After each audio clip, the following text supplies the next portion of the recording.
All right, I'm going ahead and starting the webinar. Sanjay, just wait 30 seconds before you start talking. Sure. No problems.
Good afternoon, everybody, and can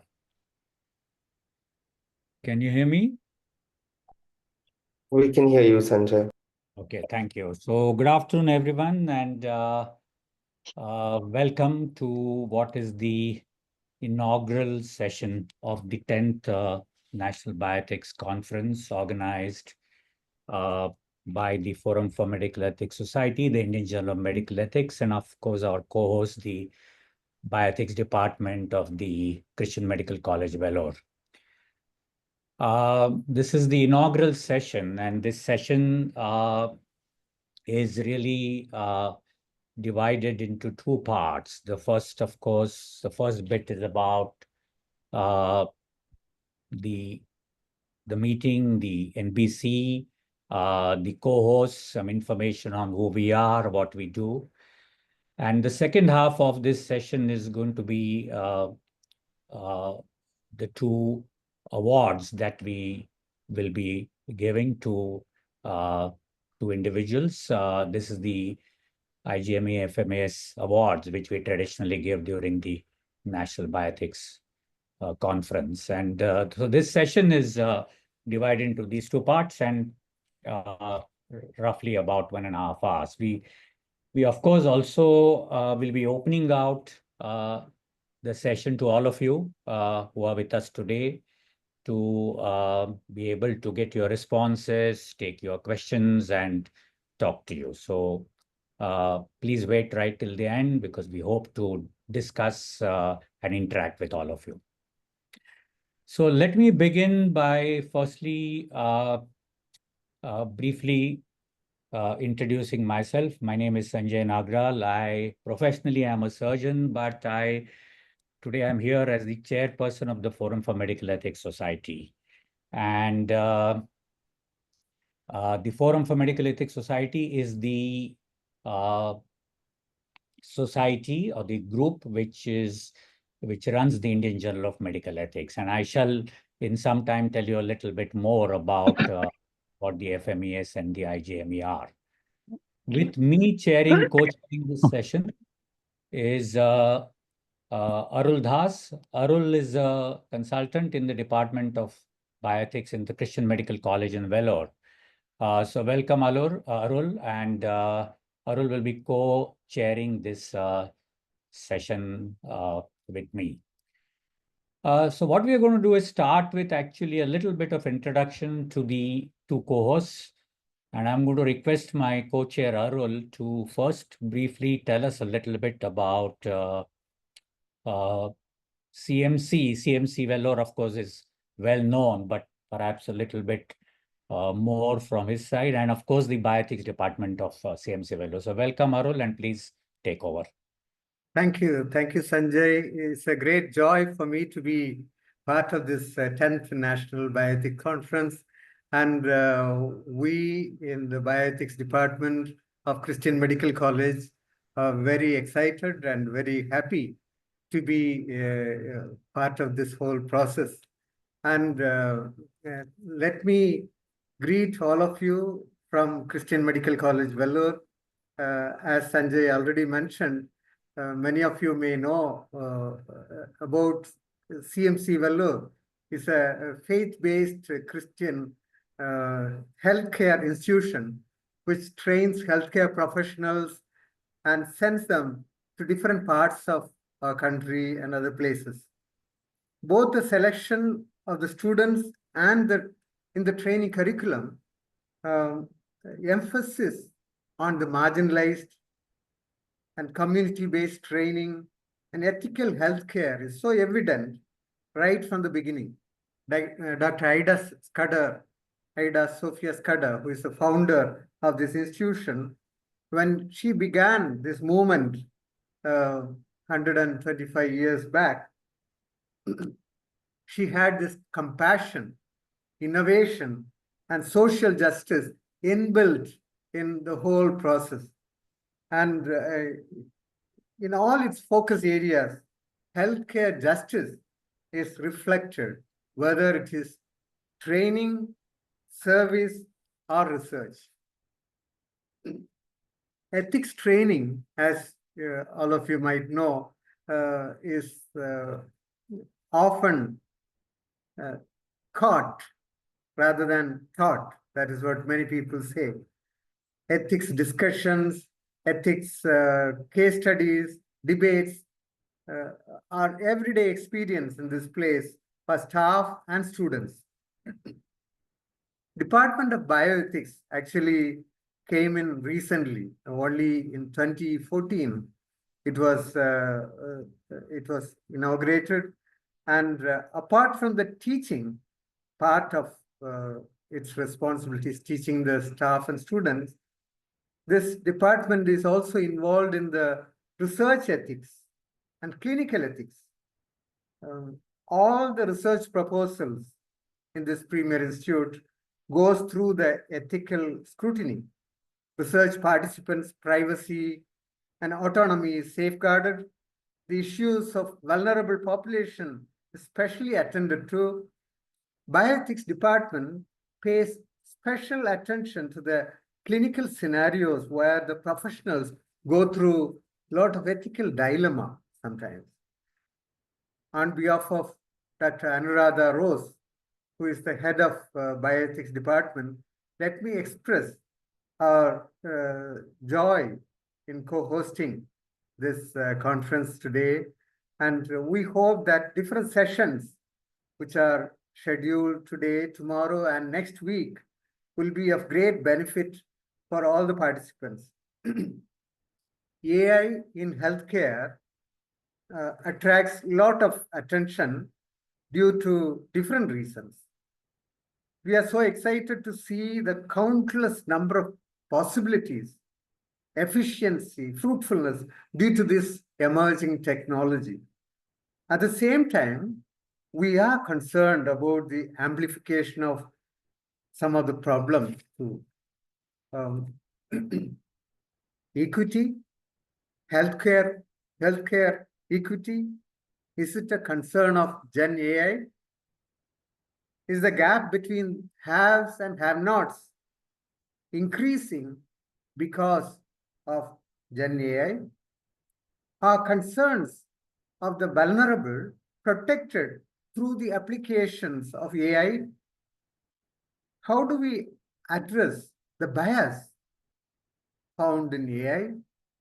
There are many questions which come to our mind when we think about AI in healthcare.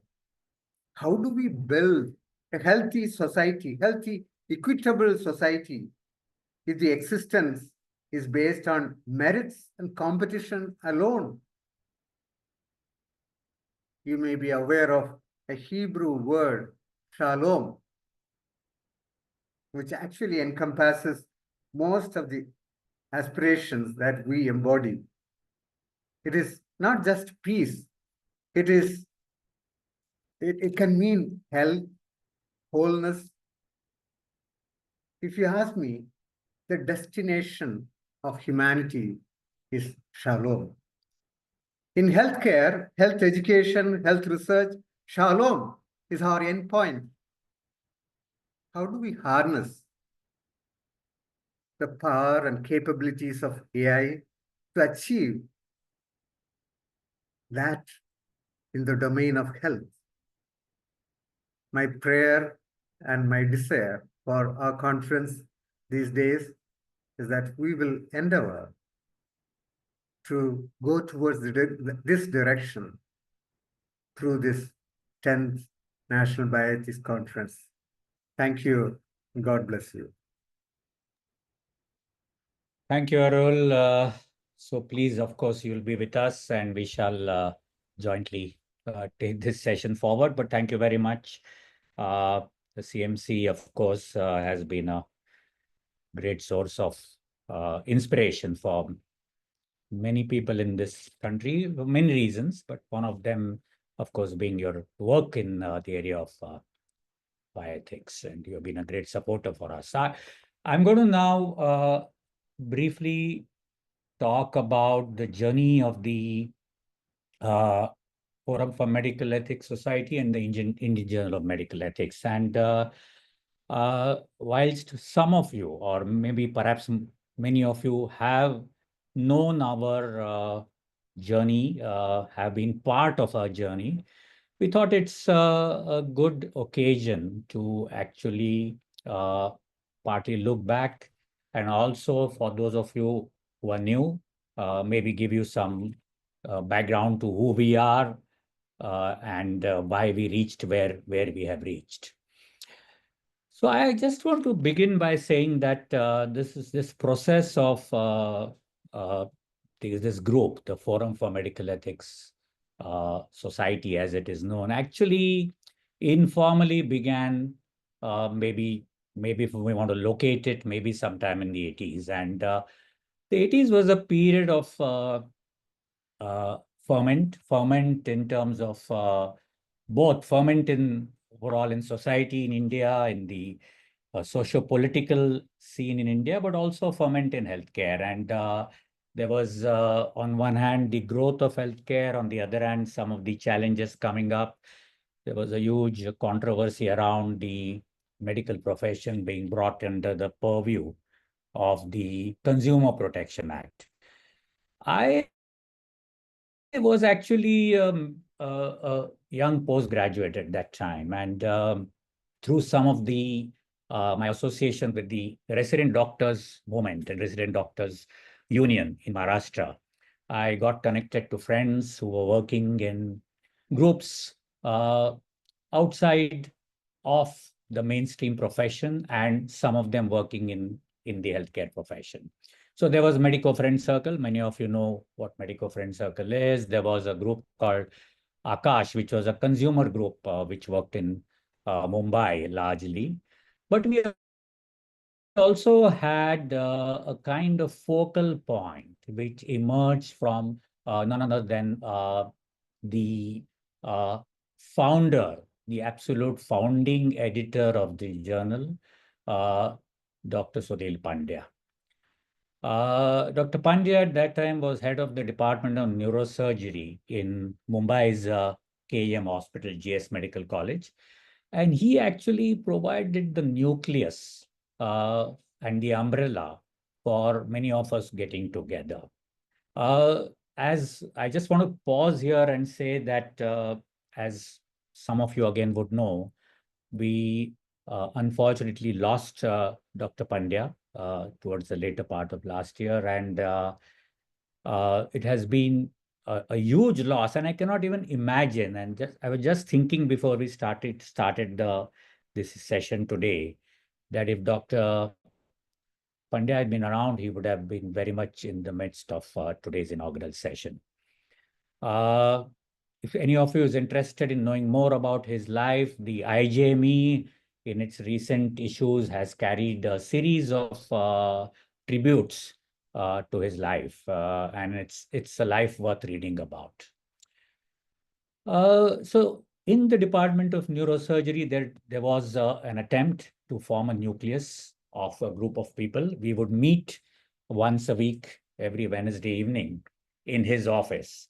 And from this came out the idea of establishing something semi-formally working towards promoting medical ethics. So the creation of this group really has been based on activism. Unlike the academic bioethics that one tends to see in the rest of the world, this group came from activism of various backgrounds. One of the first things that this group actually did was, and it's an interesting part of our history, that a group of us doctors contested the elections to the Maharashtra Medical Council on an ethics platform. Now, that was quite unprecedented because we took a stand that we think that there is something wrong in the way healthcare is being practiced, that there are lots of unethical things going on. And on that platform, we fought the election. Two things happened. We got a lot of support. But some of us got substantive number of votes, up to our surprise. These were doctors in Maharashtra voting.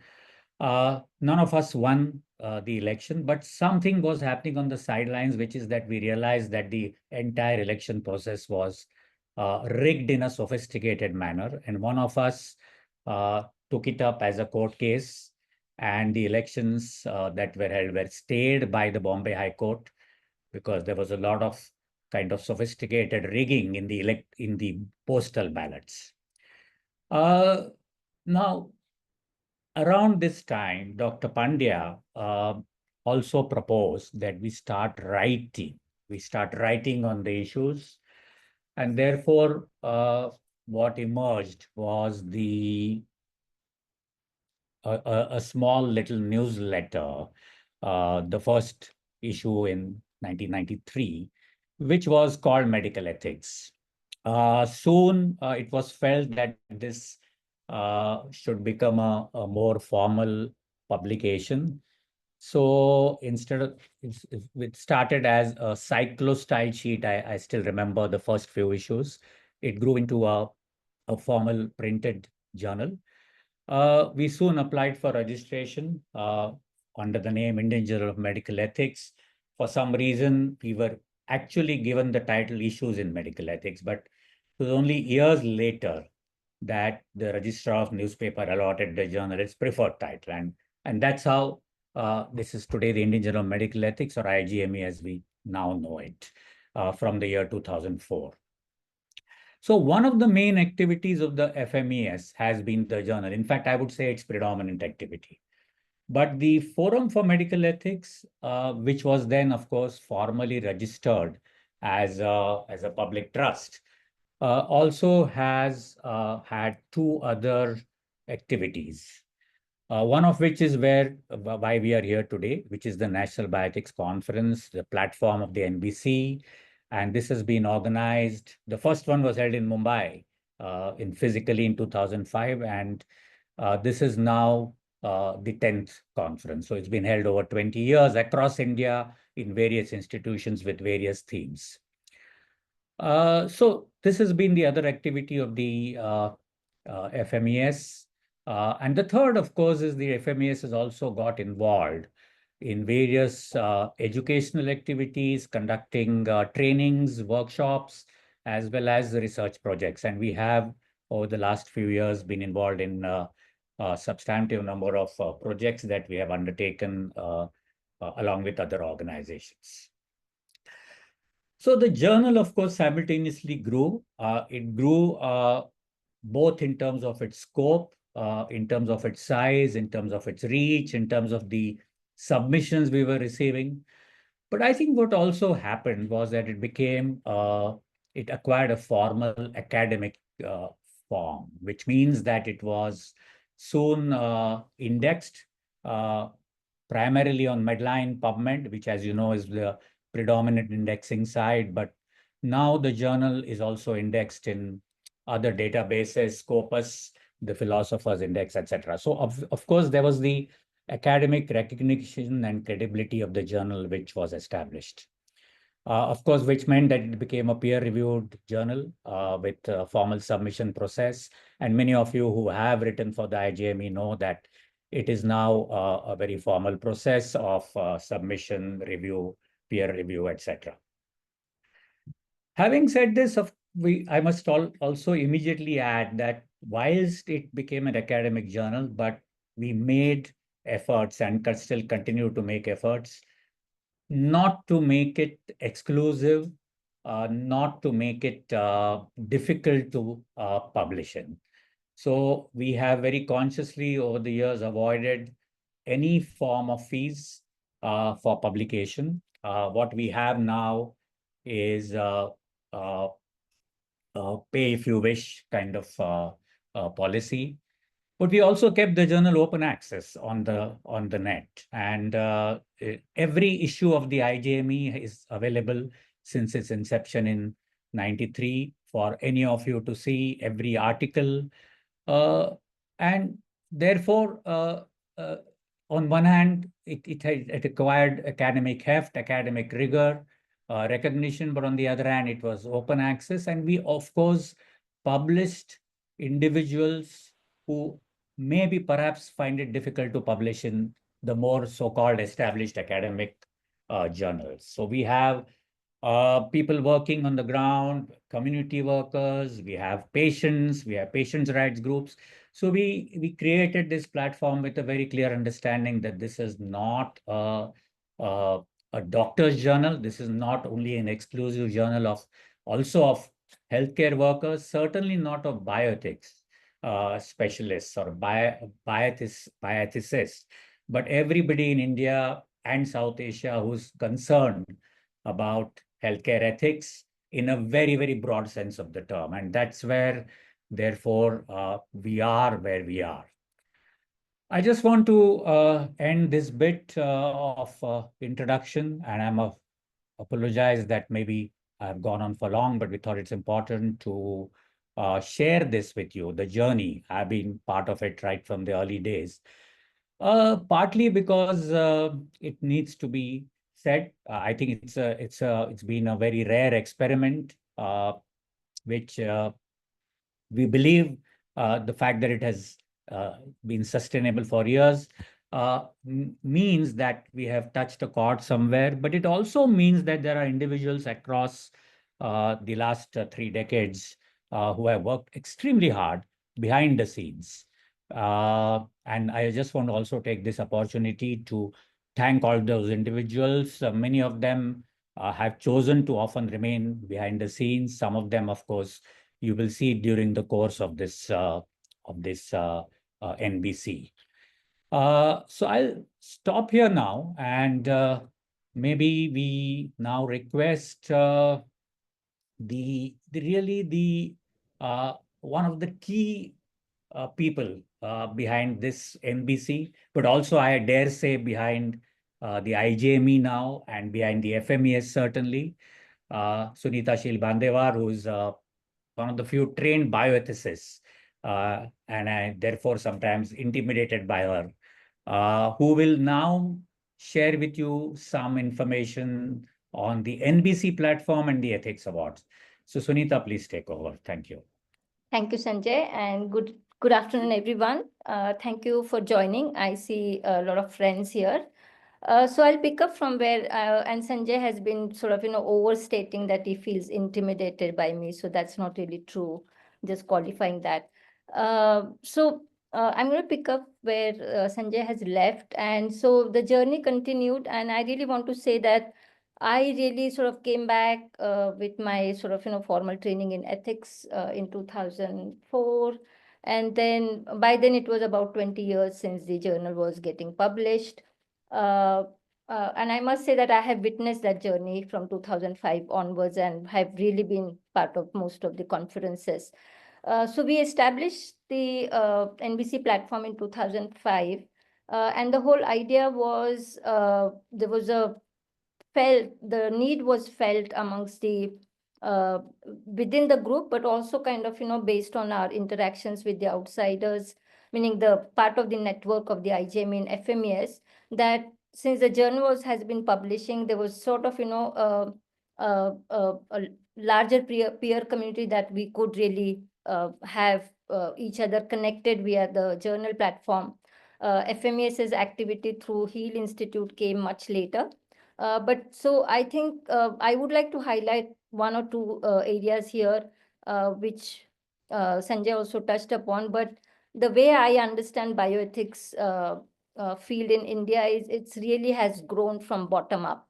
And so it's really the people's health movement, women's movement, and I have worked extensively on women and health in that space.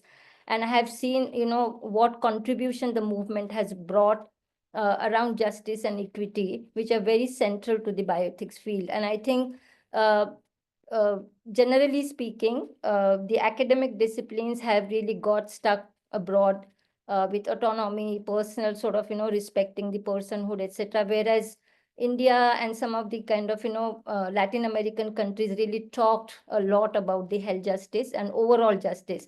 So ethics was conceived very differently, health was conceived very differently. And so I think the way ethics has been rooted in Indian context is really into the movement. Movement NGOs work, which sort of, were some of the NGOs who served as bridges between hardcore academic work and the movement, and contributed to some of the, advocacy work and the legal reforms. And I think the one key point I remember is just the need was felt to have open platform, open spaces where a lot of one-on-one conversation can take place. People can have reflections, people can network, and just having that in-person meetings. And I think that is how I see 2005, that in-team conversation nurtured the idea of the need for establishing the platform.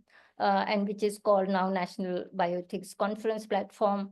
We meet every 2 years, as Sanjay has rightly pointed out, already pointed out. We have so far conducted 9 NBCs. One of the other features of the NBCs has been a collaborative platform. We have sort of, from NBC to NBC, case to case basis, we sort of explored collaborators. Sometimes collaborators come and approach us, and sometimes we have sort of, reached out to friends and institutions. And the numbers vary. I remember 2005, we had some 30, 40 collaborators, and it was a sort of really, once again, an experimental enterprising idea as how we kind of, brought so many people together. There's always a main theme for the conference, and whenever we do the in-person conferences, we generally have parallel tracks, which means we invite abstract and scientific papers, and they are read out, and the themes are really decided in collaboration with the co-host, etc. So that's the modality. But I think collaboration is one of the key features of this conference. And once again, the whole idea is to bring people from different walks of life, different disciplines, different sectors, different spaces, to have sort of, shared platform for the conversation, debate, reflections. And this really reminds me, if I look back for the over the last 20 years, and I've been sort of, I would say definitely for last years, I'm more involved in FMES and IJME conferences. So I do feel that, it has created, just that I would like to highlight, it also created spaces, not only for the conversations, but networking, and that led to developing alternative discourses. And we have been able to kind of, generate interest in the peer community, that they came back and published materials in journal in IJME, and that sort of, also demonstrate how we could sort of, collectively, collaboratively create this network of people and the peer community interested in the ethics issues, and broadly speaking, how health and ethics is conceived. Now one is sort of, when we say the journal title is medical ethics, but if you look at what we publish, both health and bioethics are conceived so much more broadly, to the extent that environmental health and sort of, planetary health also become very important issues. And we've been publishing material. We do have somebody to speak on that area. So I think it sort of, I feel that I always remember Amartya Sen's characterization of Indians as argumentative souls or argumentative citizens, and that's sort of, demonstrated the platform demonstrates that. With that, I just going to take another minute or half about talking about the felicitation and awards. And so right from the first conference, I think we wanted to felicitate persons, institutions, small groups, anybody who sort of, has contributed to the conversation and the discourse in ethics and justice. Many times bioethics is not really the part of the parlance. We talk a lot about justice and equity and not so much about bioethics as such in a term, as a term.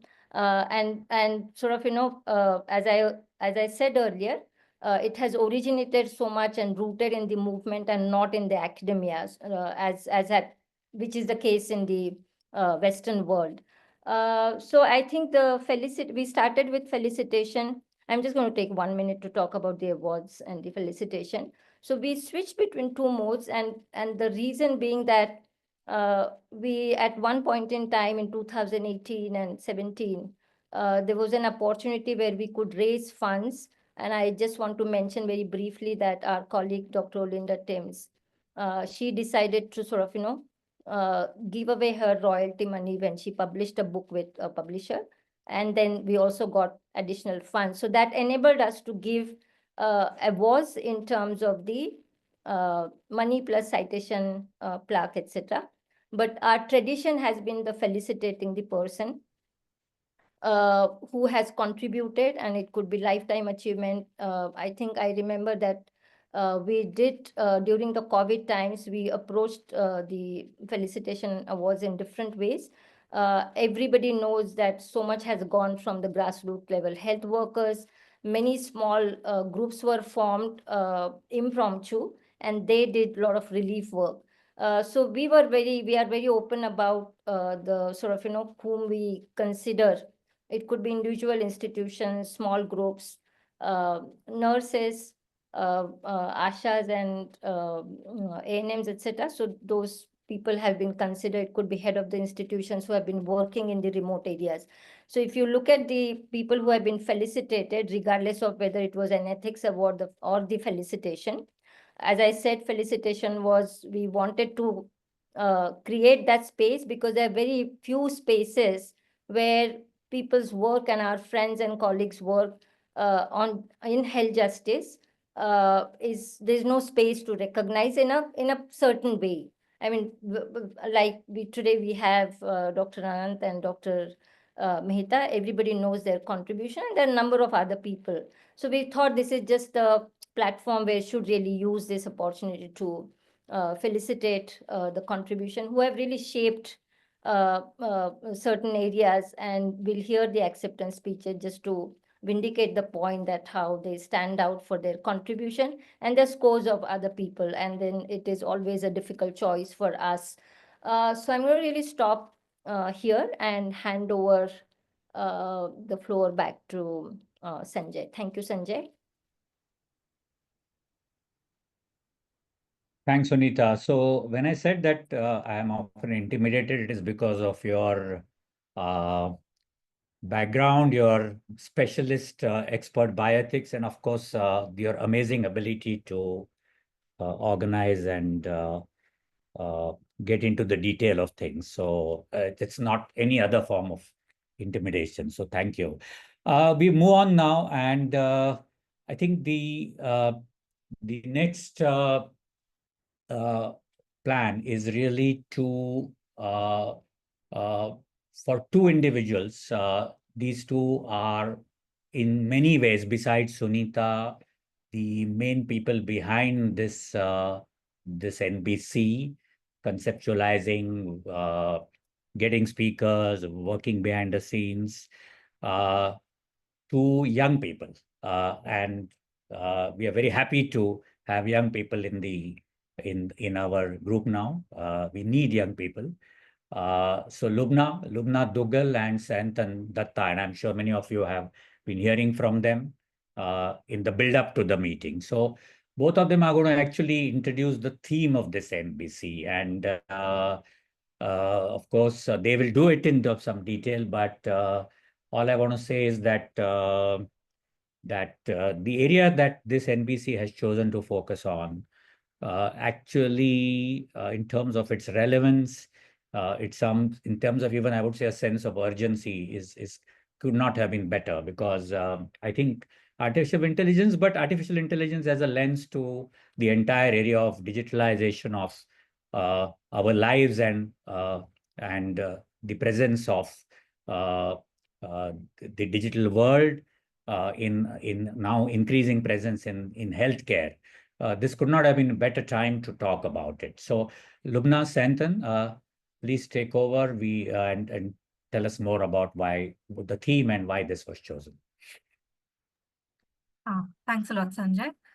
So I'm going to start with speaking briefly on the ideas, questions, and concerns that are behind how the conference hosts arrived at the theme for this edition of the conference. Artificial intelligence in healthcare, ethics, law, and human rights matters. I will then hand over to my colleague Sayantan to give you an overview of the various sessions of the conference that you can look forward to attending over the next the 4 days of the conference. Looking back, it was a roundtable on health, AI, and ethics that was jointly organized by the Forum for Medical Ethics Society and Center for Policy Studies in IIT Bombay back in 2018-19, which laid the foundations for this conference, really.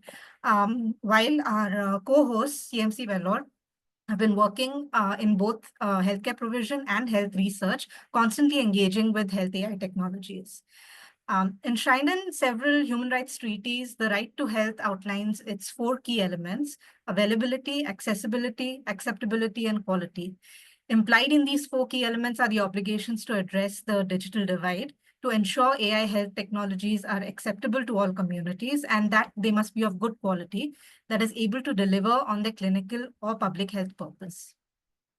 Over the past few years, there have been a number of guidance documents on ethics and governance of health AI towards optimizing on the potential benefits, such as the Asilomar AI principles and Nuffield Council on Bioethics' briefing note, and the guidance documents from UNESCO, WHO, and ICMR in India. International human rights law provides a universally accepted framework for considering, evaluating, and ultimately redressing the impacts of AI on individuals and society. Of particular note is the European Union's AI Act of 2024, an enforceable legal framework with oversight mechanisms demonstrating its commitment to preventing abusive AI tools. In India, the Digital Personal Data Protection Act was enacted in 2023, directing the setting up of a Data Protection Board of India to ensure its implementation. Administrative rules have been recently put out by the government seeking public engagement. However, both the Act and the rules have been critiqued, and the scholarship in the area of India's regulatory and legal framework suggests that we still have a long way to go to be anywhere close to the European Union AI Act. India's regulatory and legal frameworks, as well as our policies, have been critiqued extensively as being disparate, developed with little public engagement, and prominently focused on commodification of data without much engagement with privacy or consent-related matters. More importantly, there is no single unifying governance framework, nor a system in place to ensure accountability and redressal. The state's policies are dominated by its urge to be a global leader in AI rather than making these evolving technologies people-centered. Had they been developed with broader engagement with the public and relevant multidisciplinary expertise, they would have benefited in terms of making them user-centered, inclusive, safe, and reliable. So while guidance documents and legal and regulatory frameworks are helpful, it is the implementation gap that remains a global concern, and more so in the Indian context. One of the reasons this seems to be is that in India, at least, there is a glaring absence in mainstream education in technology and medicine to learn about ethics, human rights, and humanities in general, and the application to health and healthcare technologies in particular. The FMES and IJME's engagement with peers and diverse stakeholders working on big data and digital and AI technologies over the years, whether it's public and private, academic and non-academic, developers, deployers, users of AI. This has revealed that despite being deeply engaged with the scientific aspects of AI technologies, they find they are inadequately informed by ethics, human rights, and legal aspects. Through this conference, we want to create a space for dialogue where those already well-versed with the scientific and technological aspects of health AI can hear from those who are treading its ethical and legal boundaries. So broadly, we focus on the following questions. Why should we care about ethics, human rights, and governance in relation to AI technologies in general and AI health technologies in particular? Are we equipped to ensure safe, affordable, accessible, reliable, and accountable health AI? What have been the experiences so far, and what learnings do they offer for us to draw upon? What has been the scholarship in this area? Why is it important to invest in research towards evidence creation and a discourse informed by specificities in countries like India, especially taking into account the diverse vulnerabilities that already exist here? Lastly, what have been the users' experiences, aspirations, and expectations from health AI based on their adverse lived experiences in accessing healthcare systems and digital spaces? In particular, how is the current digitization of health policy and implementation impacting the healthcare system, especially grassroots level healthcare staff? In India, we as a multidisciplinary peer community engaged with health, AI technologies, law, policy, governance, and human rights need to appreciate this range of challenges. This warrants discussions, deliberation, brainstorming towards identifying the nuanced issues, developing more robust and foolproof practices, policies, and governance structures to safeguard users' human rights, ensuring ethical AI tools, and educating ourselves to be better equipped to do so. We will benefit from sustained and deeper engagement with the range of UN conventions that India is a signatory to, with our own legislative framework relating to data matters, and with the Human Rights Act of 1993, and what all of this would mean on the ground for various players in the AI spaces. We need to draw upon and build on this towards reaching a middle ground to balance the risks and anticipated benefits of AI. Over to you, Sayantan, now to talk about the sessions. Thank you very much, Lubna, for taking us through the theme of the conference. I know Sanjay keeps saying that Lubna and I are the young people in the conference. Luckily, we have younger people in this team. So we have a couple of undergrad students from Kriya University who are also reporting on the sessions. So I'm really glad to not be like in the young people tribe anymore. But thanks a lot, Lubna, for running us through. What I want to do is run you through the different sessions at the conference, summarize the intention behind them and what's going to happen briefly. And if you don't want this to become a list that I read out, I suggest that you go to the program document that's uploaded on the NBC website. Maybe somebody from the team can also upload the PDF that we have and follow along as I take you through it. I believe that would be more effective. So the first plenary, which would happen after Dr. Lopa Mehta and Dr. Anant Phadke present their acceptance speeches.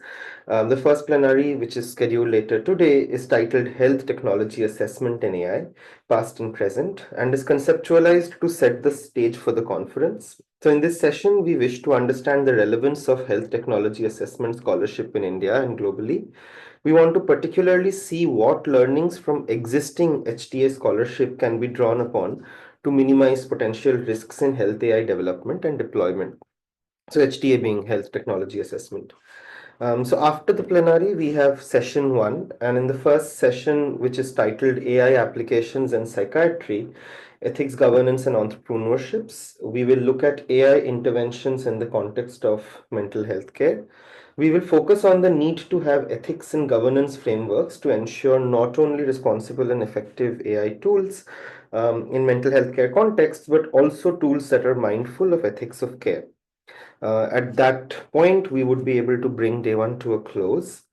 When we meet tomorrow, and that starts at 4:30, we will start with a session on health digitization in India, voices from the grassroots and policy spaces. In this session, we will encounter empirical research about digitization of health involving ASHA workers, and we will also hear perspectives from those with long-standing engagement with the health movement. We will engage with questions like how does the state's data mining oriented policies affect the relationship between the state, business interests, and people? What happens when people become data, and what promises of technology have been kept and what have morphed into threats? The next plenary, again tomorrow, is on health AI, diving deeper into ethics and human rights matters. So the title is descriptive enough, but there are two aspects which I think are noteworthy. One is the fact that we'll hear about the work of the World Health Organization, WHO, and how it is guiding development and deployment of health AI in different contexts. And we'll also hear about how perspectives from the humanities and the social sciences can help us evaluate AI use in healthcare context. I'm particularly interested in this aspect of the plenary, and I hope you will be able to join us too. So then we will meet next week, which is on the 4th of April, a Friday. And on that day, we have the third plenary, Health AI Policies and Governance, going beyond commercial interests. Three speakers in the plenary will help us understand the local and global landscape of law, governance, and policy-related issues in the context of digital health and AI. This will be followed by session 3 on AI and marginality, users' perspectives from transgender persons and people with disabilities. The idea behind this session is that as AI tools continue to be developed and deployed, users' perspectives from the margins remain sidelined.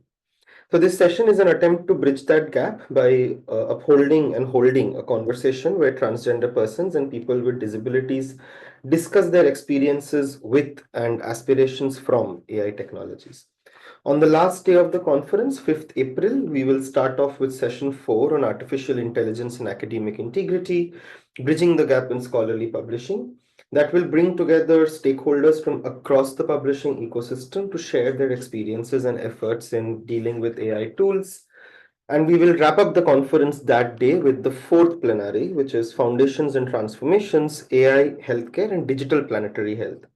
In addition to a summary of the conference proceedings, which will be made by representatives from our rapporteur team, we have two valedictory addresses.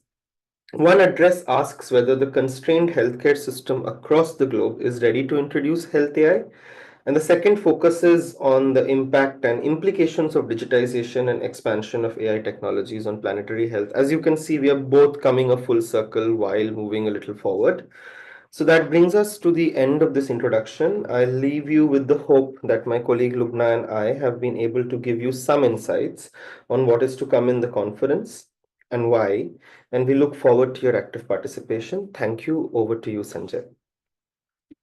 Thank you, Sayantan, and it's difficult to summarize the entire meeting in limited time, but I think you managed to give a fair idea of what's in store. By the way, my comment on young, as you know, young and old is a relative term, but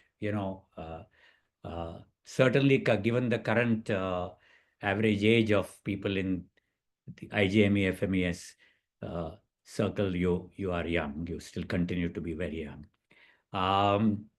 I just now want to move on to the next session. And as I said right at the outset, this part 2, which is the felicitation traditionally done in the NBC.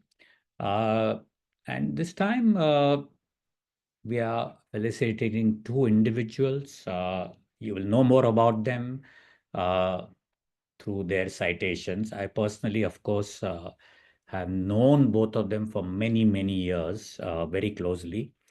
But I think one of the important reasons, and Sunita said we felicitate people. Many of the individuals we know and we approach are actually, when we invited them, including the two today, they ask us, why are you felicitating us? What is the reason? So these are not people who normally are keen to be felicitated. As many of them are people who actually have done work. They do work, and it's their work that speaks for them. But we just feel that it's very important, given the healthcare scenario, the landscape, the what's going on around us, to periodically remind everyone, including our audience, that there are alternative lives, alternative role models, people who have done things differently, because we believe that it's one of the inspirations for individuals to break out of traditional molds. So even today's people we are felicitating are not normally keen to be in the limelight, but they both agreed after a bit of prodding to be with us today. So I'm going to ask Meenakshi de Cruz. Meenakshi de Cruz, I mean, is what can I say?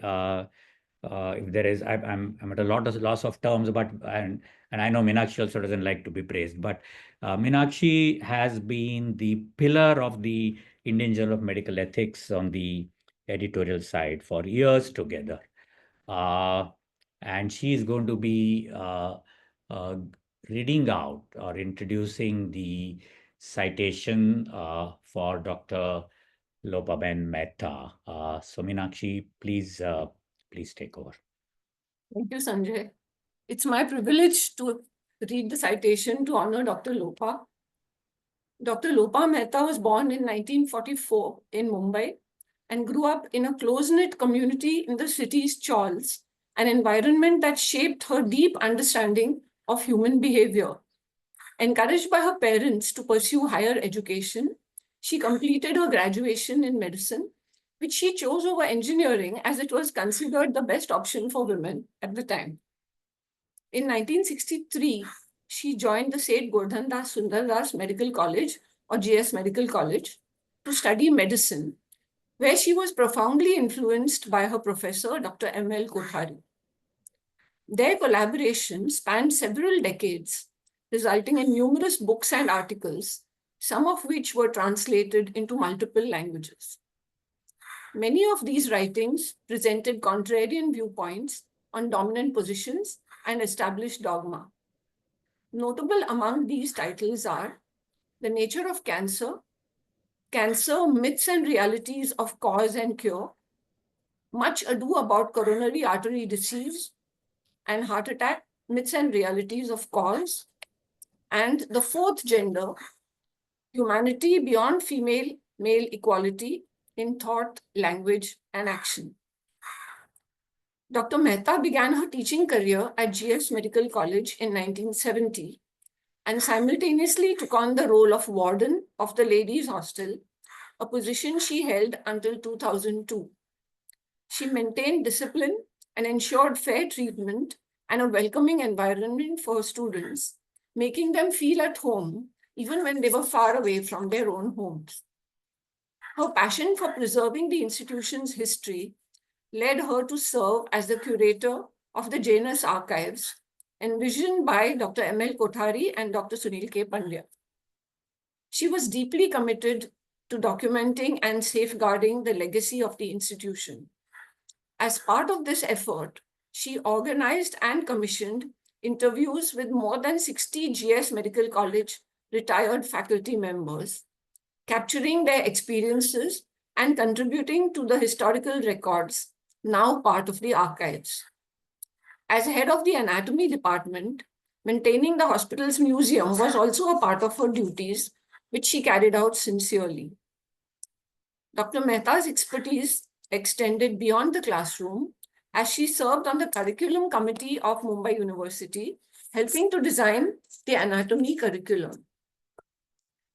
She played a key role in the establishment and development of the Dr. M.V.L. Kothari Chair and Division of Medical Humanities after Dr. Kothari's demise in 2014, and in the organizing of regular lectures, film screenings, and discussions to expose students to the arts and philosophy to contribute to their becoming humane physicians. Along with Dr. Pandya, she steered the growth of this division. Throughout her career, Dr. Mehta has emphasized the importance of collective effort in her work. As she receives this honor, she does so in recognition of the many contributions of those who have supported and collaborated with her along the way. We are delighted to felicitate Dr. Lopa Mehta with the FMES-IJME Ethics Award 2025 as part of the 10th National Bioethics Conference for her lifelong contribution to quality medical education with a focus on raising student awareness of medical ethics and medical humanities, on honest and dedicated medical care, and on challenging established stereotypes in healthcare education through scholarly research and writing, always informed by a philosophical perspective. Sincere congratulations, Dr. Lopa. Back to you, Sanjay. Thank you. Thank you, Meenakshi. So Lopa Ben, once more, I also echo the congratulations. I have, of course, known you as an undergraduate student of GS Medical College from when I entered. But please now we are keen and we look forward to your response to our award and to our felicitation. Lopa Ben, please. I think you're muted. Yeah, we can't hear you. I think you're muted, is it?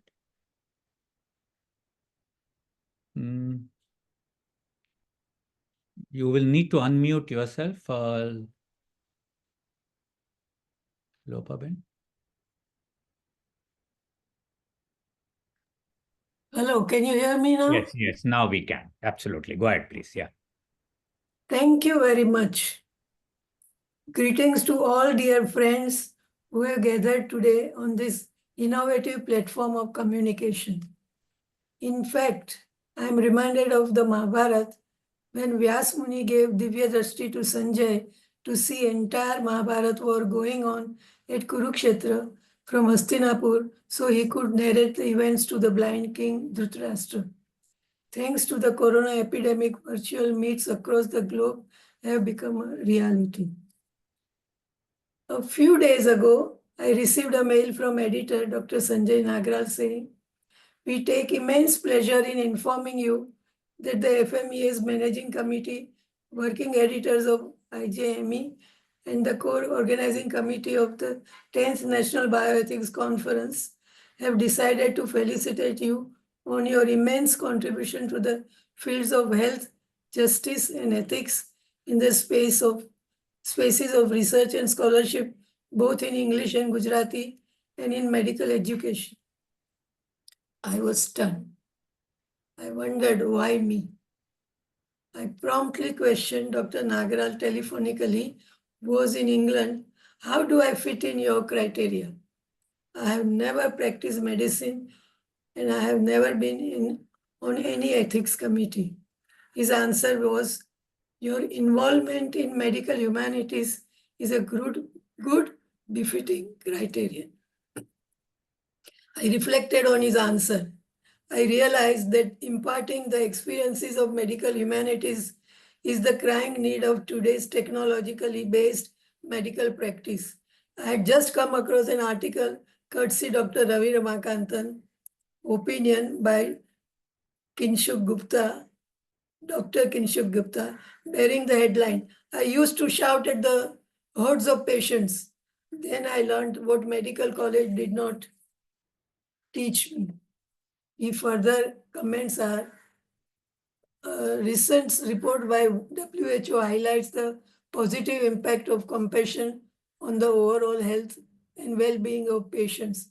But as the report also finds, compassion can't be reduced to just behavioral change by doctors.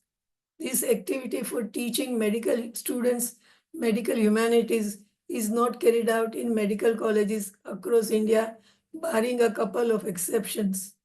Our institution has carried out this work on a very sound footing, where the whole team under the stewardship of Dr. Sunil Pandya and now Dr. Avinash Rupe has done it.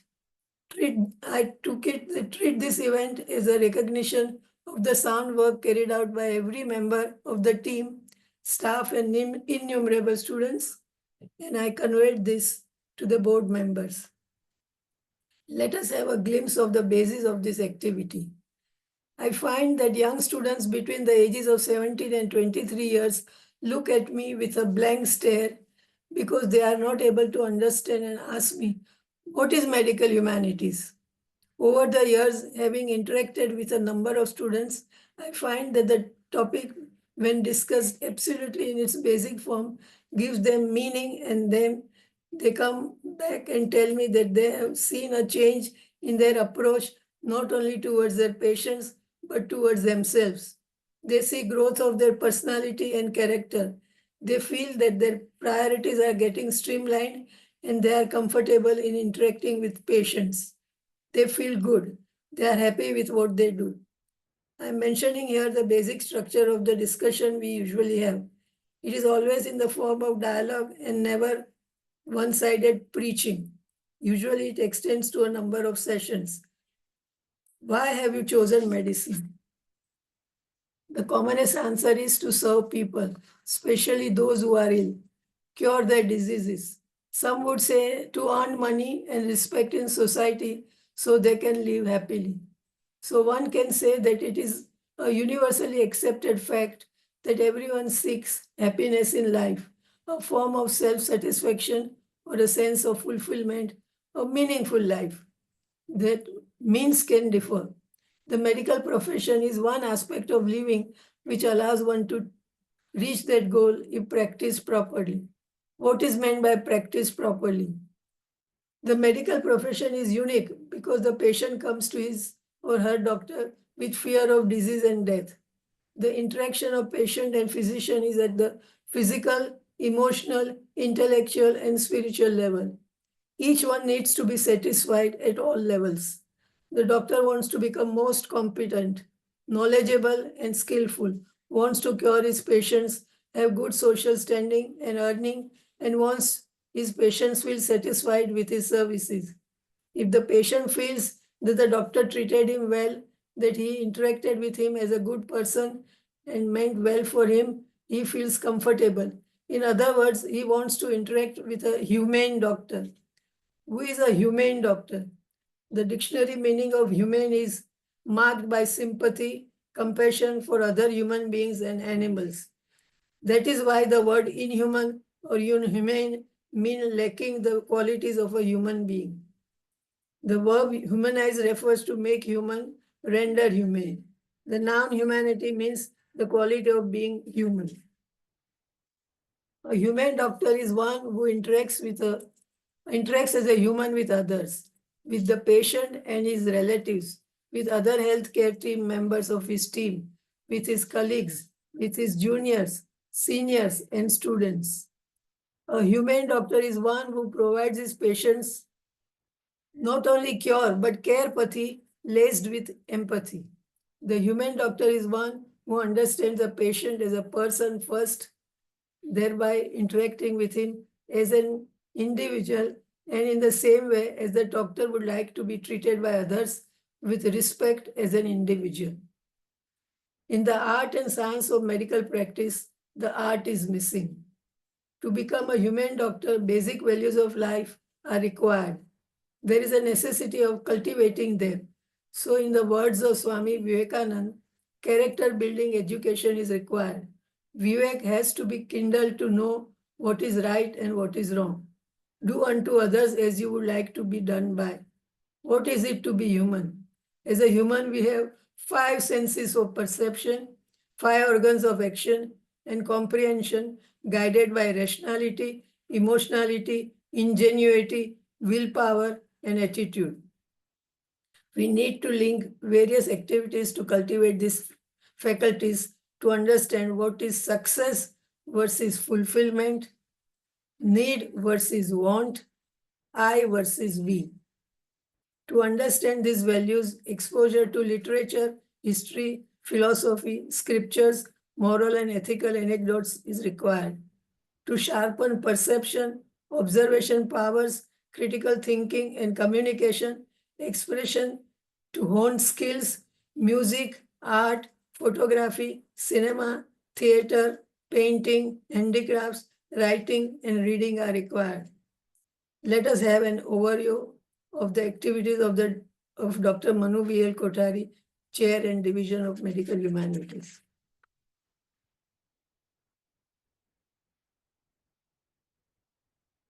Dr. Manu V.L. Kothari, Chair of Medical Humanities, was established at St. J.S. Medical College and KM Hospital on 23rd January 2016. This was done by the institution, friends and well-wishers to honor him and to bring in the missing component in the training of students to enable students to explore their own selves and cultivate and nurture the humanness, to learn to practice the art of medicine, to develop awareness of humanizing their approach to medical practice. Dr. Sunil K. Pandya, a renowned neurosurgeon and acclaimed as the father of medical ethics in India, took over as the first chairperson. The work of the chair and division is being looked after by the core committee. Dr. Padmaja Samant, professor and head, Department of Gynecology and Obstetrics, is the coordinator. Dr. Swarupa Bhagwat, Associate Professor of Transfusion Medicine, looks after the archives, genus, and publications by the chair and division. There are 2 student secretaries elected every year for the chair and division and 2 secretaries for the archives. They work enthusiastically under the guidance of core committee members. Dr. Ravi Ramakanthan and I are the advisors whose guidance encourages the committee members to work more and more towards the goal. The chair and division has been regularly organizing 2 orations and multiple lectures, lecture series, workshops, orientation programs, interactive sessions, book reviews, and short online certificate programs to cover all facets of medical humanities. It is conducting and recording interviews of all available and willing retired faculty members. Let me acknowledge here that all the speakers have very willingly, enthusiastically contributed without any honorarium and without demanding even the personal expenses incurred by them in order to reach the venue from different parts of the country. To herald the centenary of our institution in collaboration with Gozimek Alumni Association, more than 60 virtual reunions, Goziunions of present and former undergraduate batches were organized and brought under one fold as GSIs. Ascension, a step above, is the annual conference with a new theme organized by the student secretaries for students of all medical colleges. Photography, essay writing, elocution, dancing, singing, and filmmaking competitions are organized for the students. All proceedings of all activities of the chair and division are live streamed or uploaded on the YouTube channel of the chair. Reflections is the annual publication based on different aspects of medical humanities. The chair and division of medical humanities publishes an annual report of the activities carried out and the financial transactions. Dr. Avina Supe is the present chairperson of the chair and division of medical humanities. He took over the reins from Dr. Sunil Pandya in April 2024. Dr. Sunil Pandya passed away on 17 December 2024. Coming to the future of medical humanities in medical education, I see multiple hurdles. The step taken by the National Medical Commission to incorporate attitude, ethics, and communication module in competence-based medical education curriculum will not serve its purpose. Awareness of humanities cultivation requires direct experience and cannot be imparted by practice. Didactic lectures and evaluated in form of questions and answers. Let us reflect on the current scenario in medical practice and the medical education system. They are drawing every medical person to engage in the commercial aspect of medical practice. 7-star corporate hospitals are run by non-medico CEOs who set targets for each consultant. The consultants ultimately succumb willy-nilly to the unfair practice. Cut practice is also justified. Insurance companies are hand in glove with the hospitals and the consultants. This is truly eroding the bond of trust between the doctor and the patient. The tuition fees in private medical colleges are exorbitant, and even in government-run hospitals, charges are fairly stiff. How can one not expect medical students to completely focus on earning the money back as quickly as possible, thereby rationalizing their unfair means? The curriculum and pattern of examination are drawing students away from bedside learning and clinics to air-conditioned coaching classes. The UG curriculum is loaded with plethora of information which even a specialist may not require to know. How can one expect them to develop a learning attitude of inquiry and understanding in depth? The last row is the MCQ pattern, introduced to be fair and completely objective. MCQ is converting all perspectives of diseases into a yes and no format. There is no scope for appreciating the uniqueness of every individual and the scope and limitations of medical practice. It cannot convey that death is an integral part of living. Aging is a biological process. Age-related changes are being labeled as diseases, not actively. Anything can be the best alternative at times. The human body is created wisely, sustained wisely, and deranged wisely.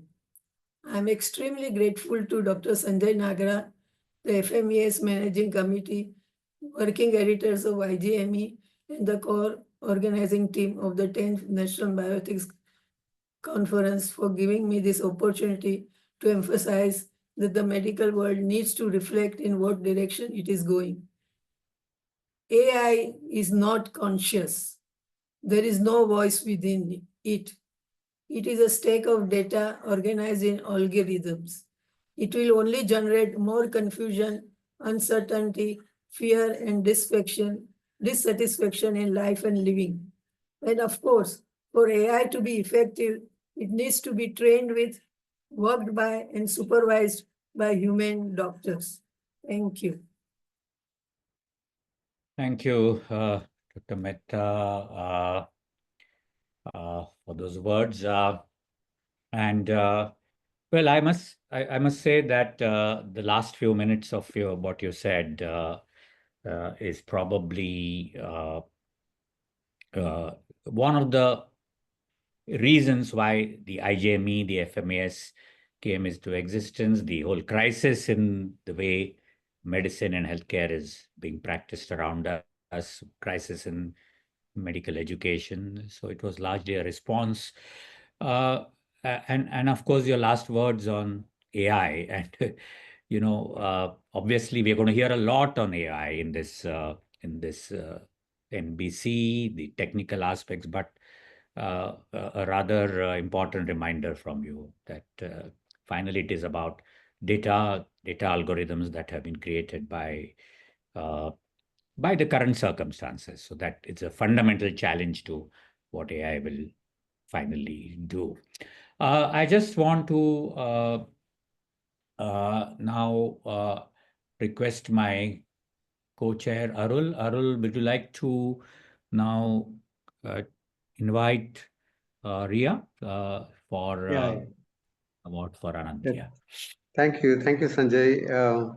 Ria, may I invite you to introduce and read the citation, please. Thank you, Dr. Das. I'd like to begin by congratulating Dr. Lopa Mehta for her award. And I'm honored to read the citation for Dr. Anant Phadke for the FMES-IJME Ethics Award 2025. Dr. Anant Phadke's inspiration has always been health for all is possible. As a medical student, he was exposed to activism to secure the rights of poor tribal laborers and made aware of the dire socio-economic condition of the vast majority of Indians. He was convinced that privileged middle class people like himself must contribute to transforming the exploitative system rather than work for personal gain. Being a doctor, he felt he was in a better position to try to reform the healthcare system, which became his lifelong mission. After completing his MBBS from BJ Medical College, Pune, in 1972, Dr. Phadke worked as a medical officer in the Hafkin Institute, Pune from 1974 to 76, and thereafter he has been a full-time volunteer for the People's Health and Science Movement. Simultaneously, he joined Medico Friends Circle, a nationwide movement of doctors and health workers working towards just, humane, and equitable healthcare for all. He was convener of MFC from 1980 to 83 and coordinator from 1981 of MFC's Rational Drug Policy Cell, and in that capacity, a founder member of the All India Drug Action Network, advocating for a rational pro-people drug policy. In 1980, this commitment to quality medicines at low cost led him to become a trustee of low cost, which manufactures essential medicines for distribution at reasonable rates to NGOs working among poor communities. He was one of the co-founders of Jan Swasthya Abhiyan, the National Coalition of People's Health Movements groups in India, which was established in the year 2000, and for more than 2 decades was a member of the National Committee of JSA since its inception. He has been an organizer of Lok Vigyan Sangatna since its inception in 1980 and of its health committee since 1989. This resulted in the publication of over 20 booklets with helpful information in Marathi about infant and childcare, women's reproductive health, common ailments and remedies, misconceptions about tonics, about over-the-counter medicines, and the exploitation of patients. Besides writing for the general public, he has contributed scholarly analysis to journals like EPW, Yojana, Bodhi, and IJME, chiefly on issues of pharma policy and access to healthcare, and led a study on the supply and use of pharmaceuticals in Satara district. Partially based on this research study, he authored a book on rational pharma policy in India published by Sage Publications. His award-winning book in Marathi on healthcare for all has been widely acclaimed. An acknowledged expert in the field, he has been in 1995 on the Aiden Expert Committee, which prepared a graded essential medicines list for India, and in 2002 on the Consultative Committee, which prepared a graded essential medicines list for Chhattisgarh. Around 1990, Sehat was founded by Anusandhan Trust in Mumbai with a small autonomous research unit in Pune. Dr. Phadke then set up Sati, an action team of the Pune unit, later upgraded to a full-fledged action center called Sati Sehat, with him as founder coordinator. Proper training of community health workers is vital for primary healthcare, and Dr. Phadke was involved for 15 years from 1978 in the training of village health workers of Garib Dongri Sangatna, working in remote villages in Pune district. In 1998, as co-lead of Sati Sehat, he organized innovative village health worker-based primary healthcare programs in tribal and other remote areas, collaborating with local people's organizations. He co-authored 4 pictorial training manuals for barely literate community health workers. In 2004 and 2005, the State Health and Family Welfare Department put him in charge of the preparation of standard treatment guidelines for medical officers in primary health centers and rural hospitals. He has helped build a broad movement focusing on the demand for quality healthcare for all and not work within a silo. His enormous range of activities has been recognized and with several awards by the Marathi Vigyan Parishad, the Maharashtra Foundation, and the Marathi Sahitya Parishad, to name a few. But awards are inadequate to serve as a measure of lifelong dedication and struggle to achieve the people's right to good and accessible health and healthcare. Dr. Phadke's work has touched the lives of so many across workspaces, across organizations, and beyond. We are delighted to felicitate Dr. Anant Phadke with the FMES-IJME Ethics Award 2025 as part of the 10th National Bioethics Conference for his dedicated and unrelenting long-term engagement with health movements at local and national levels towards health equity and justice and the right to quality healthcare for all. Congratulations, Dr. Phadke. Thank you. Okay, so thank you, Ria, for that introduction. And I know Anant for many years, and very difficult to introduce him. I mean, so many things. So we all now look forward, Anant, to your response. And before you do that, I just want to add that whilst many of us, do work in organizations, but Anant's public profile in the last many years as a consistent writer in the Marathi press, Lok Satta, Maharashtra Times. I have several people from my family who say, this Dr. Phadke from Pune, he writes so well, and he writes in the Marathi press, and there's a huge following. I don't know, Anant, whether you know this, but you have a huge following amongst people. And I finally want to say की पुण्याचा अनंता जेव्हा लिहितो तेव्हा लोक वाचतात. So Anant Phadke, please. Thank you, Forum for Medical Ethics Society Managing Committee, the working editors of Indian Journal of Medical Ethics, and the core organizing team of the 10th National Bioethics Conference for your decision to felicitate me for the humble work I have been doing. I must say that I have been overwhelmed by your gesture. I am just one of the scores and scores of health activist intellectuals in India who are trying to raise issues from a pro-people perspective in health and healthcare, and trying to forge a humane and ethical alternative to dominant healthcare system in India. I consider my felicitation as a felicitation of the spirit and the work being done by this community of health activists and workers. In this spirit, I humbly accept this felicitation. I was able to give more time for this work thanks to my wife Sandra, who has been the breadwinner of the family. While accepting this felicitation, I must, however, share my feeling of sadness that despite our best efforts for decades, we are nowhere near our cherished goals. Today, in this globalized world, medical and other technology and economy has the capacity to realize the goal of health and healthcare for all. However, in India, as well as in most parts of the world, the overall situation in the field of health and healthcare is turning from bad to worse. The same is the case with overall socio-economic and political situation. The relentless march of global warming and prospects of climate catastrophe darkens this picture further. Despite a range of pro-people initiatives I have been involved through, through different small collectives, I see that we are not able to make the desired impact in a healthy direction. We continue to be on the margins. In the current almost hopeless situation, one can only keep trying and keep hoping. Let me try to briefly explain why I feel this way. Firstly, since 1990s, due to the policy of neoliberalism, unrestricted profiteering money-making has been in command, pushing aside declared laudable objectives. During the first 30 years of independence, compared to the colonial rule, India achieved some improvements in a number of health indicators. After independence, a nationwide network of public health facilities, including the much needed primary health centers in rural areas, was built. This was a major achievement, though their proportion and the healthcare they offered was much less than needed.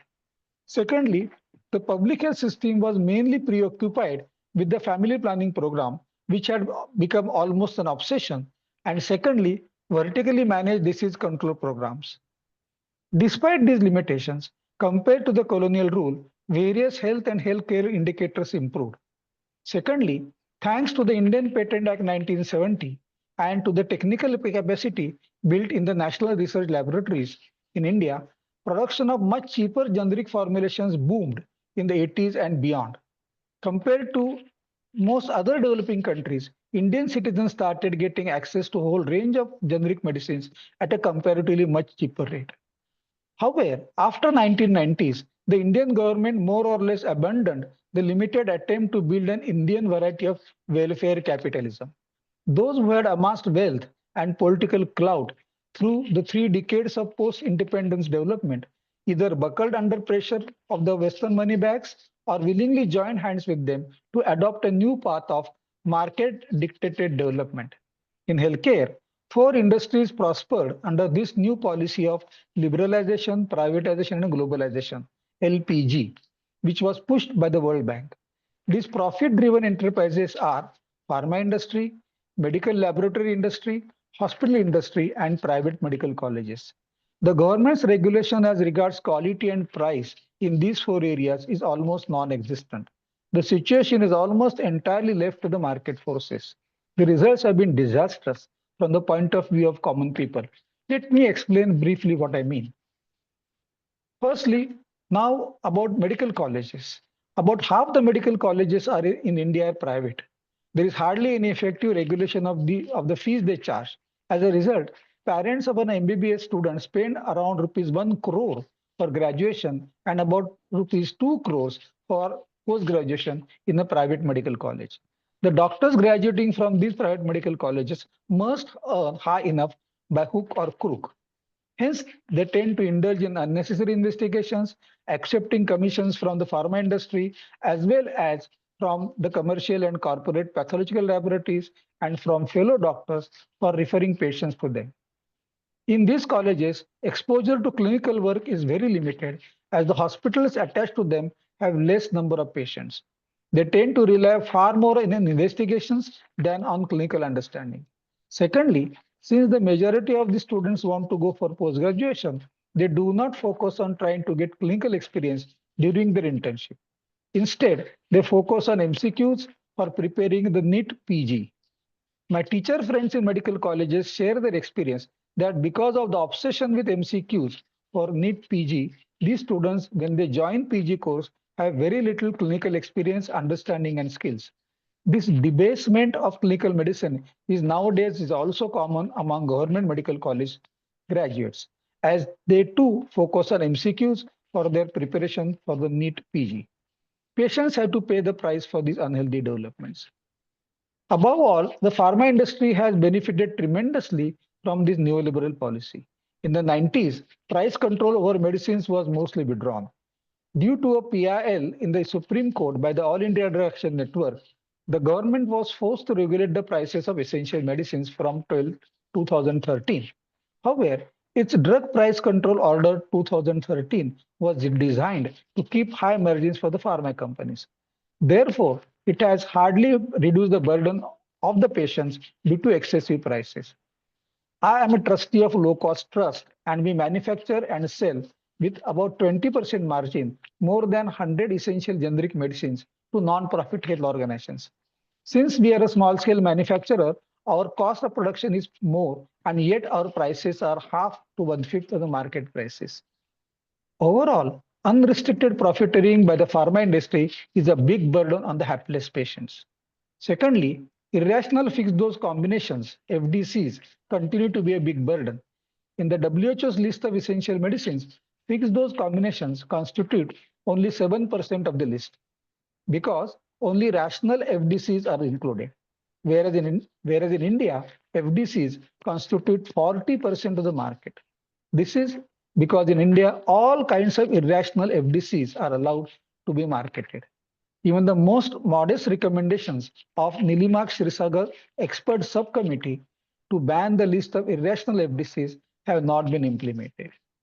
Because of these irrational FDCs, the hapless patients are exposed to a lot of unnecessary medications, unnecessary side effects, and higher unaffordable prices.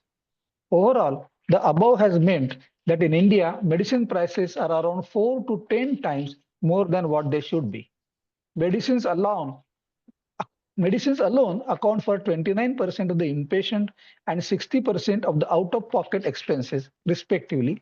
And every year, 3%, that is about 5 crore Indians, are pushed below poverty line because of these unaffordable expenses. Coming to private practitioners, till 1990s, these doctors were by and large general practitioners. Consultants, hospitals, laboratories played a secondary role. Commission practice was not rampant except in some metropolis. Situation has changed radically during last 35 years. Not only the pharma industry, but the corporate pathological laboratories, corporate imaging industry, and corporate hospital chains have overwhelmed the medical practice.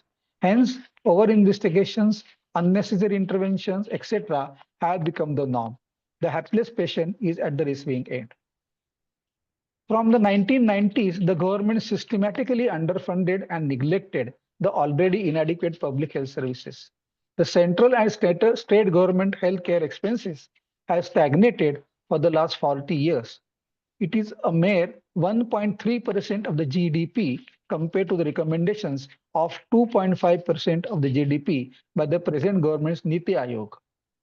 Whereas the recommendation of the WHO and by the high-level expert group called HLEG or the Planning Commission for the 12 5-year plan were 5% and 3% of the GDP respectively. In addition, there are huge number of vacant posts in public health services, especially at higher levels, and barring exceptions of some states, the underfunded, understaffed public health system is leaderless, dispirited, and dysfunctional. This is certainly true for Maharashtra. Poor people are at the receiving end of all this. Nowadays, under the guise of public-private partnership, many public healthcare institutions are being handed over to profit-centered corporate outfits. Coming to our own work, various health groups I have involved with during the last 50 years, we are all opposed to all these unhealthy policies mentioned above. We have done public education on the issues of healthcare policy through popular writings, public programs, signature campaigns, etc., etc. Policy level interventions have been tried at different levels. These groups have also suggested alternatives and have tried to practice and foster alternatives of various kinds. However, the policy improvements which the health groups from different parts of India have tried, including the national level attempts by the Jana Swasthya Abhiyan, which is the All India Coalition of Health Activists, continues to be neglected. The policy makers are wedded to the prosperity of the rich and the powerful. What is more worrying, the strength of all the pro-people groups remains marginal. By and large, most of us have not been able to make the desired impact. What is the way ahead?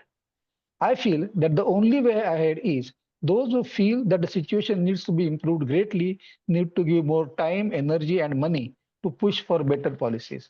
Unfortunately, the People's Health Movement is much short of volunteer time and donations. The situation can and should change, and I would appeal to all to try to chip in as much as possible. Only a strong People's Health Movement can change the situation. Those who want this change to happen need to give priority to this work.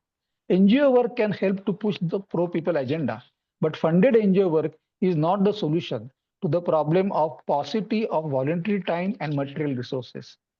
We need this to build a broad-based strong movement from below towards to demand policies aimed at the goal of health and healthcare for all. Thank you again for this felicitation, and thank you all for your patient hearing. Thank you. Thank you, Anant. As usual, candid and clear talk. Most of it a reality around us. I just want to now invite Arul Dhas, if you would like to offer some comments, because we are going to now open this out for questions, responses. We have lots of people with us in the audience who have had a huge background working in all these areas. So I'm very curious and keen to get their responses to some of the things. But Arul, if you would like to say a few. Thank you, Sanjay. Congratulations, Dr. Anant. What a beautiful talk you gave. It really highlights where we are now. I mean, your talk has potential to transform people's mind and thereby our health system in our country. I would request participants to share your thoughts, your feedback, and your questions. I'm sure Dr. Anant will be happy to answer some of the questions that you raise. Thank you. Right. So thank you. So I'm just going to take help from the IJME FMES-NBC team in terms of how we are going to do this. I think there are going to be two ways. One is, of course, we can have people typing in questions in the Q&A, The other way could be for some of you to raise your hand and then we'll open out the mic. We are running a little late, but we've been told that we could do this for another 15 minutes. So I now welcome questions or even responses or thoughts from people. There is already, I can see one question in the Q&A. Which is from Albin. Albin, are you there? I think you're there. Albin from Bangalore. And so that's a question now. I don't know who will answer this, but maybe Anant, you could, which is on, this is something on what are the ethical questions raised when foreign PE funds, now I don't know what PE means, as some of you may know, keep buying stakes in Indian hospitals across tier 2, tier 3 cities and rural areas. So foreign investment in healthcare in India, the new mantra. Anant, you want to respond to that? I think it's a part of the spectrum of change that you've already spoken, the complete market takeover of healthcare in India. But if you want to say something to that. I do not concretely know about this PE thing, but I think it is just a trend of not only commercialization, it's corporate driven and finance capital driven. So if they find that it is not profitable, they will run away within 2 months. So we have seen the corporate investments and new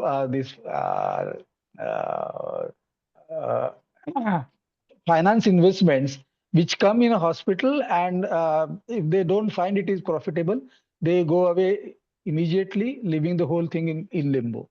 So I suppose it's not simple commercialization, but very, very directly profit oriented and super profits by the finance capital.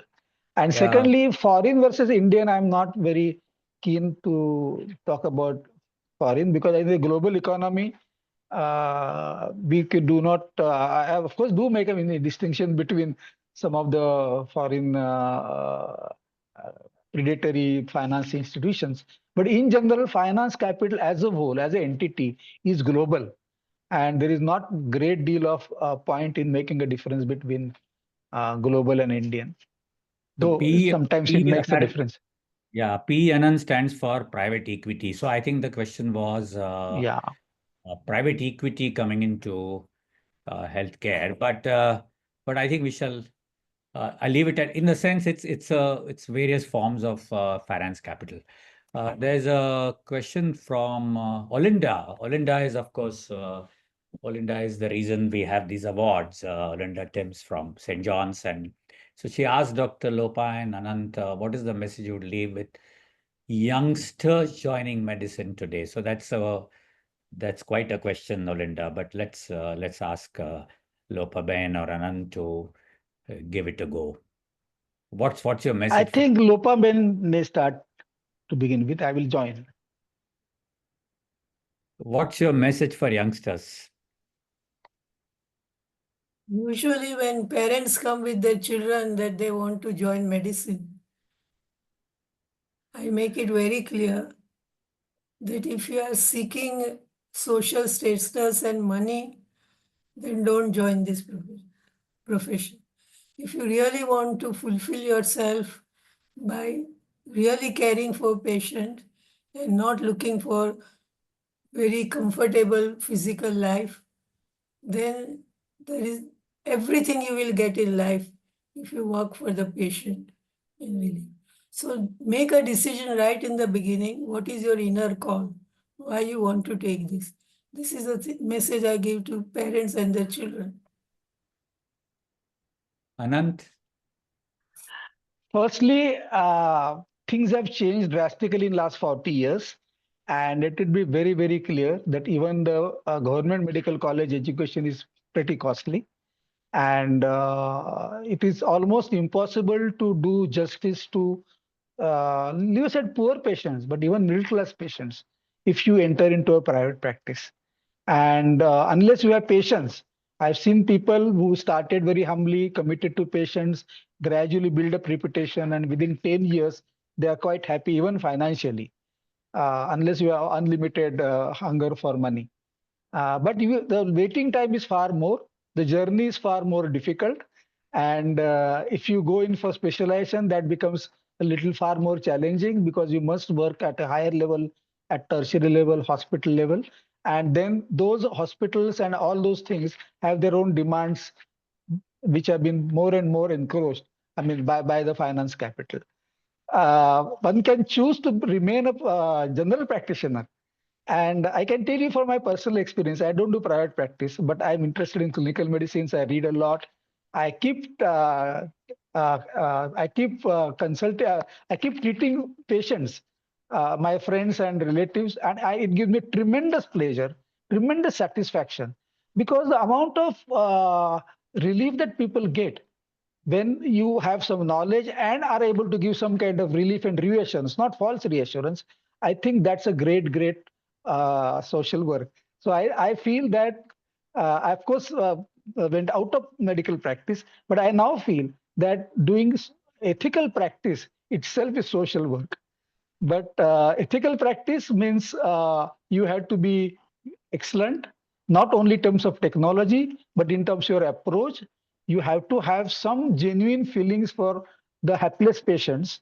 And if that is your concern and drive, certainly if you have some patients, you will not only earn money, but far more than that, satisfaction and reputation. But it is your choice. What is the purpose of coming to medical field? If you main thing is earning enough money, of course there are ways of doing it, but I feel that hapless patients require good doctors. Absolutely, there is no question about it, whether rich or poor. Thank you. Thank you. I can see some more Yeah. questions in the webinar chat. There's one on how can the public make healthcare equity and affordable agenda high on the agenda for government and for. I mean, these are very fundamental old questions. Why is healthcare not high on the agenda?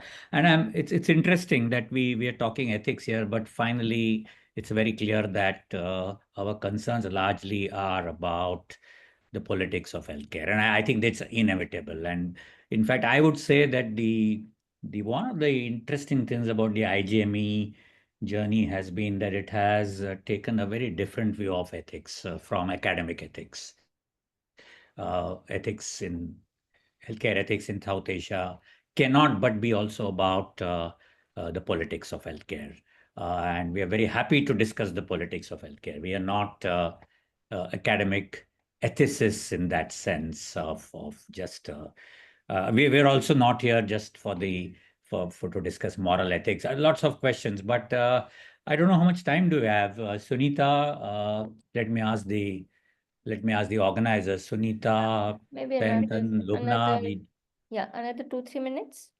We could close then. Another 2-3 minutes to talk about the politics of healthcare. That's a challenge. We can have a webinar on that later on I with think Anant. there is 2-3 one more minutes. question. Well, anybody who wants to talk about the IJME journey? Anybody on the IJME journey? Amar, are you there? You want to say something? Amar is the editor of the Indian Journal of Medical Ethics for the last many years. You like to say anything? Or Sandhya is here. Sandhya Srinivasan, one of our other pillars over the years. Any of you? I've just promoted Amar to panelist, so I think. Amar, you have been promoted to panelist. Amar.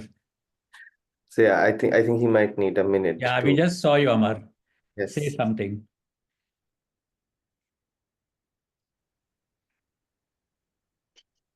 Go ahead, Amar.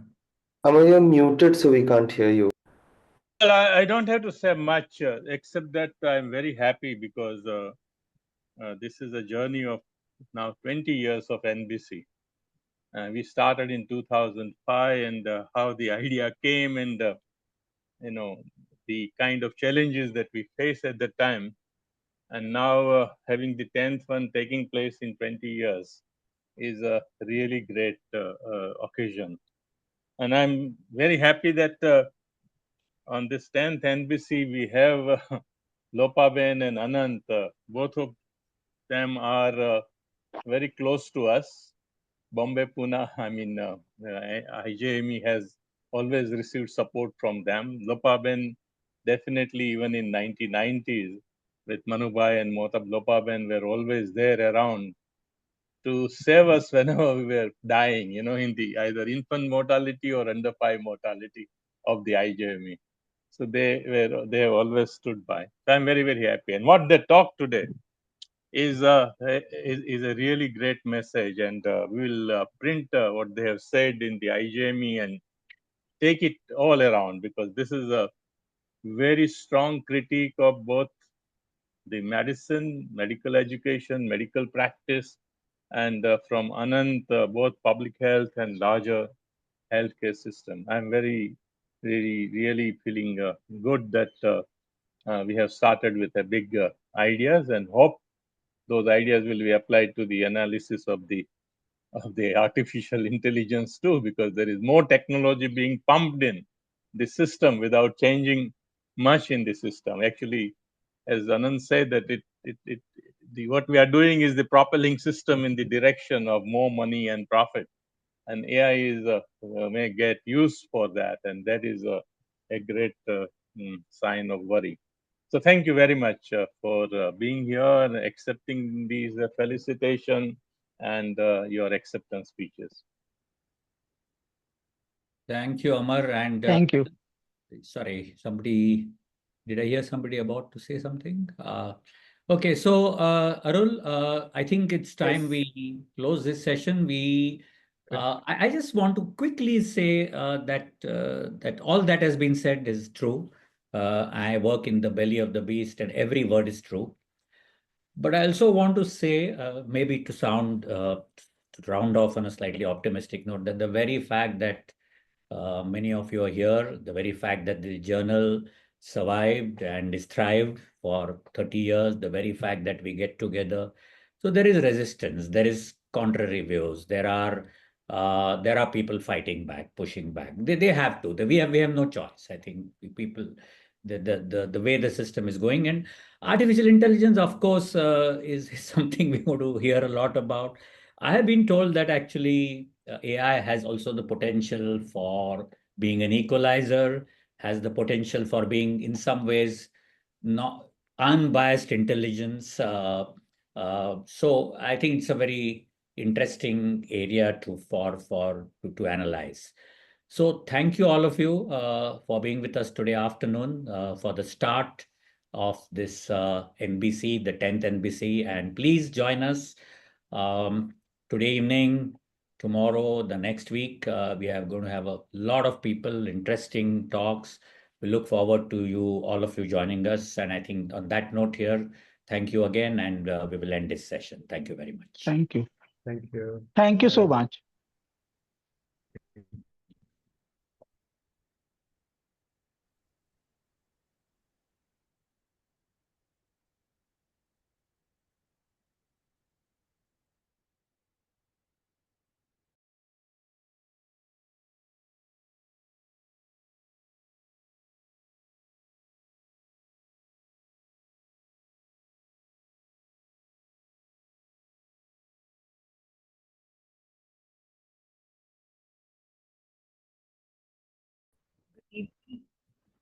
Good evening and welcome to the 10th National Bioethics Conference. The first panel, the Bioethics Conference's theme is on artificial intelligence in healthcare, ethics, law, and human rights matters. And the first plenary of this National Bioethics Conference actually addresses a very core theme on health technology assessment and artificial intelligence, the past and the present. And we have with me my co-chair. I'm Mana Ramanathan, the working editor at the Indian Journal of Medical Ethics.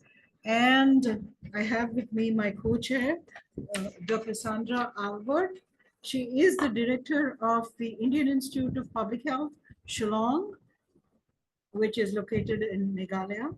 She is a dermatologist with an MD from the Kasturba Medical College, Manipal, and her interests in public health led her to pursue a doctorate in public health from the LSHTM, and she heads various. Her talents are multiple, and I'm very grateful that she is a co-chair, and she comes from one of the centers which is working on health technology assessment in Shillong. And it is wonderful to have such an ally who is actually in another center working on health technology assessment. And we have with us a wonderful panel of faculty from different parts of the country, which include Professor Indranil from the School of Government and Public Policy at the O.P. Jindal Global University in Sonipat, Haryana. And we have Dr. Calvin Loon Ho, a friend of mine who is an associate professor with the Faculty of Law at Monash in Melbourne and a research fellow at the Center for Medical Ethics at the University of Hong Kong and a fellow at the PhD Foundation of the University of Cambridge. He is also a co-chair of the expert group on ethics and social listening and infodemic management of the World Health Organization and an ethics board member of the Médecins Sans Frontières. And most importantly, another colleague as a speaker who has been on the forefront of medical technology assessment in India, Professor Shankar Prinja, Professor of Health Economics at the Department of Community Medicine and School of Public Health at the PGI, Chandigarh. And I assure you that it will be an amazingly wonderful session. And I'm going to invite Dr. Indranil to take the stage, and he is going to be talking to us about contemporary healthcare ecosystem and artificial intelligence, opportunities and challenges towards strengthening health and justice. The floor is yours, Dr. Indranil. Please go ahead. Right. Am I audible? Yes, sir, you are. Thanks, NBC. It's a great honor for me. Particularly, it's quite emotional for me to be part of NBC because one of the first presentations I had made in my small research career was in the 3rd National Bioethics Conference at AIMS 2011. I very fondly remember, and it's a great honor to be able to come back here. I've been given a task which is quite tall, and I'm sure most of the 4 days that we will discuss various aspects of ethics and healthcare in India will throw much more light on the matter. And what I am going to do here is to at least raise some of the questions that we need to debate, discuss before we reach conclusions related to it, artificial intelligence and healthcare, and whether it will lead to justice and equity for the society and human civilization. Yeah. So if you, the debates on AI has been mostly very polarized. There are people who are seeing this as a panacea of all the human problems, particularly in healthcare, and also seeing not only health, but also various other aspects of human life. It's being seen as one very important, one of the most serious breakthroughs and or series of breakthroughs, and with huge potential. At the same time, there is a prevailing sense of dystopia as well. There is this sense that the human civilization might lose its certain basic tenets at the hand of AI if it goes wrong. What is important for us to recognize here is that both these arguments are putting technology as the within or the main source of power within the sphere of technology, rather than looking at the larger society at which the technology is located. So I think before taking sides on this, some of the crucial issues related to how the interface of society, politics, state, and market, and artificial intelligence we need to look at. Now, one related very important formulation that has come up and is by one of the key authors here, that AI is neither artificial nor intelligent. There is this overwhelming notion that AI would surpass human intelligence and create structures which are or create mechanisms which will lead to unlimited form of domination. Now, the thing is to reduce one key concern here is and I want to keep it at the very outset, that reducing here idea of humans as mere information processing system, because AI is essentially a huge, most developed, but also quite complex system. But the main task remains information processing. With advanced technologies, the society, many things to back up AI, but it is essentially a information processing system. So reducing human beings to another entity of information processing is limited. Many argue that. And then also, because here under artificial intelligence, any output that you are producing needs to be laid out in conscious, very explicit processes. But one key difference of AI with human beings, which needs to be kept in mind, that's a fundamental difference, that human beings react or process quite a lot of things unconsciously, and use of both unconscious and subconscious mind becomes a crucial element in the way human beings see the world and perceive the world and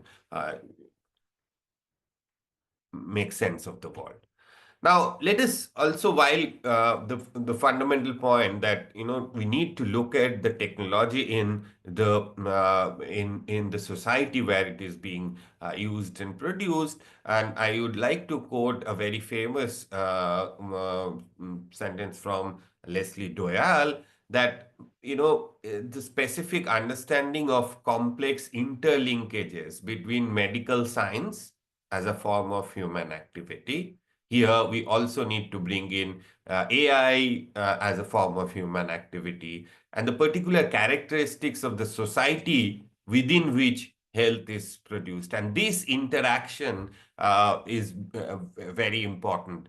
Earlier, Dr. Sanjay was mentioning, Anant also mentioned about how we need to understand the politics of healthcare to be able to make sense of the AI. So what is crucial here is that, what are the epistemological foundations of AI? We need to understand those epistemological foundations. We need to understand the substantive theories and what these theories can explain. And I'm going to touch upon some of these, and this is far beyond the scope, but these questions are crucial. And then we need to also understand the social practice of the given science, in the sense, who has access to knowledge base? The AI technology here, who has access to the knowledge base, and on what terms this knowledge is processed, is used. And then we also need to make sense of the nature of division of labor in the production and utilization of medical science, and any technology, AI in particular. So what kind of division of labor that's being created? We'll touch upon it, and so and it's important to also recognize how the process of science and technology gets converted to commodity under capitalism, and then how the whole the way society is organized, healthcare system is organized, becomes very crucial, and in that social organization, in that process of converting knowledge into commodity, particularly data as a commodity here, we will see some of the crucial implications of AI being unfolded. And there are already certain trends and patterns. And while understanding this, we need to also focus on the role of power. And of course, power, when we conceptualize power, we see power also as will action, collective action, which is called power too. But also we need to be conversant, or we need to keep the power over. We need to know how and to what extent a particular technology is able to determine people's behavior, how it is associated with and creates forms of domination and coercion. And in that context, we need to also respond to how policies, how what kind of governance architecture would be crucial in ensuring or use of AI in ensuring justice and equity. So a bit on the politics of healthcare, and I'm making a quite relatively stronger statement here that there is a strong view that health system can be seen as a source of exploitation and social control. Hegemony over medical knowledge actually has helped health system to function as a powerful agency of socialization. So it can propagate certain social norms, social beliefs, and also it helps us have some set of controls. And what kind of, so how in that context AI can actually facilitate or accentuate some of these controls, strengthen or deepen some of this control, remains a major concern. Then the bureaucratic, hierarchical, and authoritarian ways of functioning of the health system also reinforces divisions of labor. And we'll see in the context of AI and healthcare some of how these divisions get further accentuated. Now, and if we bring the Indian state and the nature of Indian elites in in the context of healthcare, we'll see that there has been an overwhelming domination of ruling caste and classes in the case of healthcare.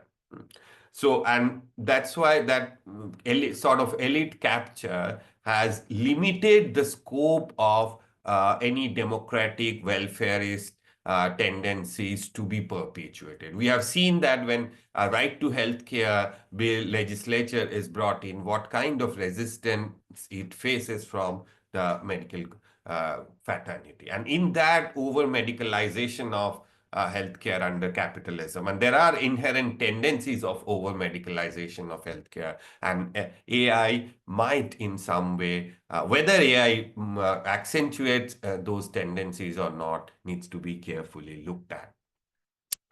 Now, overall, if you look at the epistemology and the ecosystem, the AI and the big data governance can be called informational capitalism, where the epistemology and techno-scientific paradigm of the data sciences is governing it's creating newer market and creating newer market forces.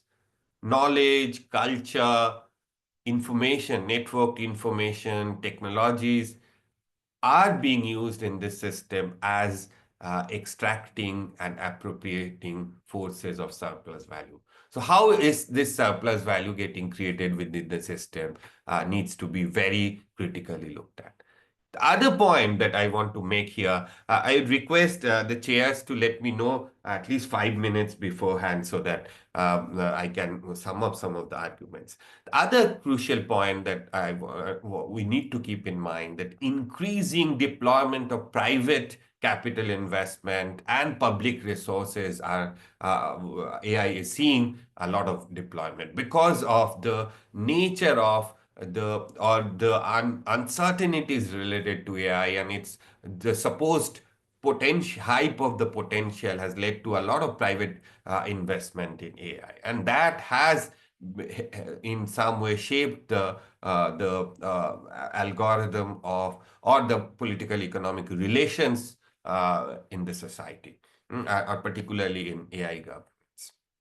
And then newer forms of political economic subjugations and social stratifications are being created. The other crucial point is, many authors have tried to equate or say sees similarity of AI with the mining industry, and there is a profound logic behind it. It's actually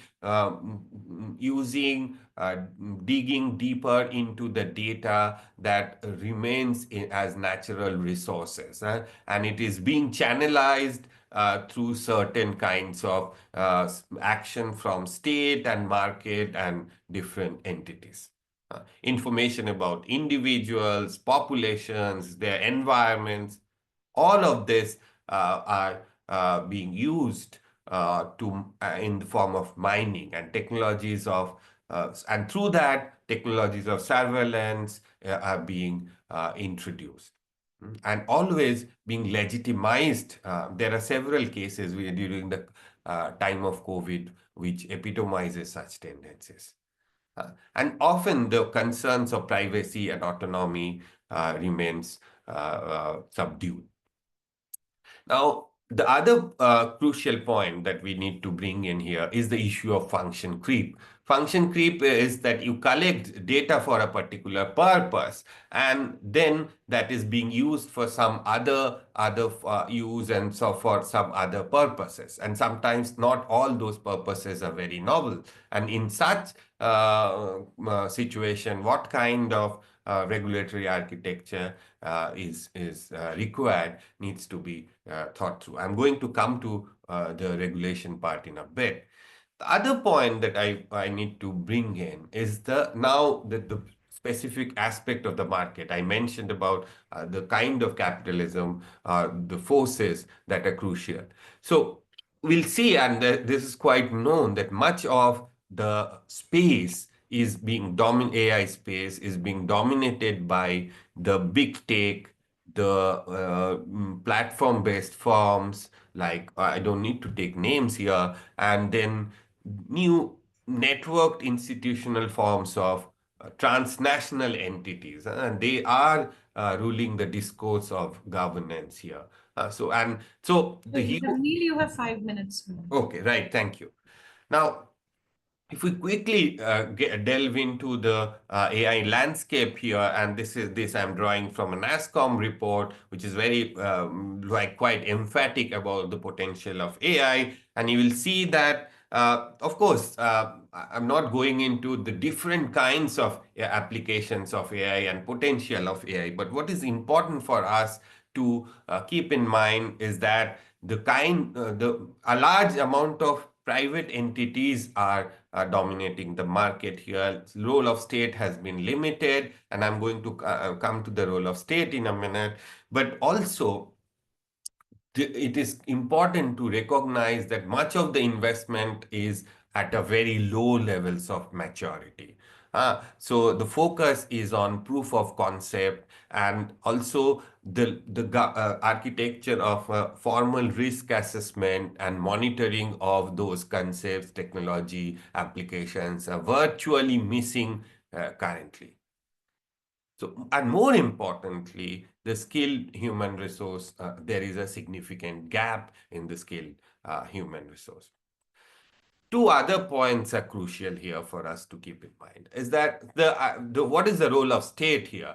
The Ayushman Bharat Digital Health Mission, which aims to, through big digital technology, aims to create enabling environment for AI and other big tech or big data, actually is trying to put the horse before the cart rather than putting it other way around. For instance, we didn't even get to know that our Aadhaar IDs, which were the unique health IDs, were created during the COVID time. Now, there is an incentive to create personal ID, but also the other critical element, which is putting the health system within the network of ABDM, has been a major challenge. Particularly, the compliance from the private sector has been very, very limited. So while if you recall our experience with the banking sector, here we had first tried to link the banks and then got individuals into the banking network. But here the incentive, the structure is just the opposite, because there is a lot of incentive from the market to have access to larger personal data rather than trying to link the health system with the database. So we need to really look at some of this. The 2 minutes I'll take to make two important points. One is the digital divide. And there is a lot of legitimacy in saying that this digital divide needs to be shortened or bridged. And it now UN Secretary General made a statement that it is a matter of life and death. But we need to also keep in mind, or at least be concerned, whether, say, rapid expansion of such technologies in the low and low middle income countries, does it in some way legitimizes sweeping access for these large technology companies, the large platform-based networks, and sometimes state power to have incredibly incredible access on people's life, exposing them to significant vulnerabilities. There have been a lot of struggle to have human rights protections. Whatever little we have, there is a chance that some of this gets undermined. And then it's sort of Trojan horse, and it's in the way this can play out in the way of state surveillance. We have seen already some remnants of it. And then there are instances of malicious targeting and unperceived experimentation, particularly the AI-based the clinical trials. So we need to focus on the regulatory and governance architecture. But if you look at the overall discourse on AI, it's mostly premised on self-regulation. Many authors have argued or questioned whether it's self-regulation is a chimera. And if you look at some of the Indian laws and governance architecture, it's also the role of state has been largely to facilitate further investments, facilitate creating enabling environment, and putting the concerns of regulation as at the back burner, essentially saying, beyond, of course, to some extent, data secrecy and also personal privacy issues. But then beyond that, the approach has been that when some of the challenges come, we'll address them without trying to really predict and create enabling governance architecture. The challenge is of rapid privatization of some of the social rights. Now, the thing is, for not only for India, but for many of the developing countries, LMICs, LICs, it's very difficult, given the technological know-how and the kind of capabilities some of these states have, to really ensure that the regulatory architecture, appropriate regulatory architecture is put in place. We have seen some very important initiatives in the northern countries, but very limited scope in the developing south. So in such a situation, the role of UN agencies, international bodies become very crucial in creating that kind of architecture. But then what we see in the current context, particularly the Trumpism and the consequences on the UN bodies, WHO, and other important entities, is that there is enormous effort to, in some way, undermine some of these entities. And we need to also really ask ourselves, is there a link with the dominance of some of these big tech in the Trump governance architecture and the potential of UN agencies as a force to, enforce some of the governance architecture? Is there a contest, and that's why this strong effort, among many other motivations, to undermine the legitimacy and effectiveness of international entities? I'll stop here. I think, sorry if I have raised too many questions, but I think some of these needs answer, if not here, but in due course of time. Thank you. Thanks for the opportunity. Dr. Sandra, would you like to add anything to at this moment? I don't think I want to add anything at the moment. Mala, I just wanted to know whether we're going to give the audience a chance to get questions now, or we're going to do that at the end after all speak.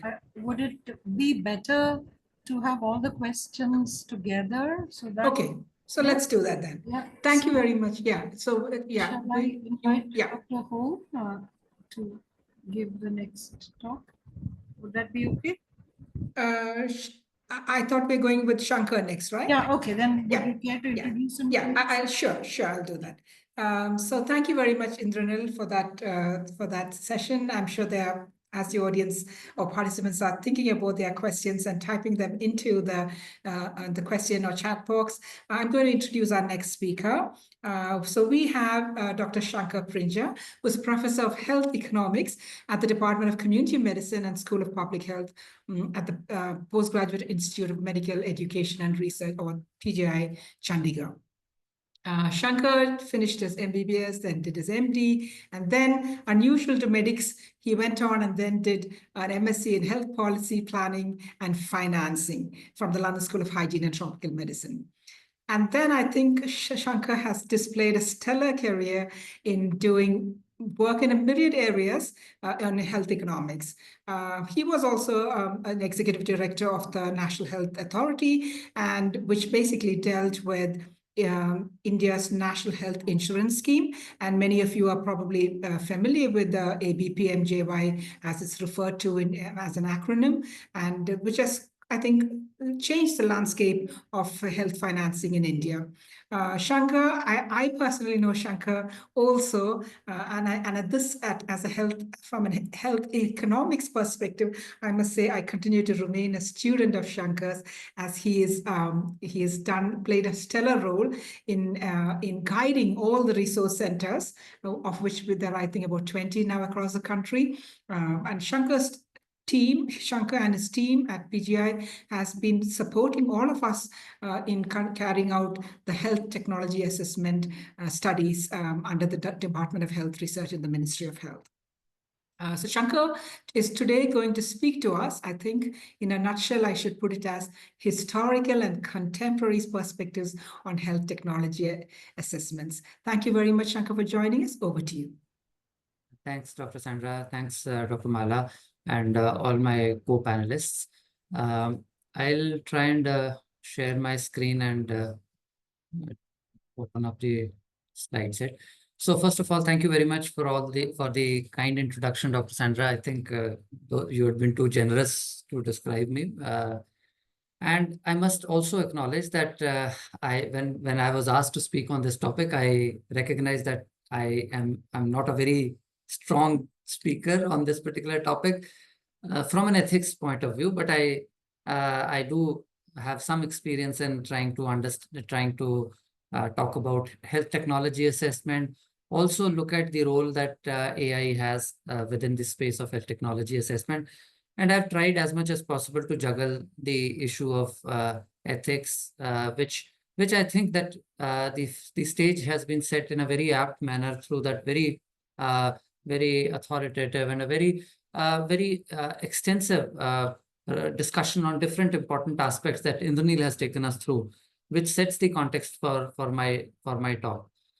So I thought that when I was asked to speak on this particular issue, I thought that I'll look at the confluence of the health technology assessment and AI from two standpoints. One is that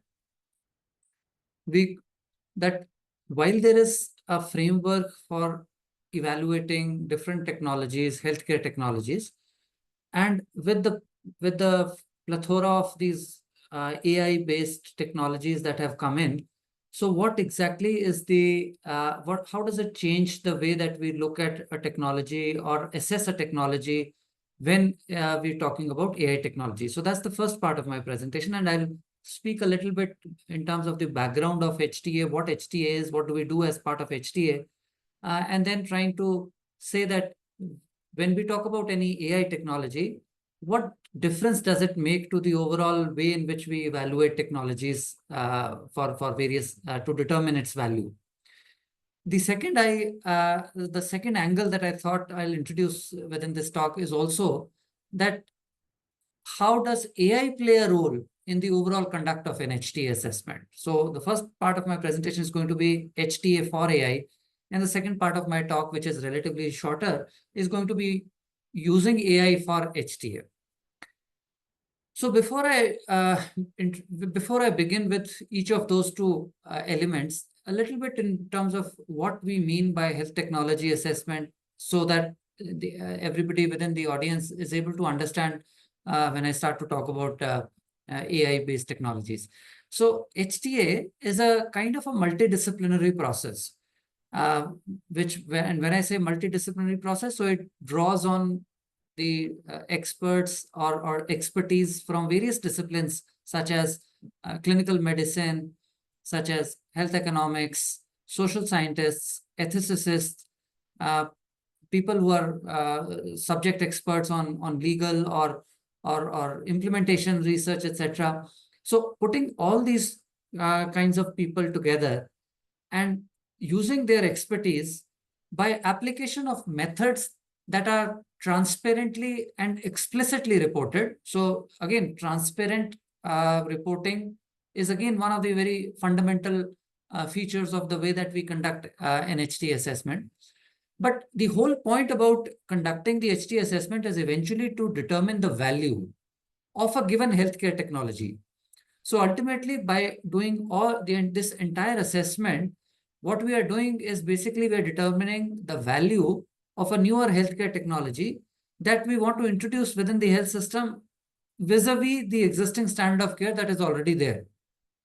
So there are two very important fundamental keywords in this entire definition. One is value. So we need to understand how do we determine the value and what do we mean by this value connotation. And the second is that what exactly do we mean by health technology here? And the eventual purpose of undertaking this, the HTA assessment or a health technology assessment, is basically to undertake decisions that help us to eventually achieve the outcomes of the health system in terms of better equity, better efficiency, and high quality healthcare services that are introduced. So if I go on to describe, when I said that we want to determine the value of any given healthcare technology, what I mean by value is a range of different things. So it's not just any one thing. So for a clinician or a doctor, perhaps the value is more in terms of how effective is the new drug or a new device. And is it safe? Is it not going to, are the principles of do no harm going to be satisfied within that? So that's the first and the fundamental value dimension that we're trying to explore. The second is more from a kind of a payer's perspective a healthcare purchaser's perspective, or perhaps the perspective of the government, who is to make certain investment on behalf of the population for whom the coverage is to be assured.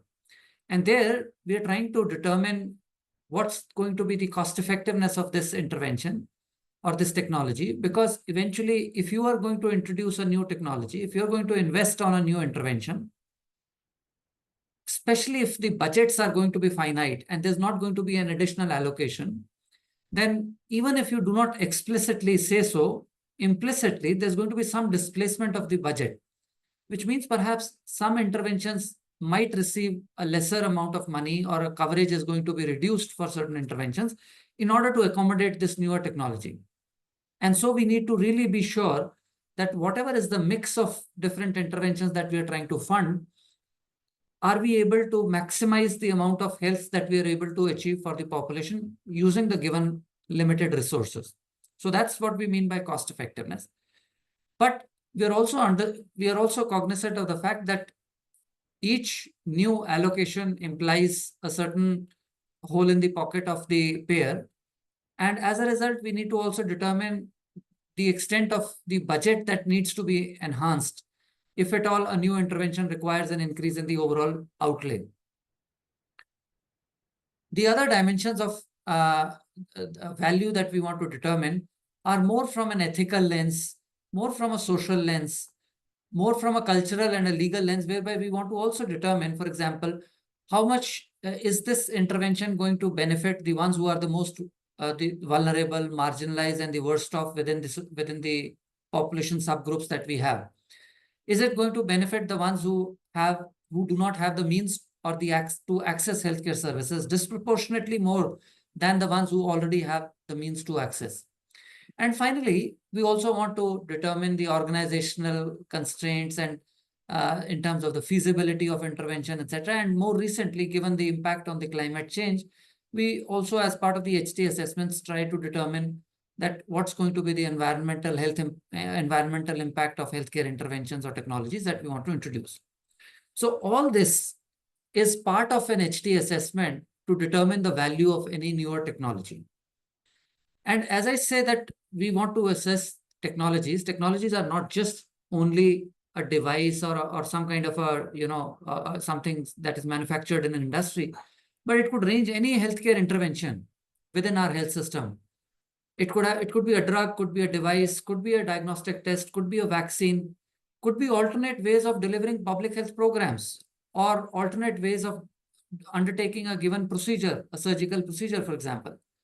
But what this new AI conundrum brings in is a range of different technologies which are now getting enabled through some kind of an AI algorithm, and which has implications not just in terms of simply the extent of the ability to be able to detect or to be able to treat a given healthcare condition, but it also has implications in terms of how does it displace the existing health workforce, or how does it influence the access to services? Because without an AI technology versus with an AI technology, does it make the access to healthcare services more easier or less or more difficult?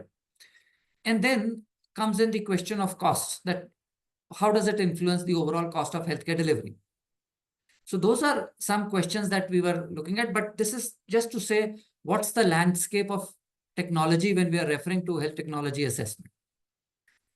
And in order to carry out these HT assessments, there is a very organized ecosystem of institutions, research, and academic institutions that have been created within the country, which are funded by public financing. And the Department of Health Research funds each of these institutions to carry out these assessments. So the secretariat of this HTA institution is housed within the Department of Health Research. And there are a whole range of these regional resource centers and regional resource hubs, which are shown across the map of India with different colored dots that you can see. And there are quite a lot of these institutions, and Dr. Sandra was referring to these, which are now more than 25 or so. And the vision is that these institutions need to be expanded, the capacity needs to be expanded to have probably somewhere close to more than 100 such institutions. And as Indranil did also point out in his earlier talk, that there are several different applications of AI in healthcare, whether it's simply in the way that we have our workflow automation processes, which is more to deal with how do you administer or govern your healthcare systems, whether in terms of providing, let's say, scheduling of appointments. So in the institute where I work in PGI, so we have some system of we have some system of online registration, online appointment. But then thereafter, there is an algorithm that runs in behind the system, which tries to allocate the individual into different clinics and provide a given slot in different clinics, etc. And then there are these significant applications of AI in diagnostics. These are well known to, I think, almost everybody. We're talking these days of, reducing the need for specialists to be available at some kind of point of care service provision, and having AI perhaps possibly offer a solution to improve the access in such situations, whereby you can perhaps click certain retinal images and transfer them to a hub and spoke model, develop a hub which has a specialist, even reduce the extent to which you require a specialist time by screening the number of retinal images that you have to diagnose retinal, diabetic retinopathy, by first running an AI algorithm which is able to test which of these seem to be of high risk of further evaluation by a specialist.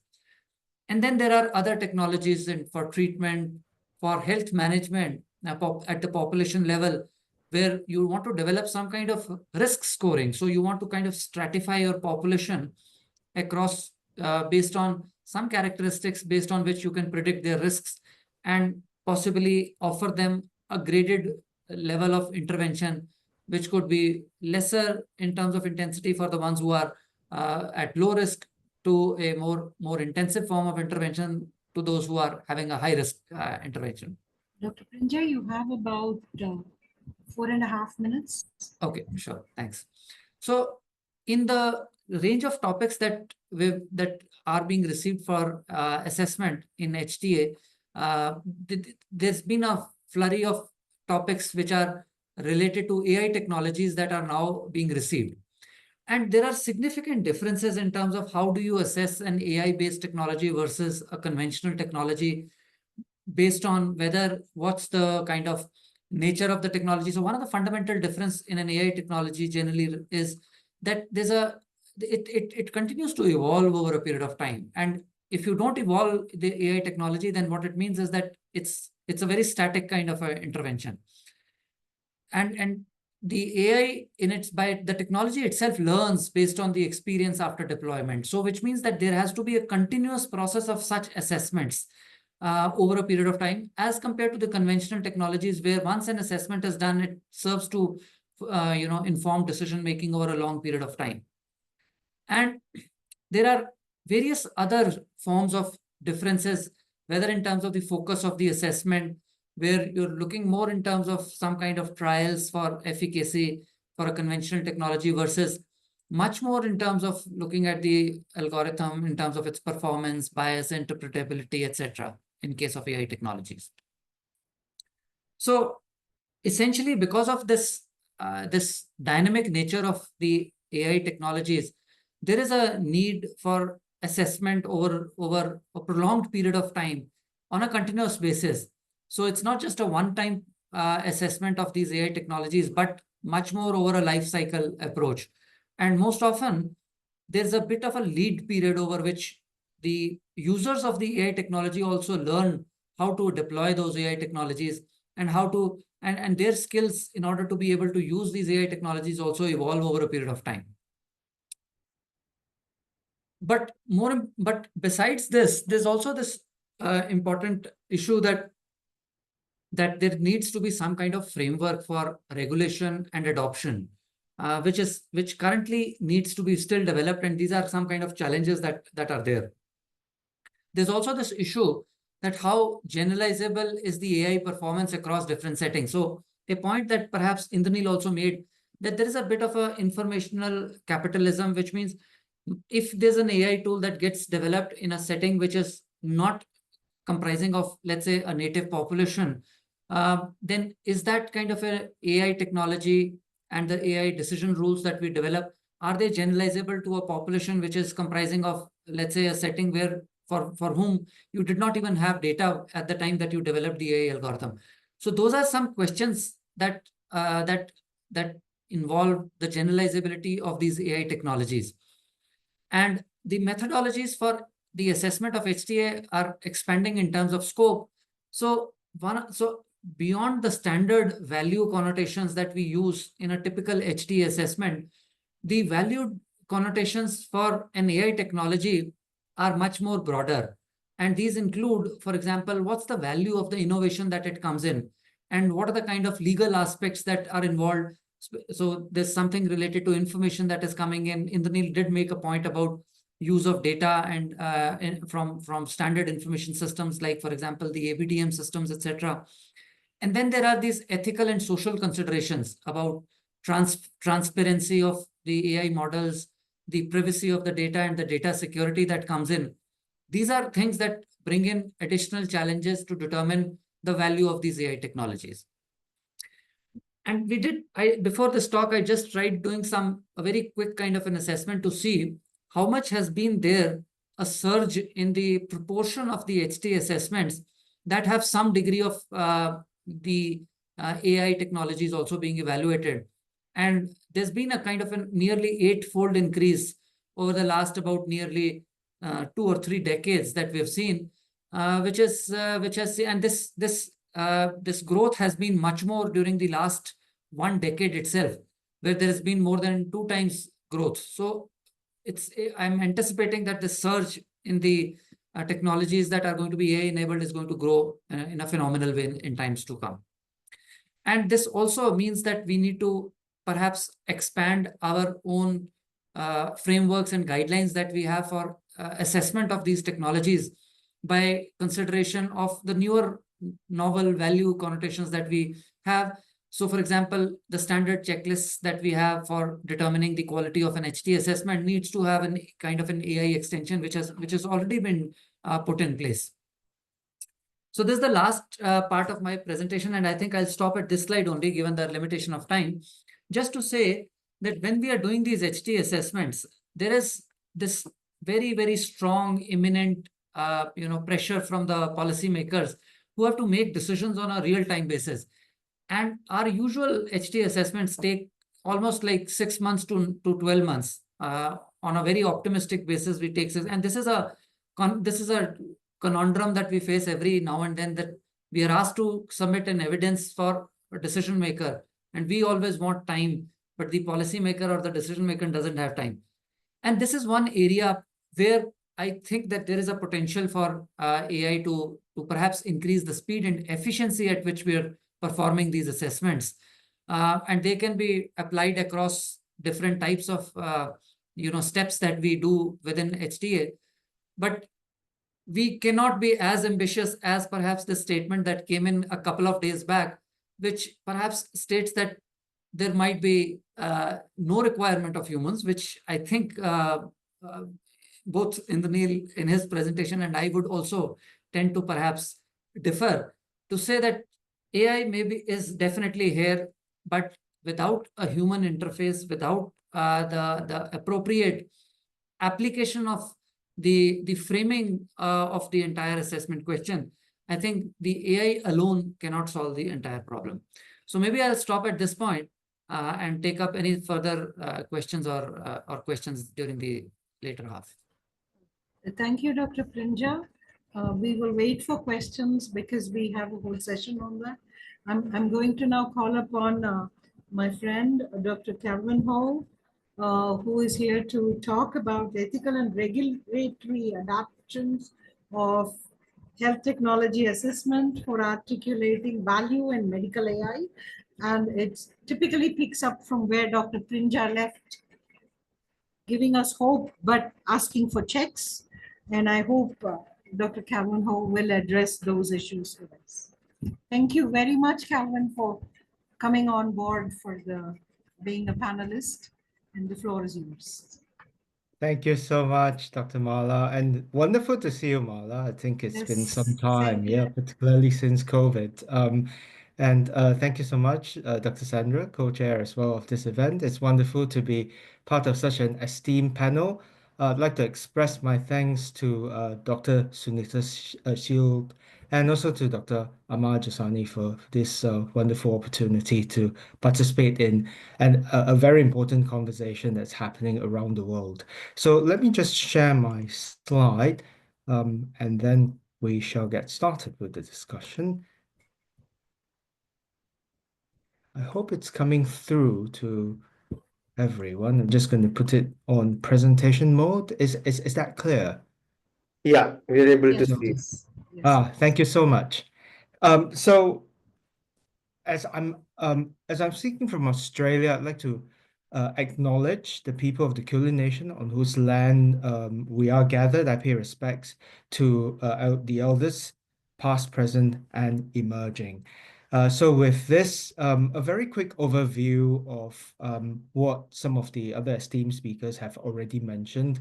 I thought I'd like to put forward this proposition that health technology assessment itself could serve as a framework to articulate the multiple dimensions of value in the application of AI in healthcare. And by this, I'd like to advance two particular points. Of course, it facilitates person-centeredness if done appropriately, and it could also support appropriate resource allocation, a hugely important issue, as it were, in public policy. So there are some challenges around the world, one of which, of course, pertains to a rather stark distinction that's drawn between research on the one hand and therapy on the other. So this would be essentially from an ethical and legal or regulatory standpoint. So we might have to rethink about some of these distinctions and to see how we could better bridge some of the operational arrangements and review processes. The second challenge pertains to in a way, having an infrastructure to support effective collaboration and integration, for example, data integration through appropriate governance. Of course, this would again be something that earlier speakers have mentioned as well. And my proposal, of course, is nothing new. It's essentially to highlight a need for a governance regime, broadly speaking, and that would, of course, comprise appropriate ethical and legal arrangements, among others. Of course, I focus on these two components, given that these are areas I'm most familiar with, and my own argument is that and this sort of arrangements that's put in place should be responsive, participatory, and integrative, particularly at the epistemic level. So with this, again, just to highlight some key points about health technology assessment, the previous speaker has provided a wonderful introduction to some of the key aspects of HTA in short. Just to pick up some of the key points that WHO has also put forward. Of course, this, as we've heard, will have to be systematic and multidisciplinary as an evaluative approach. And it looks into both the direct and indirect consequences of a new technology such as AI. It is a multidisciplinary process. Just to highlight that, the previous speaker has done wonderfully in explaining why this is to be, and of course it's linked to the determination of value. Importantly, from an ethical standpoint, it is a transparent and accountable process.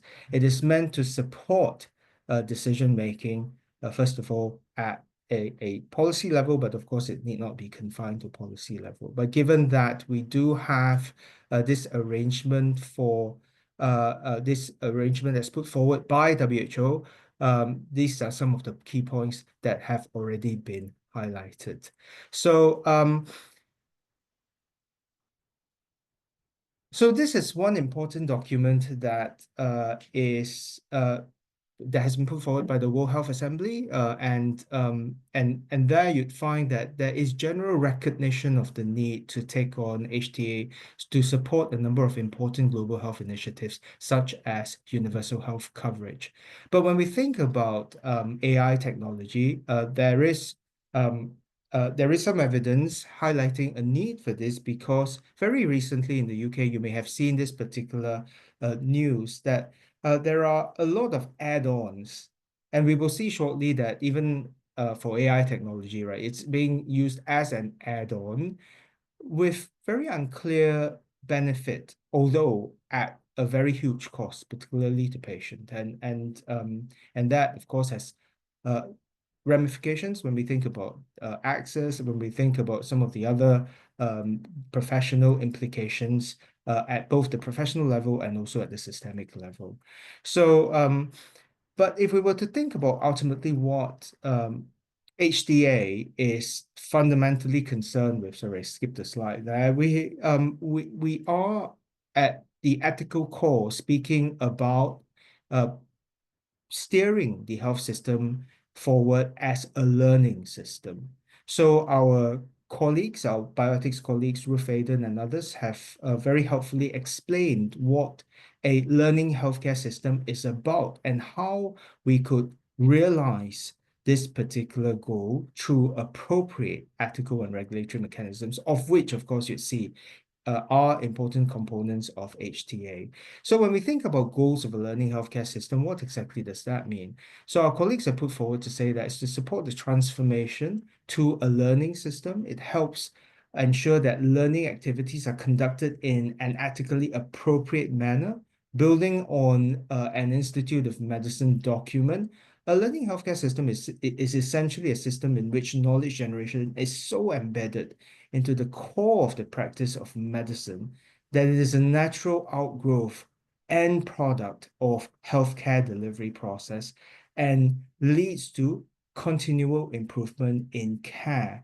So if you think about, in a sense, the end goal of AI, medical AI in particular, it really is to try to draw on data processes and to enable devices, certain kinds of devices, to optimize their performance in a way that could create more healthcare value for ideally the patient and the healthcare system. So it is, if appropriately developed and applied, in alignment with what we could consider to be a learning healthcare system or goal as such.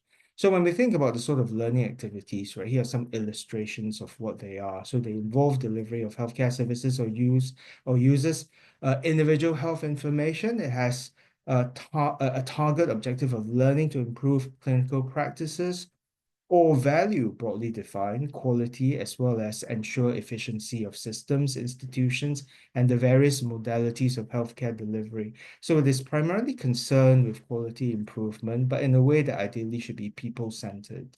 And of course, an illustration of it rather is comparative effectiveness research that serves to help generate evidence, but of course it should not be left simply as such, but will need to be linked up with some of the other evidence as well as practices that we have within the system. And as a matter of healthcare practice, it could be categorized, as you see on the slide, the last bullet point, in a number of ways. So there are important ethical justifications for supporting such an approach. As you see here, it's meant to help enhance fairness, create equity within healthcare system. It is intended to steer high quality healthcare and at the same time ensure economic well-being. So these explanations are set forth in the slide, and you're very welcome to look at that paper, which of course provides further explanations as to why these justifications need to be heeded. And if you think about some of the concrete obligations and the parties that bear these obligations, there you have an illustration of what they are. You see that there are many different parties involved. And of course, when we think about ethical governance as well as regulatory processes, ideally, a goal would be to link up all of these various endeavors in a way that would make sense. And of course, that would be consistent with ethical goals. So here, of course, you'd have a list of them. I have, together with a colleague in seminars of nephrology, considered a development in that particular area of practice. You'd see this particular Think Kidney initiative in the UK. Of course, that's drawing on data processes and drawing on essentially AI technology. An early warning system was put in place in order to ensure that acute kidney injury is not missed. You see that this particular approach, known as the stream system, when effectively implemented, was able to save cost within the NHS. Of course, as you see on the slide there, a significant savings as was supported by clear HTA evidence that was created. I thought this is an important proof of concept, and if we were to look further ahead in terms of how this particular technology is likely to develop. Now, DeepMind has taken on this particular initiative in the US to predict such a condition, so acute kidney injury. But of course, here you'd see here, while there is clear evidence that in a sense, superior performance compared to the Think Kidney Streams approach, because while the Streams approach could predict acute kidney injury as in terms of a few hours ahead of the injury, so that healthcare providers could then intervene in a timely manner, the DeepMind system could make this prediction a day to 2 days ahead of the injury. But then, of course, what's important to recognize in this development is that it is highly dependent on data. Now, DeepMind was working essentially with data from the Department of Veterans, so a very limited data set. And while this prediction could work well in limited setting, there is no assurance that this is likely to also be accurate or reliable if applied more broadly.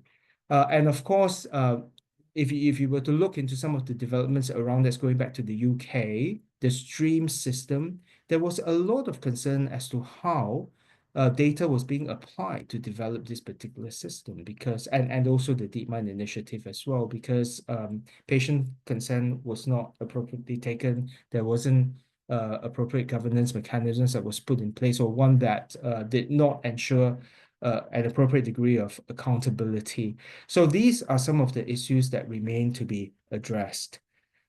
So that's one big challenge. And as I've mentioned earlier, the other key challenge would be thinking about the research and therapy divide. Calvin, you have Mala, am I at 5 time? minutes now. Okay, thank you so much, Mala. So we do need to think about how to bridge this particular divide between research and therapy, because a lot of our ethical governance mechanisms and regulatory regimes are structured as such. So if we think about some of the initiatives that are put in place, I have, together with some colleagues, looked at what has been happening around the world, and particularly in the EU. And there are some important developments there that I think would be instructive for regulators to consider. So a lot of this, there is no set regulatory approach as such. There's no magic formula or silver bullet to a lot of the challenges that we've talked about. So what we see are a lot of regulatory experiments, and perhaps even ethical ones that are put in place, ethical governance mechanisms.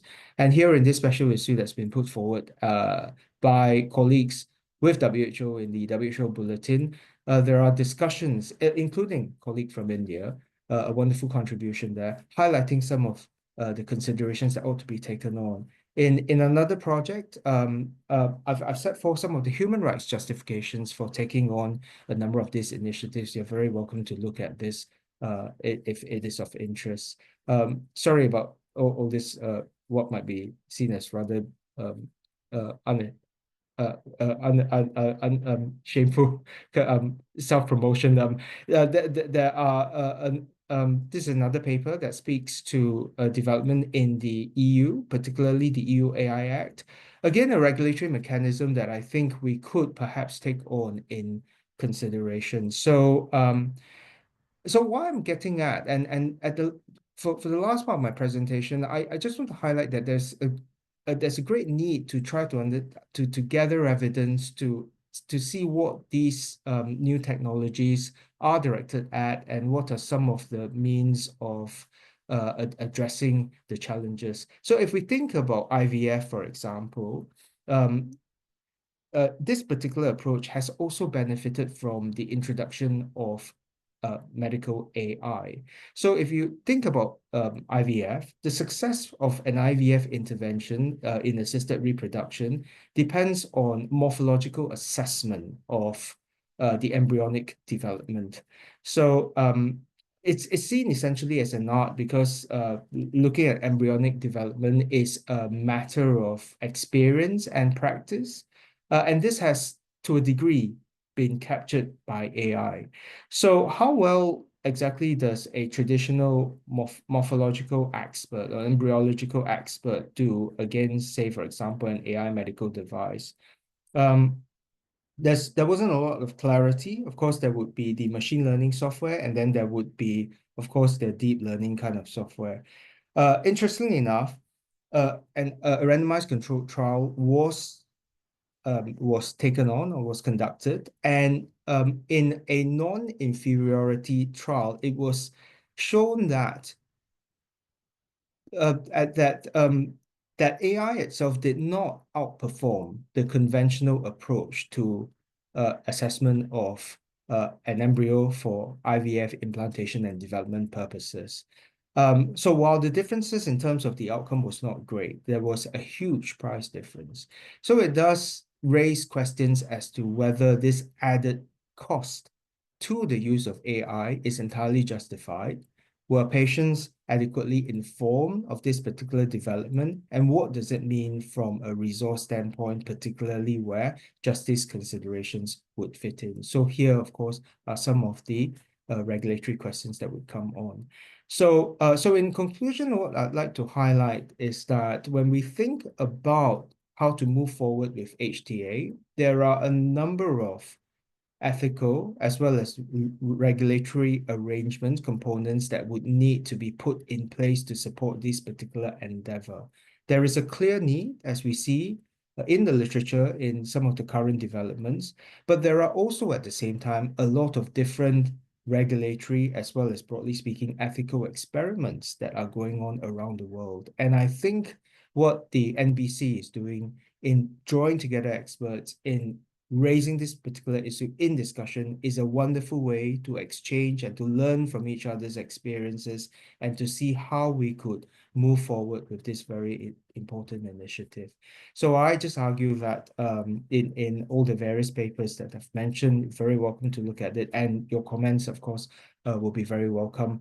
These are some of the proposals that I'd like to put forward, and I'll be very happy to hear your thoughts and comments in the discussion to follow. So with this, it's back to you. Thank you so much for this wonderful opportunity, and grateful thanks again for the opportunity to weigh in on this important discussion. Thank you again, everyone.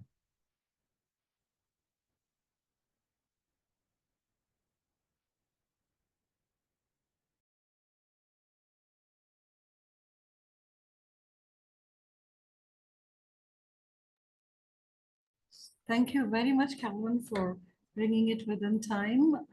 And that was a wonderful talk, particularly because it addressed the epistemical questions which need to be highlighted on this issue.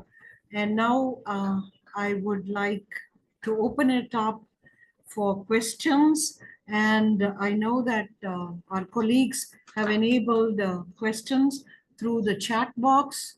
So we do have questions which I'm going to check. But in the meanwhile, I have a quick question for Dr. Prinja as we look at the chat box for questions. So you talked about transparency and the need for privacy, but oftentimes in terms of privacy, it's always seen as prospective or, during the time.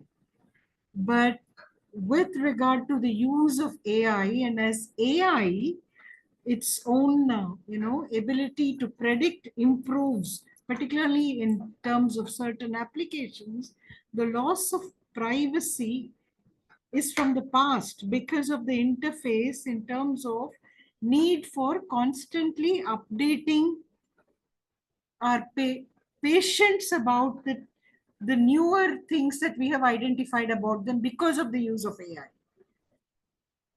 And oftentimes in the past, we have never consented them for such things.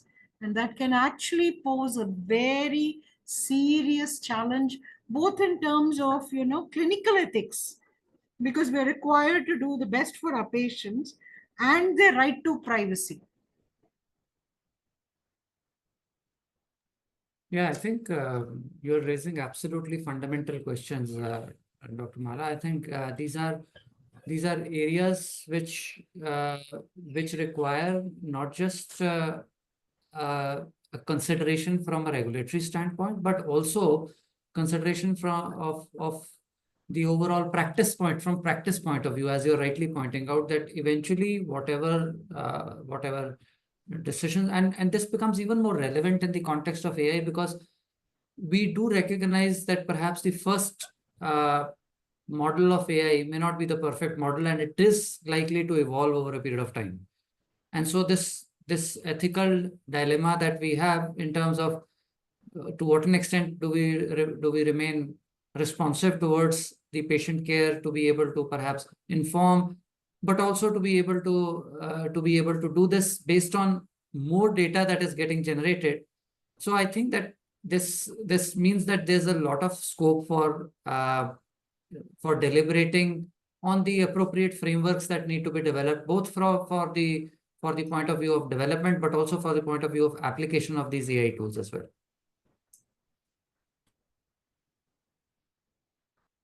Sir, there is a question on the chat box. Sandra, shall I read it out? If you want me to, I can, no problem. I think the question is for Indranil and in fact all the panelists.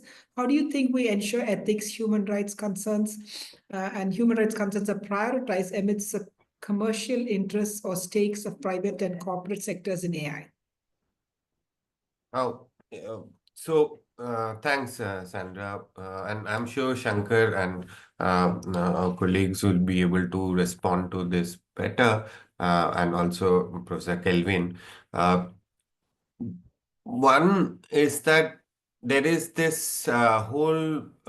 so the main issue here is that those ethical concerns need to be put into the forefront, rather than seeing some of these as like the current framework of governance is facilitate, try to be enabler of AI, and then if there are implications, we'll deal with it. I think for human rights considerations, we need to, first of all, forefront those concerns, issues of privacy, and also function creep. To what extent we are certain about use of the data and for what purpose. The whole data collection is being done primarily by frontline workers, and then it is over time getting channelized for private profit. So there is a fundamental ethical concern, and that needs to be, and then private human data. So that needs to be put in forefront. The other issue is to create overarching architecture across the world to be able to deal with some of these concerns. They may not be within the purview of country governments all the time, because there are transnational entities who are at the other end of the spectrum, and then human people are in the front face. So I think these are my submissions, but I'm sure Sunita has also asked for others. So I'm sure there will be other views. I think just to add to what Indranil has said, I think we'll also need to be, so I completely agree with what Indranil has said. I mean, absolutely spot on. But just to also add that I think we'll also need to be continuously cognizant of the fact that there are going to be trade-offs in terms of the advantages and disadvantages.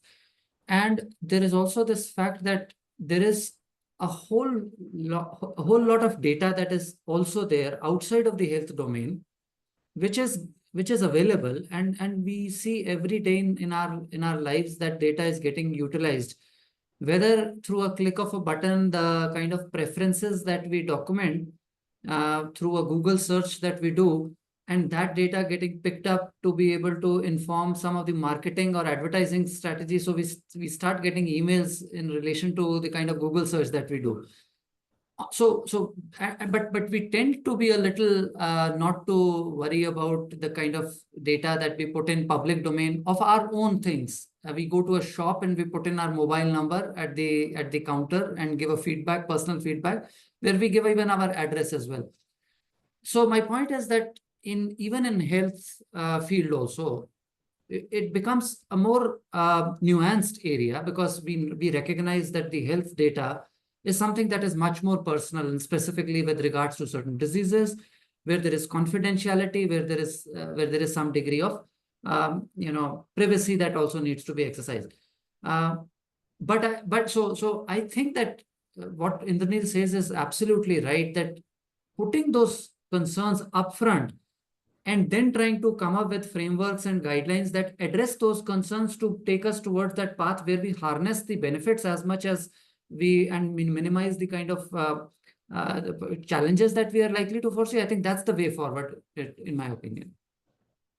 Thank you, Shankar. Shankar, I'm just going to add, Mala, there's a question for you, but I think you can come turn around at the end. But to Shankar, there's words of appreciation in the chat, but there's one question which is asking you to actually give a couple of examples where HTA has been useful. And I think that's something nice for you to actually speak. You have so many examples, but perhaps a couple of examples for them.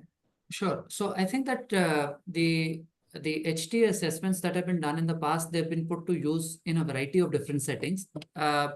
So one set of area where the HTA evidence has been put to extensively in use is to guide the kind of choices of interventions that get included within the health benefit package of PMJY. So every day there are requests for inclusion of newer therapies, newer drugs, newer devices, etc. within the health benefit package.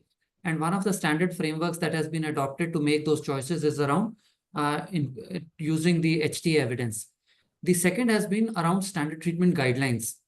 So, and this is again within the context of PMJY and Ayushman Bharat, that the standard treatment guidelines for how a provider needs to treat a particular individual, what kind of conditions, again, that's an area where the application has been. Public health programs, the choices that are made specific, let's say in the context of screening of cervical cancer, breast cancer, or likewise, there are the HTA evidence has informed the NP-NCD program in terms of some of these operational guidelines. And finally, there are several examples of point-of-care diagnostics and the pricing of those point-of-care diagnostics and within procurement systems and within these public programs where HTA evidence has informed, and there are several examples of state level and at the national level. So national level has been the sickle cell screening program, and the state level, there have been many other instances where HTA evidence has guided choices about price negotiation during public procurement. So I'll stop here in the interest of time. Thank you, Shankar. There is another question as well, Sunanda. From Sunanda Dhas for Dr. Indranil. Yeah, thanks. There is another question for Shankar from Anand. Shall we go for that, or shall I speak? Because Shankar's question came earlier. Indranil, you can talk, you can speak. I'll type the answer in the chat box. So, Sunanda, I don't know what JCI is. Anyone can educate me on that. But so if I no in the sense, international connection. Okay, right. So, the thing is, we didn't speak much about it, but the hospital care industry, particularly insurance industry, is using AI in increasing manner. And some of the consequences of use of AI in insurance could be very significant, and we need to there is a possible and it is being used to charge very personalized insurance package rates, not public insurance. I'm talking about private voluntary insurance for individuals with certain kinds of. So AI enables that, and also denial of insurance claims. These are concerns. Of course, it can also help better pricing, but those denials could be crucial. Now, can insurance industry function? At this moment, I think in India, it can still function, it does function, but the architecture, the whole, the kind of data system that's being used in many of the hospital industry is getting more complex and AI driven. So there would be many hospitals do not use AI systems currently, but I'm sure they're getting more glued towards application of this.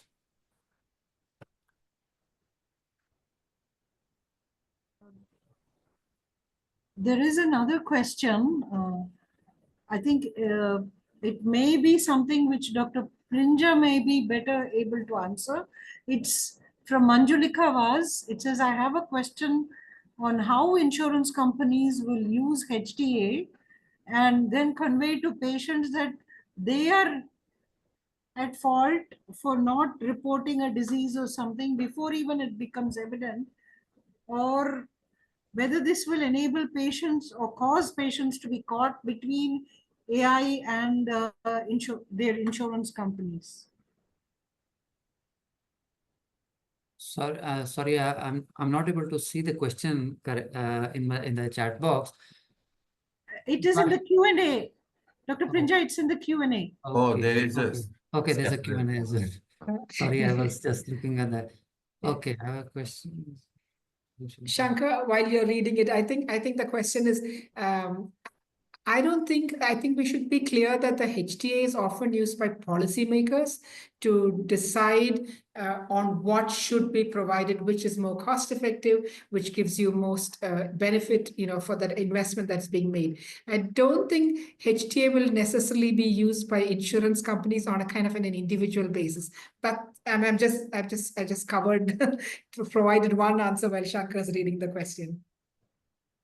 I think she meant, Manjulika may clarify, but she meant AI rather than HTA. AI. Which is a valid concern to me. Yeah, I think maybe the point is that, the question has gone off actually. Yeah, no, I think that, okay, the question has gone and the answer. Okay, so I think that if I understand the question correctly, it's that the AI has perhaps identified a disease condition which probably the patient was not even aware about, was not even evident about. I think the question is more around. And then if insurance companies were to challenge their, people whom they have insured by using AI predictions that you should have reported, when in fact the patient may not know. It's actually referring to misuse by insurance companies. Okay. I put it on the chat, Shankar. Right. I have not come across such applications, especially in India at least. So I think that in India, we've not gone to that extent that insurance companies have started to penalize. So it's more, and in the settings that I am aware about, where perhaps the insurance companies, they basically, in order to try and incentivize the patients or the insured populations to seek more of preventive care. That's an area where perhaps they still do that, but that does not have much to do with AI rather. That is to say that you seek preventive care, and if you've sought preventive care, then perhaps if there is something, if you get a disease detected without a preventive check that you have foregone, then there might be certain penalty. Those examples are still there, but I'm not sure of if there's such example of where AI has been used, etc. Okay. There was a question for Calvin about blurring of clinical medicine and research. I think it was a bit earlier, and I'm not sure if Calvin wants to take that question. Thanks very much, Dr. Sandra, and thank you so much, Anand, for the question. I put a response in the chat. So very briefly, if we think of the sort of binary that we see in the system, that's the formalized kind of research and what would be clinical practice, that it doesn't quite suit the development of medical AI. So there is increasing emphasis on the need for real-world testing, but how to go about evidence generation and evaluation in real-world testing and also in proper implementation of ethics review, for example. These are some of the challenges that have yet to be fully addressed. So which is why when we see in the EU AI Act that there is a specific provision or part of the legislation that speaks to real-world testing. So that's an attempt to address this particular gap that has emerged given the nature of medical AI. So just a point to note there, and also a space to watch. And very quickly, if I may, in response to Sunita's question, I do think that in terms of the normative requirements, many of these norms and expectations would already be there. So whether it's in terms of data protection regimes and requirements, and also in terms of human rights requirements. So for example, I've mentioned the human right to participate and benefit from science. Of course, this is an important human right that's quite underdeveloped. However, there has been some important normative developments as to what this particular human right means, particularly in terms of General Comment number 25, speaking to some of the normative substance of this particular right. Now, the key challenge, I think, in many jurisdictions would be how to translate this in a way that could enable clinical practice to reflect these particular norms. And given the newness of or the novelty of the technology, I think this translational work is as yet at the beginning stage. So that's one area that I think we'd have to continue to press ahead with, working with some of the existing mechanisms that are already in place, and to look quite critically at the existing architecture, just to quote Dr. Indranil, and thinking about how to, in a way, enact and give expression to these normative requirements. So just my 2 cents worth there. Thank you, over. Thank you. Thank you. There is a question in general, it's not addressed to anyone, about if at all an ethical lens is being used in the assessment of health technologies, particularly in India, because there is a fear that there is a trade-off between efficiency and the time for assessment and a whole range of issues. Maybe Indranil or Dr. Prinja can take that question. I think it refers to India, but that's not clear. Sorry, can you repeat the question, please? The question is, our current health technology methodologies have ethical assessment lens, and do they assess health technologies on any ethical values? Okay, I think so they mean in the Indian context. Yeah. So I think that the answer in Indian context is that, and I think Dr. Sandra did refer to it in her remarks, actually. This is the area perhaps where there's a need to do a lot of work. And if you ask me, among all the different value domains that need to be analyzed and evaluated for a health technology, this is an area which is relatively weaker. And we need more robust frameworks on how to assess those ethical dimensions. The way that this gets incorporated in our assessments is more from a consultation as part of the deliberative consultations that take place. So during those deliberative consultations, different stakeholders bring out different ethical dimensions towards introduction of newer technologies. But I would be very candid to perhaps recognize that this is an area which requires a lot of work still. So there is another message on chat, and I think that the last 2 questions will be the one on using of evidence based on the ICMR guidelines, that retrospective de-identified data can be used for research, not only AI. This will be, cited as a reason for production of real world evidence for use of de-identified anonymized clinical data as a revenue source, particularly to use it in, I think, AI algorithms, development AI algorithms, and that seems to be a concern that is emerging consistently. Would any of you care to answer that?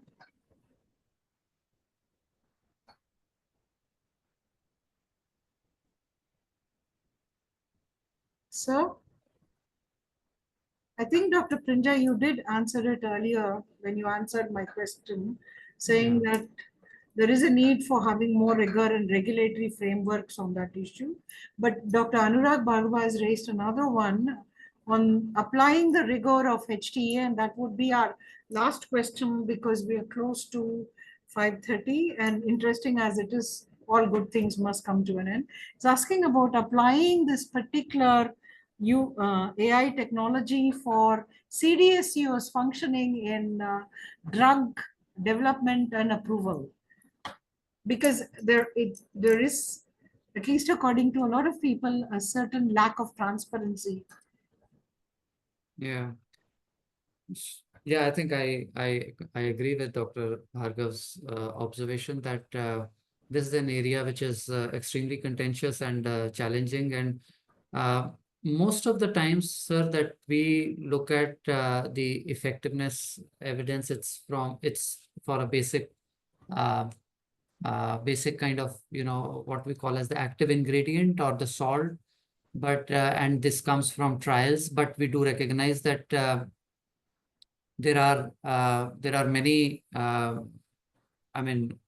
there are many classifications of the medicines as well, branded, generic, branded, generic. So I think that there is this issue about ensuring that there is good quality of medicines, and the data and the evidence on its effectiveness is also transparently reported. I do also agree that CDSCO, there is a certain mandate in terms of what are the kind of checks or assessments that that you need to pass through in order to get a CDSCO approval. So at least those sets of assessments or those sets of documentations do get incorporated. And so, but yeah, I think that maybe the mandate of CDSCO might need a little relook, and perhaps there could be more angles of assessment that could be added before approvals for drugs are given.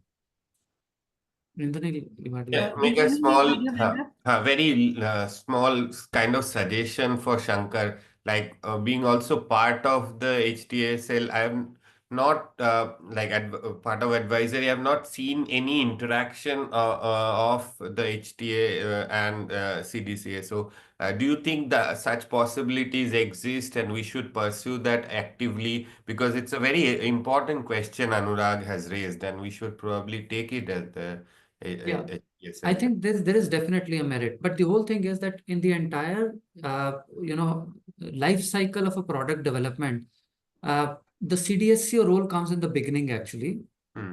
And once the CDSCO approval is there is a validation or a clinical effectiveness of a given drug that is done. The role of the HTA body comes in at the stage where you are trying to take a decision about public financing of any kind of a new healthcare intervention. So, so I think that we are looking at things that are sitting on the two extremes of the overall life cycle of a product development. But yes, there could be something that could be built into, and this issue is becoming even more relevant and important given the thrust and the emphasis that is coming on this entire drive towards Make in India, and this the kind of new culture of promoting startups which are coming up with newer products and newer technologies and these in local indigenous products. And there the question of this quality and effectiveness, etc., becomes extremely important. Thanks. I would like to call upon Calvin for any last responses that you may have. Well, thank you so much, Mala. So, well, I thought I just want to highlight again how important this initiative is on the part of NBC to initiate this conversation. I do hope that it would be a platform to exchange experiences in terms of thinking about what's the best way forward in, for example, addressing some of the issues raised by the discussants, such as, say, for example, the appropriate use of de-identified information and whether, for example, consent ought to be taken. How do we ensure that a more participatory approach could be implemented into some of the existing arrangements, particularly in view of the fact that a lot of the technological developments have been done without much input from patients, patient groups, or otherwise even clinicians. So I think that these are very important safeguards that ought to be in place, given the amount of techno-optimism, for want of a better description, that we see around. I don't think that there's a fixed course to technological development.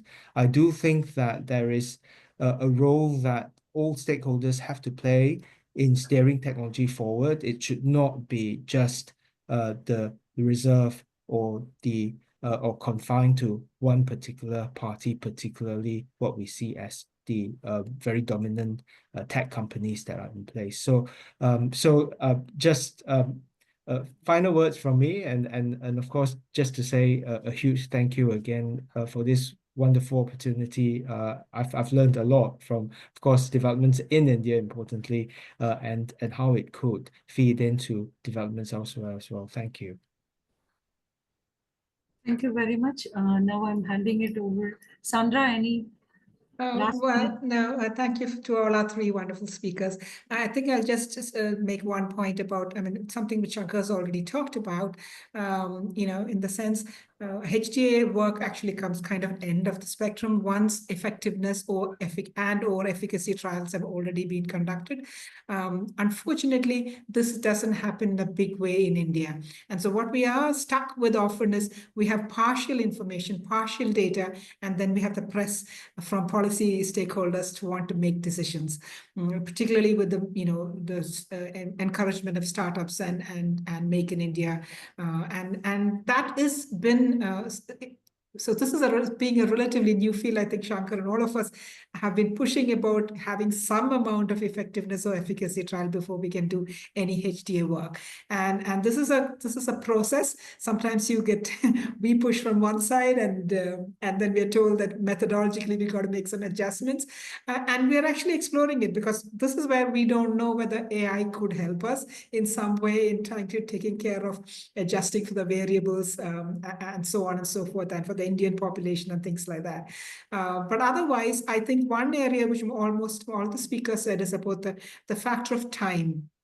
And what Shankar said about normally when we do HTA studies, it takes about 9 months. If they're complicated studies, complicated designs, it may even take more time, a year or even more. And then where can we use AI kind of smartly to kind of shrink those times a bit, even for doing simple things like scoping reviews and things. So, and we all know that not the AI as of today is not perfect, but like the speaker said, that it is developing, and these will almost inevitably improve. And so I think the quest is to keep, or the intent is to keep our minds open. We still don't know, when we train students, what's the line we draw about how much AI and where to draw the line, because you do not want critical thinking to be lost in the process of kind of giving all the thinking to AI. And especially when you're training students, they will use it whether we like it or not. It's our generation who needs to figure where do we then mentor them to kind of make that difference, right? So these are all, there are no easy answers, but I think the conversation, and I think the group who deals with ethics is the ones who will keep us on our toes and push us to think about these factors. So thank you for this opportunity, and thank you for all your conversations and questions, and the speakers for their valuable time and presentations. I'll stop there. Thank you very much, Sandra, for saying what I would have also like to say. I echo Sandra, my co-chair in this, and I would like to thank Calvin, Dr. Shankar Parinja, and Dr. Indranil for being such wonderful panelists and responding to all of the questions and with such care and attention. And thanks to all of our participants who raised questions and expanded the scope of the whole inaugural plenary. So I'm really grateful to all of you. And on behalf of my colleagues at NBC, thank you all once again. And the next session is due in a few minutes. I'm sure that Sunita will make the necessary announcements. So Lubna will. Thank you. Thank you so much for that insightful session. We'll be taking a short break now, and our next session is due to start at 6 p.m. So we'll see you all back here then.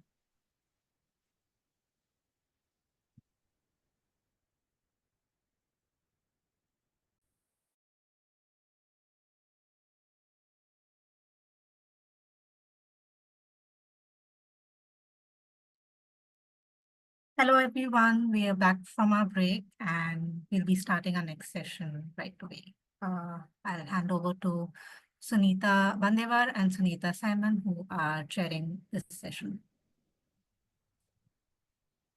Thank you, Lubna. Hello, good evening, Dr. Suresh and Dr. Smriti. Hello, good evening. Good evening. Thank you for being on board. And we've been interacting at the back end for much longer time. So good to see you. Good to see you as well, ma'am. Sunita, you there? Yes, yes. Yeah. Can we get started? Yes. Okay. So, good evening. I'm Dr. Sunita Simon Purpat, a professor of psychiatry and medical ethics at St. John's Medical College, Bangalore. And as member of FMES, I'm really happy to welcome all of you for this session on AI applications in psychiatry, ethics, governance, and entrepreneurship. My co-chair today is our Sunita Bandevar, who really needs no introduction.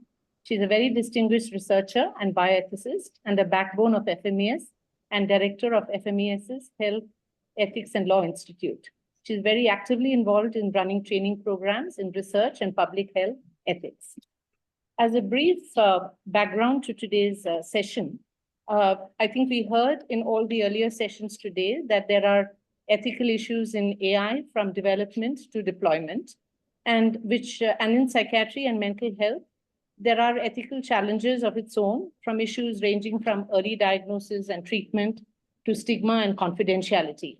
So what are all the ethical issues that we need to be aware about? We have a great lineup of distinguished speakers today. I think Dr. Smriti and Dr. Suresh have joined us already, and Dr. Dilip Jeste will join us shortly because it's very early in the morning for him out in San Diego. And all our speakers today will help us think through all these ethical issues involved. They have 18 minutes each, and which will allow us about 20 minutes at the end for question time and discussion.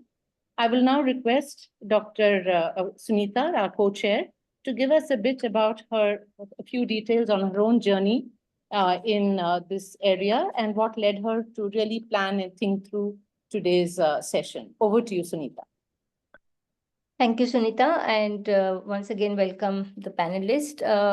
So we were just discussing, both me and Sunita Simon, and I think, I was very curious what is happening in the AI and the mental health space, because this goes back to COVID again, and some of my friends who are in the IT sector, and then we have also friends from the psychology background, not so much psychiatry. And we just thought it would be very helpful if we can have a very small little app which can preempt and capture the indications of mental well-being early on, so that it can serve as a preventive. And all the time we were very concerned about, because it was all dependent on the text messages that we would be getting from the prospective, users of that little app. And I became very curious, sort of, just coming from the, I would say even commonsensically, but also being trained in ethics. I was very concerned about the consent and who will be using those text messages. And it's a data with identifiers and all that. And how do you really navigate through that?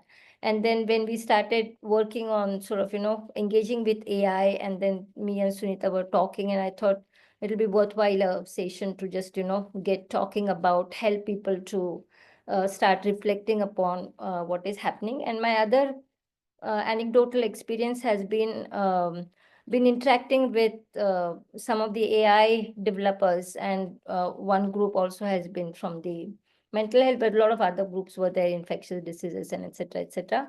So reuse of data was another concern that we were constantly kind of struggling with, and we had a feeling that the AI developers were really not deeply engaged with the reuse, and when you reuse the data, then naturally, one has to really consider the type of consent that was sought when the initial set of data were collected and archived, and who can have the sort of, access to that data, what happens to the third party, sharing data with third party. And so there are legal obligation, there are ethical obligation.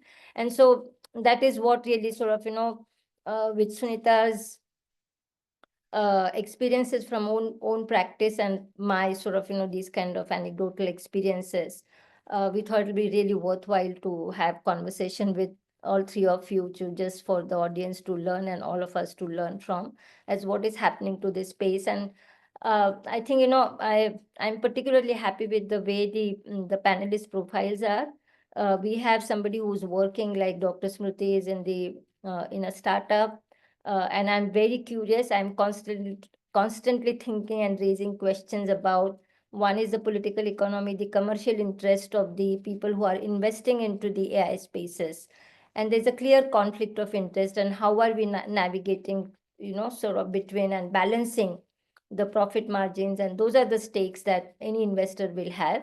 And how are we really taking care of the, let's say, patient-centered, people-centered AI applications in that space, So these were some few things that sort of, at least I feel very intrigued and curious to know how things are within the startup, what is happening in the academia, because Dr. Suresh comes from a sort of, the top-notch institution in India.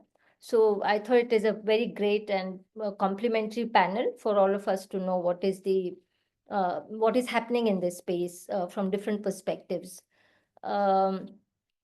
So Sunita, if you're okay, should we start, and then I can introduce Smriti? Yes, So there's a go little ahead. bit of change from what has been stated in the program. As Sunita pointed out, we'll go by, we are going to have Dr. Suresh first, followed by Dr. Smriti, and then we'll have Dr. Jeste by that time to join with us. So I'll just have a brief introduction to Dr. Suresh. And I think it is fascinating looking at his training background and the work profile. So he's a medical doctor by training. He has his MBBS done, and then of course he has MD in psychiatry. And it is complemented by his further training both in the human rights, as well as the legal spaces. And it is very interesting to note and share with the audience that he has doctorate in medical law, and it's mental health legislation. That is what his PhD doctoral work was, and he has published very extensively and has been editor of some 19 books is what his bio reads to me. It's extensive scholarship in the area, and he's prominently present in the social media. So with that, let's hear Dr. Suresh. So Dr. Suresh, we thought we will have 18 minutes per speaker. And I'm going to just say ahead of your time up, 2 minutes ahead of your time up. Does that work for you, Dr. Suresh? That's fine, ma'am. Okay. Thank you. Please, over to you, please. Thank you, ma'am. The audio feedback is good, no, ma'am? Yes, fantastic. Okay. Yeah. So my topic will be on ICMR AI ethics guidelines, critical reflection from the mental health researcher and a practitioner perspective. The ma'am has told about my credentials. So I'll be talking on 4 important issues. One is psychiatry practice, what is happening in mental health space as a practitioner, being a clinician also, and how AI is playing a role in psychiatry or in the near future. What is the ICMR guidelines talk about and way forward. So if you look at the psychiatry is the only medical field which does not require investigation. That means we use investigation to rule out the organic causes like neurological causes or neurosurgical causes. Otherwise, we use communication to make diagnosis. This is the field which requires language for assessment. That means communication between the patient and the clinician. So this is an advantage and also disadvantage. Advantage in the sense, I don't rely on the investigation, but here we rely on the communication between the patient and the doctor. So in this regard, what happens is AI plays a crucial role because AI is language based, what we call it as LLM or large language module.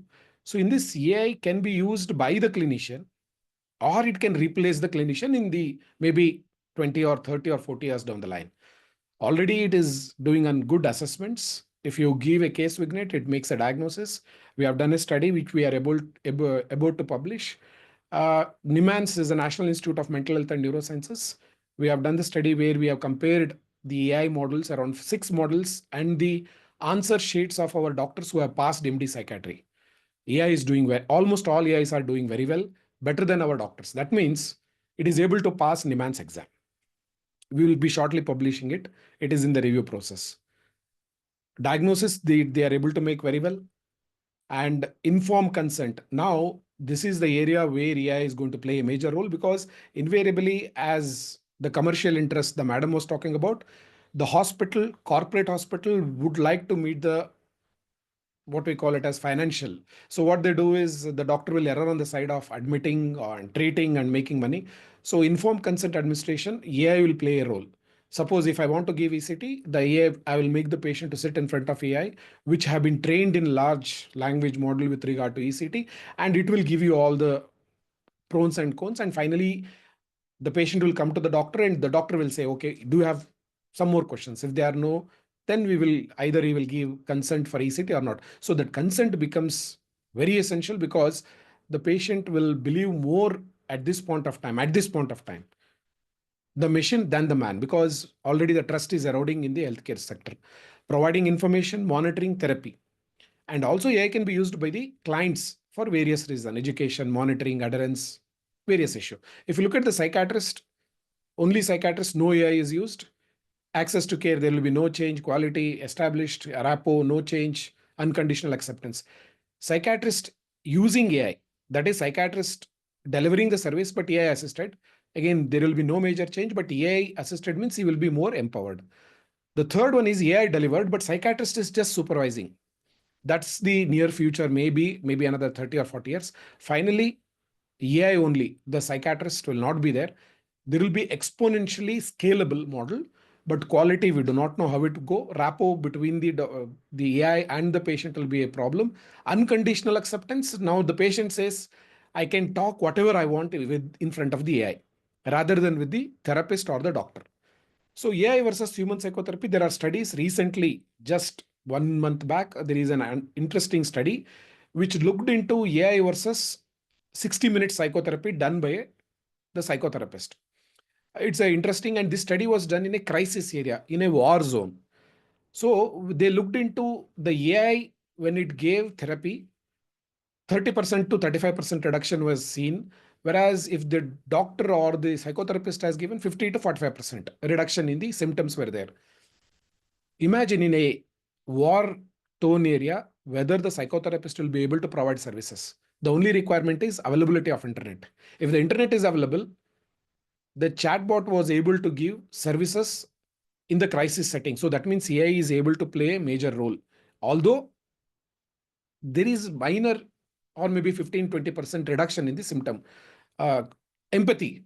Many of them we say, no, the AI cannot empathize with the patient. Again, there is a recently 2023 Frontiers in Psychology, ChatGPT outperforms human in emotional awareness. This is an amazing study. They looked at how the ChatGPT responds to various case vignettes. And they did not do once, they have done twice. January 2023 and February 2023, they looked at how the ChatGPT was able to look into how it responded. It was able to mimic the emotional response. It is unable to feel, but it is able to tell. yes, I feel for you.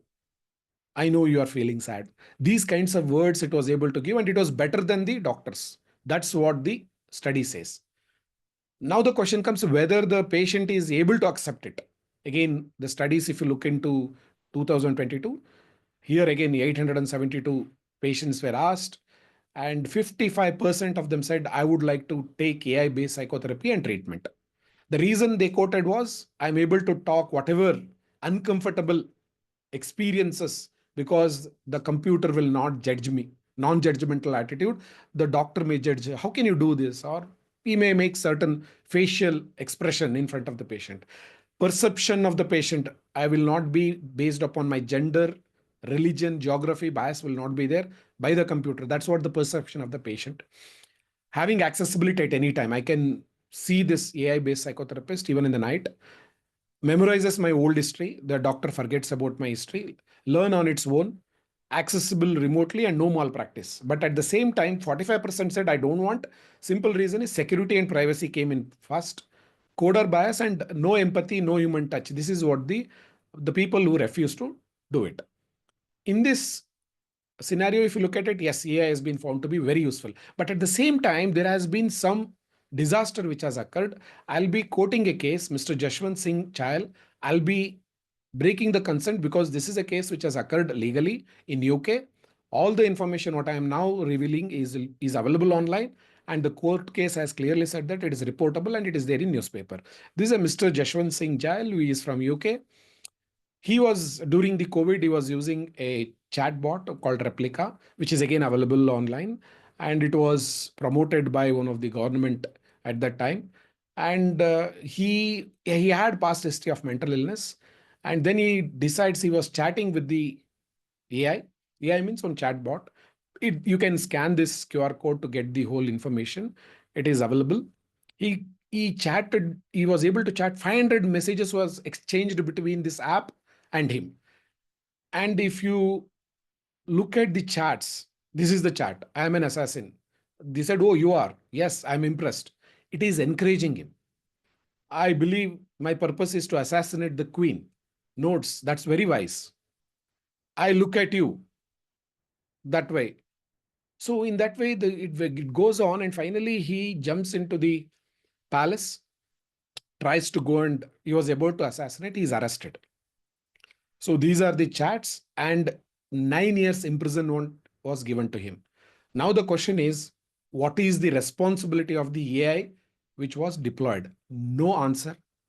The person was punished. Of course, he had mental illness, but 9 years imprisonment was given. The same AI, the therapy apps trying to, this is the various newspaper agency talked about this. Wired has talked about it. New York Times said that this is an amazing one. Sparked budding friendship with 2.5 million people. But in this regard, if you look at this, who will be held responsible? This is the question we need to answer. Now, with this, AI is helpful. At the same time, it also can be detrimental at this point of time. Now I will talk about little bit about the ICMR guideline, which was released on 2023. This is artificial intelligence in biomedical research. This was one of the, I would rather consider as a, we are the few countries where we talked about the use of AI in research. And for whom it is for everybody, creators, developers, researchers, entrepreneurs, clinicians, ethics committee. Sir, you can ask how the engineer will be pulled in. Simply impossible. It will be applicable only for those who are taking funding from ICMR, and the companies may not even look at the ICMR at all if you are an entrepreneur, but invariably it talks for everybody. But ICMR has some hold on the doctors or the biomedical researchers. Otherwise, remaining people may not be under the ambit of ICMR. So it's simply, but anyhow, it applies to everyone. These are the chapters which talks about the ICMR guideline. But the important point which I would like to discuss about this guiding principles, how the ethical review procedure in medical AI is done, and informed consent process. These are the 10 ethical principles which talks about non-discrimination, validity, data security, accountability. These are the two important things which I think, and data privacy. Autonomy, I'll be just touching about collaboration, risk minimization, accessibility, equity, and optimization. So these are the guidelines which the ICMR talks about. Autonomy, what is this autonomy comes in here is, it's basically it talks about is you need to respect the patient's decision. And in that it says AI cannot be held responsible, but they say there should be a person who is human in the loop, HTIL. That's the word it says. That means if you are deploying for research purpose, there should be a person who is held responsible. So human in the loop has to be there. It can be a nurse, it can be anybody, a doctor, or it can be a biomedical researcher, but they should be responsible. He has to be named. If the AI goes rogue, he will be held responsible.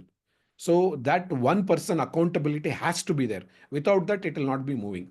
What about data privacy? It talks about very clearly, unauthorized access has to be clearly, no modification of data has to be prevented, loss of personal data and misuse of data. That is, misuse is all it talks about. And it says you need to ensure this legislation. Earlier it was Disha. Disha is no more now. The Digital Personal Data Protection Act 2023. At the time when this ICMR guidelines came, even the act was still is in the discussion, but it says any future legislation comes, we need to follow that. It clearly says that the user should control the data. That means the patient or the subject who is in the research, he should be able to control the data. End users must explicitly say that how they are going to use it. Consent of the patient, biometric data has to be clearly, double security should be there. So they talk about anonymization of the data. When you take the data, either when you collect the data, you anonymize, or else once the data is taken, they talk about metadata, where one sheet will be data which will not go into anywhere. It can be on the personal computer, not connected to any internet, and the anonymization can be done subsequently. So those kind of discussion they talk about. Accountability, our human in the loop is very clear. And AI, ICMR AI clearly talks about 17 checklist which has to be fulfilled if you are going to do research in AI based. It talks about objective technology. These are the various, if you are able to, it is easily downloadable on the Google. You can go through this.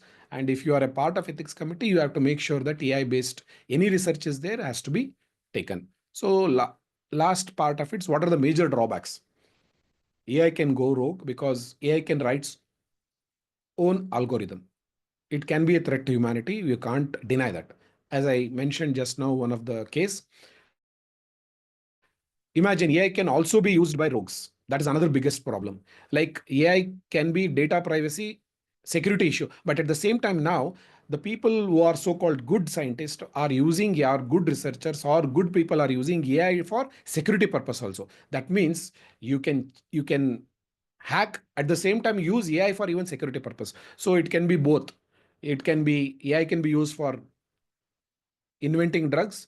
AI can be used for destroy people. It is like a nuclear weapon, if you ask me, at this point of time. So it can be generating power, at the same time it can destroy.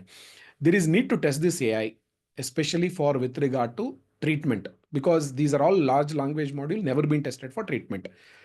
So one need to have a regulations with regard to these apps. So FDA started approving these apps. There are around 7 or 8 apps have been approved by the FDA. So similar has to be brought across the world. And there is a need for the human in the loop so that somebody has to be accountable. You can't say that AI did it, I can't take responsibility. Challenges, AI is as effective as the quality of the data and the diversity of the data. Two important things. Though if you give a good data and it is highly diverse, you will get a good AI. If you put a junk, you will get a junk AI. So AI is based upon inherent bias of the developer. If the developer himself is biased, it will be dive. But the government has to play a role between innovation and regulation. That is the reason DPDP rules are still not yet been released, although the draft rules are still in discussion. If you make a huge regulation, innovation will be killed. If you increase innovation and don't do regulation, simply example is Transplantation of Human Organ Act is an amazing legislation, but the regulation is so high, we are unable to even meet the 2% of the people who require organs. The regulation has killed it. Similarly, there are some new legislations who have come. It is going to kill the innovation. We have to balance it. That balance has to be brought in. Unfortunately, it is not happening. And the AI is not trained for good, bad, moral, immoral. These are the big issues. Unfortunately, the doctors are trained in AI. None of the engineering colleges do have AI training. That means we have to bring in all engineering colleges to talk about ethics. What is ethics? What is medical ethics? What is people's data? Whether we should be responsible? Who will be held responsible? If I am coding something. So that training has to be started. Otherwise, it will not happen. And multiple languages are there in India. We have to be responsible for all of them. Digital divide is big problem, but anyhow, it will be solved in another 5 to 6 years. Threat for replacement of job, of course, it is there.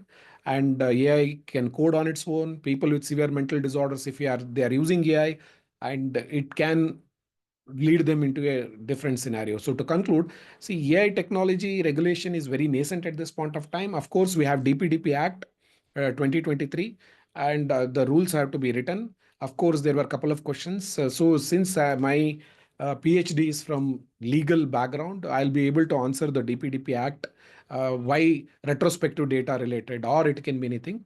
But anyhow, there should be accountability has to be fixed. For that, human in the loop is there in the research, but invariably in the clinical scenario also has to be there. Otherwise, somebody has to compensate if something goes wrong. So in the Lancet Commission 2018, this is the word it said.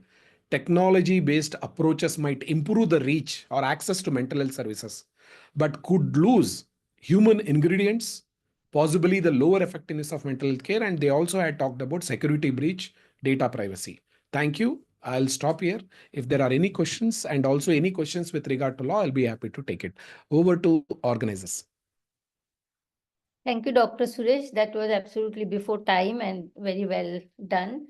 And there are already lots of questions in the chat box, but what we've decided is we'll have all the speakers present their talks, and then we'll take the questions together. I hope that works for everyone. That's fine. And Thank you. yeah, and we also have Dr. Dilip joined us, is what my teammates are telling me. So welcome, Dr. Dilip, and we'll go with Dr. Smriti. So over to Sunita, and we'll listen all the 3 talks, and then we'll have the floor open for the question answer. Thank you. Over to you, Sunita, please. A brief introduction to Dr. Smriti Joshi. She's a licensed clinical psychologist with more than 22 years of experience, recognized as a thought leader in digital mental health. She's the chief psychologist and board member at Visa, and has worked on integrating AI chatbots, with human therapists. She's one of Asia's pioneering digital mental health professionals, and she is passionate about creating ethical digital mental health interventions. She represented the North Zone clinical psychologists at Clinical Psychology Society of India, and she leads discussions on ethics in mental health with therapists in tech. She has helped draft telecounseling guidelines with the Indian Association of Clinical Psychologists and played a key role in training mental health professionals during the pandemic. So she will now speak to us on AI applications in counseling care, insights from a startup with a global presence. Over to you, Dr. Smriti. Hi, am I audible? Yes, you are. Okay. And thank you for that introduction, Dr. Sunita. I'm not such a good orator as Dr. Badamat, so I may be referring to my notes on the side. So if you see me getting a little distracted, that's just me looking at the notes that I have prepared. And I think I'm very humbled to join this panel because I'm not from academia, I'm not from research, and practitioners do not often get the opportunities to present at such an esteemed conference. So thank you for providing me with this opportunity to share the experiences of moving from my own practice into the startup world, and at a very later stage in my life, not like my other team members who are there in their late 20s. I did this transition almost when I was 35, 36 years old into the space.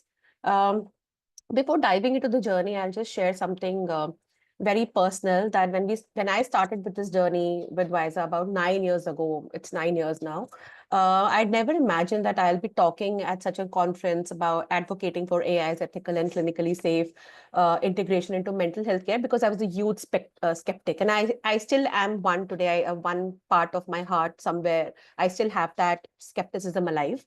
I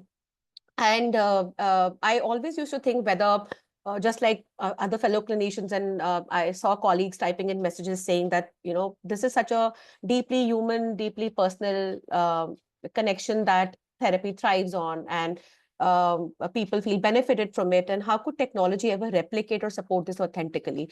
And perhaps I wanted to challenge myself and see if technology could ever authentically engage, support, and provide comfort in a truly meaningful ways when is the thought that I had when I entered and accepted the role at WISA. And yet over time, seeing the profound global mental health gap, which specifically became really evident during the pandemic, which also gave our organization a huge boost in terms of the number of users that grew across time.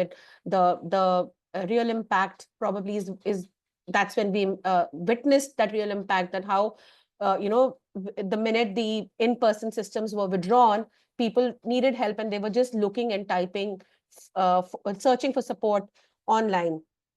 And I think it's these very reservations that have developed and driven our meticulous approach towards AI integration.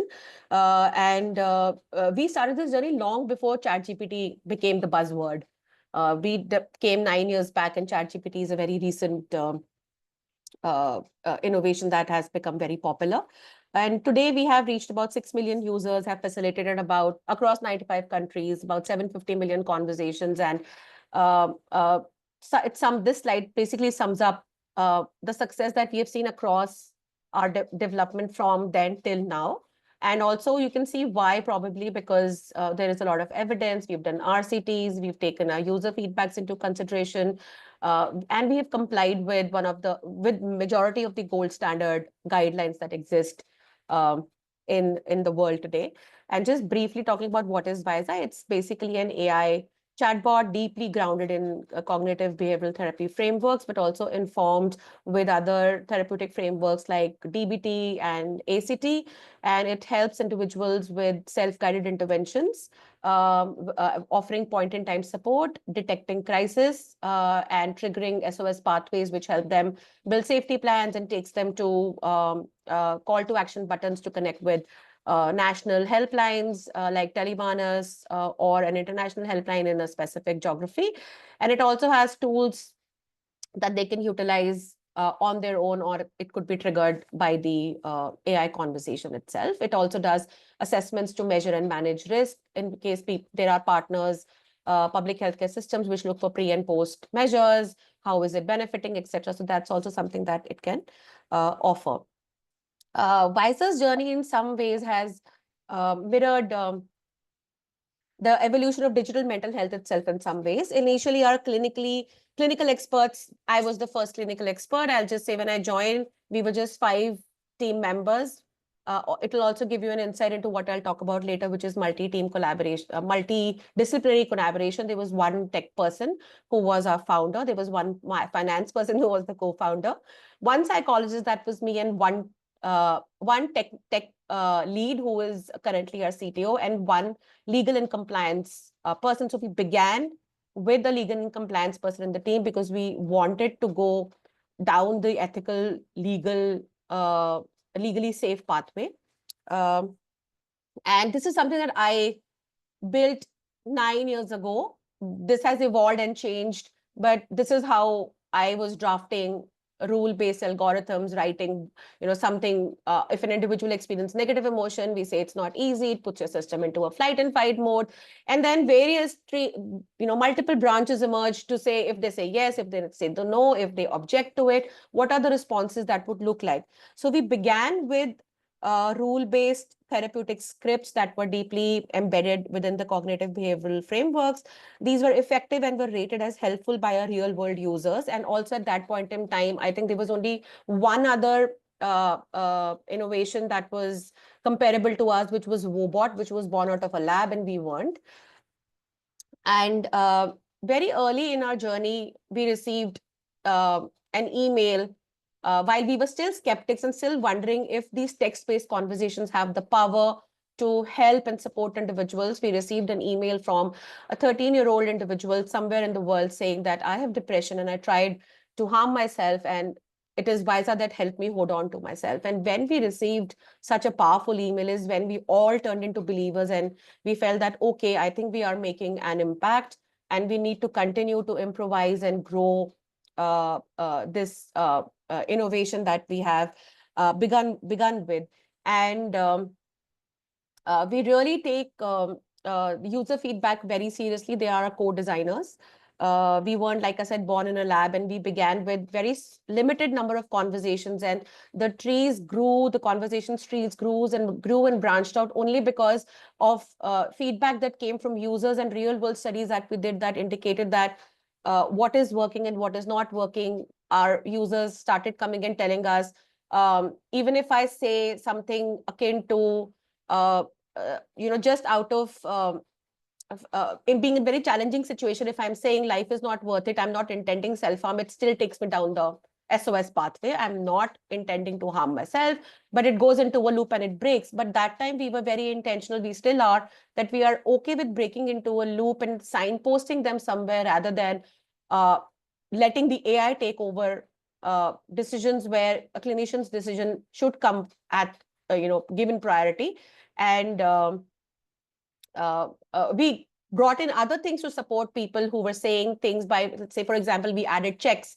Are you really feeling like this? I'm sorry, I'm a bot. I may have a hard time understanding what you're saying, and getting into the depth of what they were really feeling at that point in time, and again, giving them the next step. So we were largely rule-based even till then.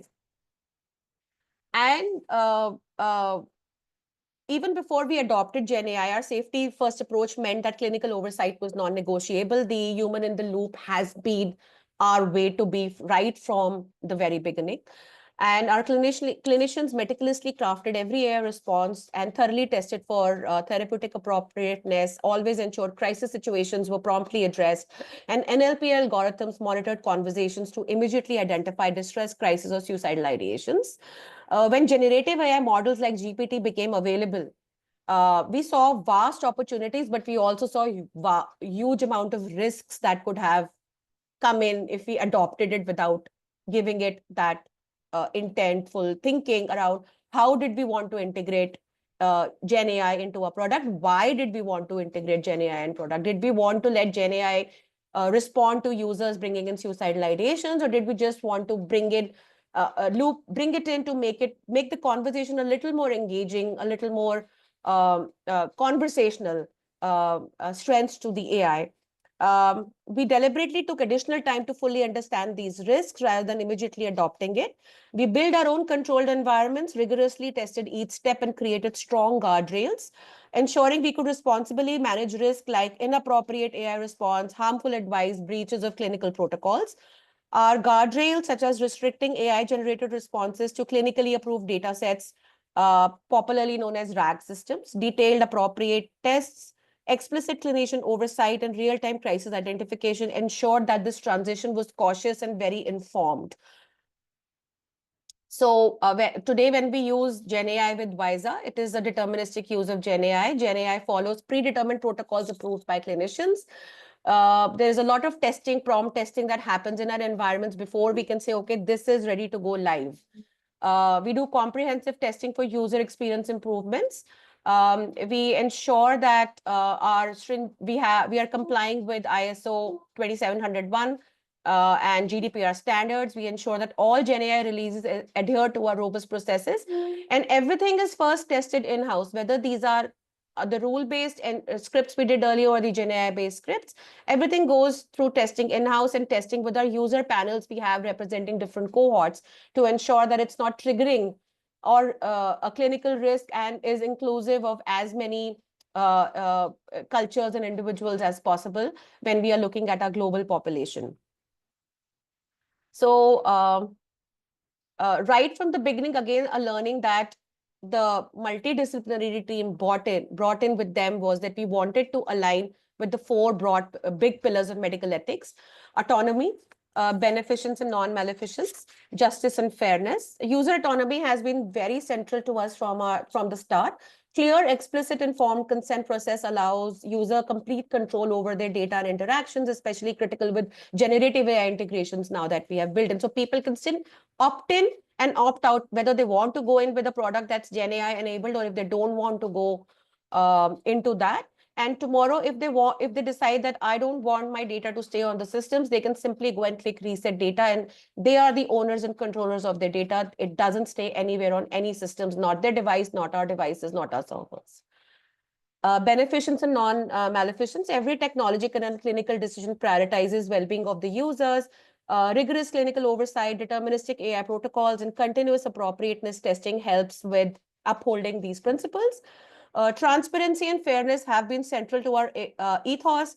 To mitigate bias, we employ diverse, anonymized global data sets, conduct regular bias audits, and consistently involve diverse user groups in co-designing and validating our AI responses. Something that we also learned and what worked for us when we started creating a product specifically for an Indian audience, or for, say, a Spanish speaker or a bilingual person in any part of the world, was that one size cannot fit all. The language has to be the language in which the person expresses and feels understood in. And this was a personal experience for me because I was closely associated with this work in bringing WISA in Hindi. We now have it in Marathi as well. We thought we could simply translate it. There's so many translating softwares and agencies available. We could just simply translate our wonderfully running English AI chatbot for the past 7 years, and it'll be an easy process. But it was not as simple as we had thought, because the minute we tried translations, the empathy, the helpfulness, everything just kind of vanished from the conversations. And we again did a lot of, went through a thorough process of redesigning. We conducted focus group sessions with various cohorts of people, like the paramilitary, women in rural Rajasthan, children in, say, from tribal communities, with corporate people, but not English-speaking, non-native English-speaking individuals. And we had to redesign the entire product. And we also realized that something that we were designing for the corporate employees wouldn't work for the paramilitary, and something that we designed for the paramilitary would not work for women or young girls from tribal communities or rural areas. And right from testing the idea to designing the content and deployment, there are focus groups, and our users truly are our co-designers, because they stay with us from ideation to post-deployment. There's a constant regular audit and testing that is done with them. That also brings me to another learning, that data protection, quality, and compliance is what helps build credibility and trust from anybody who wishes to bring in AI into the systems. As an innovator, as a creator, we can just create something and put it out in the world. We just saw examples that Dr. Baramat shared, where probably something which was not designed for clinical use was being put in for clinical and counseling care. So we need to keep in mind what are the goals, even if we don't have certain regulatory standards for a certain use case in our country or in a particular geography. We do have a lot of gold standards that are being followed just when telemental health or digital health interventions were being designed, and we could adopt them till we have more evolved guidelines in AI for mental health care. So these are some of the guidelines that we strictly adhere to and follow. And every team member who onboards, whether it is a user experience designer, a conversational designer, a biz dev professional, a marketing professional, even interns, they need to go through certain assessments during onboarding and certain trainings during onboarding that helps them be more informed of all these standards that we follow. And we do yearly and quarterly assessments to check whether they are still remembering everything that they learned during their onboarding. Dr. Baramat also spoke about very relevant thing, that there may be certain guidelines which are specific to a specific use case, but we do have certain guidelines that various professional bodies, say in US or in the EU, they are now creating for specifically for mental health care of what are some things that companies need to keep in mind when they are creating products to be adopted by healthcare or providers or systems or clinicians. There should be clinical leadership. It should be HIPAA compliant. it could be GDPR compliant in the UK. There should be a proper agreement about who is managing what kind of risks, what is the vendor managing, and what is the partner accountable for. How easily is it integrable with the workflows? Because we don't want to burden the clinicians and the patients with an additional innovation that we are bringing in. So how easily does it integrate with the workflow? What is the kind of clinical evidence we have? For example, we have about 40 plus peer-reviewed publications, 3 RCTs, 2 NIH R01 studies, and multiple real-world studies, of which a significant number are independently conducted. Our clinical evidence of AI is unparalleled, I believe so. What are the security and certifications that the innovators are following? What is their approach on informed consent? For example, we follow a very transparent and rigorous approach to informed consent and privacy, and has been noted by multiple parties, including ORCA, which is UK's health app rating agency. It has set industry best practice here. What is our stance on personal data collection? We have models running constantly 24/7 AI models, which are trained to identify PII and redact it, even if a user shares it inadvertently during their conversations. User have their own rights on their data. We can only retain necessary data for duration stored for intended use, something that we are checked for in our yearly audits done by BSI or ISO. Training AI on patient data, we do not train its model on user-patient conversations. It does not analyze conversation patterns it only analyzes the conversation patterns to identify techniques that are not working or issues. So what tools people are using, what tools people are not using, but not what kind of people are using this. And I'll also share that it has led to losing some potential business contracts when people say we want certain demographics, we want certain kind of data from you with regards to the population that we have, and we want to learn more. But WISA does not collect any PII. At any point when the app is provided to the end user, they do not ask for their phone numbers or their office information or their real name as well. They can just put in a pseudonym, X, Y, whatever they want to, and start having conversations with WISA. For medical healthcare providers, of course, we have a different way of sharing that data with patient consent. We usually share population level insights only with our B2B partners. No individual data is shared. With regards to something that another learning of how and what has helped us build credibility in the with our partners and in the world for us is research and real world studies. It has really helped us build credibility and clinical integrity. We have a dedicated research team actively conducting real world studies, and we have been very open to randomized controlled trials led by academia and healthcare worldwide. In fact, our adoption with the NHS was a result of an NIHR grant that we won, and they tested WISA for its helpfulness in terms of triaging and managing wait lists. And they saw the results, and it's only then they adopted us into the NHS systems to manage their mental health wait lines. And I can provide a comprehensive bibliography at request if anybody is interested. We also have won the FDA breakthrough device designation for one of our versions of the app, which is chronic pain version. Another relevant learning for us was that no clinician, no engineer, no business person can design AI for mental health in isolation. It has to be built with multidisciplinary teams, including the likes of what you see here on the screen. Clinicians specifically have a pivotal role, contributing far beyond mere oversight. Like I said, they directly shape therapeutic content, empathy-driven conversations.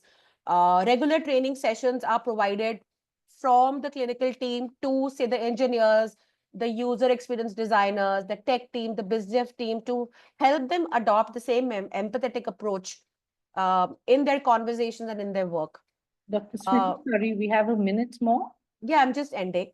Probably the last bit on balancing business viability with patient well-being. It has been pretty complex, deeply ethical, and personally meaningful process. We've consciously prioritized therapeutic outcomes, strict user anonymity, and not monetizing the user data, and an unwavering commitment to clinical safety above purely profit-driven metrics. Our approach has been transparency. We've lost funding opportunities in business, like I shared earlier, but clearly communicating our ethical stance has attracted aligned investors who have supported us for 9 long years so far. We've had people coming in and adding as into the investor pool, but very few have left us in this process. Strategic partnerships, including collaborations with the NHS and a recent acquisition of April Health in US, exemplify how we've successfully integrated financial sustainability with clinical excellence. Despite challenges, we keep the chatbot free, and 90% of our direct-to-consumer users find significant benefit from a free offering. To sustain the free offering, long time back, we decided, like about 8 years back, we decided that we need a revenue-generating arm. And we had created a blending offering with human plus AI, because also users felt that they needed to have somebody to connect with and speak with, and we brought in trained mental health professionals to offer mental health coaching and therapy. And that's when we launched, and we shaped this platform and features for it. And today that platform itself has become another business offering. And we've bundled it all together. And we have a new GTM with this being adopted by many healthcare systems today. In India specifically, our impact-driven approach emphasizes localized and contextualized mental health support, which is supported by grants, research funding, and corporate social responsibility collaborations. And just sharing, ending with a personal reflection that balancing these ethical and business imperatives has never been easy for us. Specifically, as a clinician, I have to bring up red flags every time conversations seem to be going towards compromising on any of the principles we align with. Yet the user feedback, stories of people accessing mental health support for first time through visas, anonymity, affordability, and accessibility have helped us persevere when nothing else did, and constantly reaffirm our choices. Thank you. Thank you so much, Dr. Smriti, for a fascinating session. I know that there are a lot of questions which we'll take later. I'm very happy now to welcome our next speaker, Dr. Dilip Jeste. And he is the director of the Global Research Network on Social Determinants of Mental Health and Exposomics. He is the president-elect of the World Federation for Psychotherapy and editor-in-chief of International Psychogeriatrics. He is a former senior associate dean for healthy aging and senior care and distinguished professor of psychiatry and neurosciences at the University of California, San Diego. He obtained his medical education in Pune and psychiatry training in Mumbai. And in the US, he completed psychiatry residency at Cornell and neurology residency at George Washington University. He was a research fellow and later the chief of units on movement disorders and dementias at the National Institute of Mental Health, that is NIMH, before joining the UC San Diego, where he worked for 36 years. Dr. Jeste has been principal investigator on a number of research and training grants, mostly from NIH and VA. His main areas of interest in research include schizophrenia, neuropsychiatric interventions, and healthy aging. He will now speak to us on AI in mental health care, challenges and possible solutions. Over to you, Dr. Jeste. Thank you, Dr. Sanitha. Good evening, and actually here it is good morning in San Diego. Again, I want to thank Dr. Sunitha for inviting me here to give this talk, and I really enjoyed the presentations by Dr. Suresh and Dr. Smriti. I think they already covered some of the important areas. So I will talk, let me share the screen, my slides.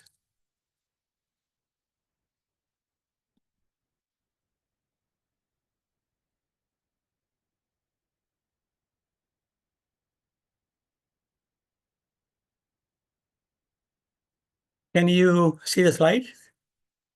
It's not in present. Yeah, now it's in presentation. Yes. Thank you. Yeah. Can you see? You don't see the slides?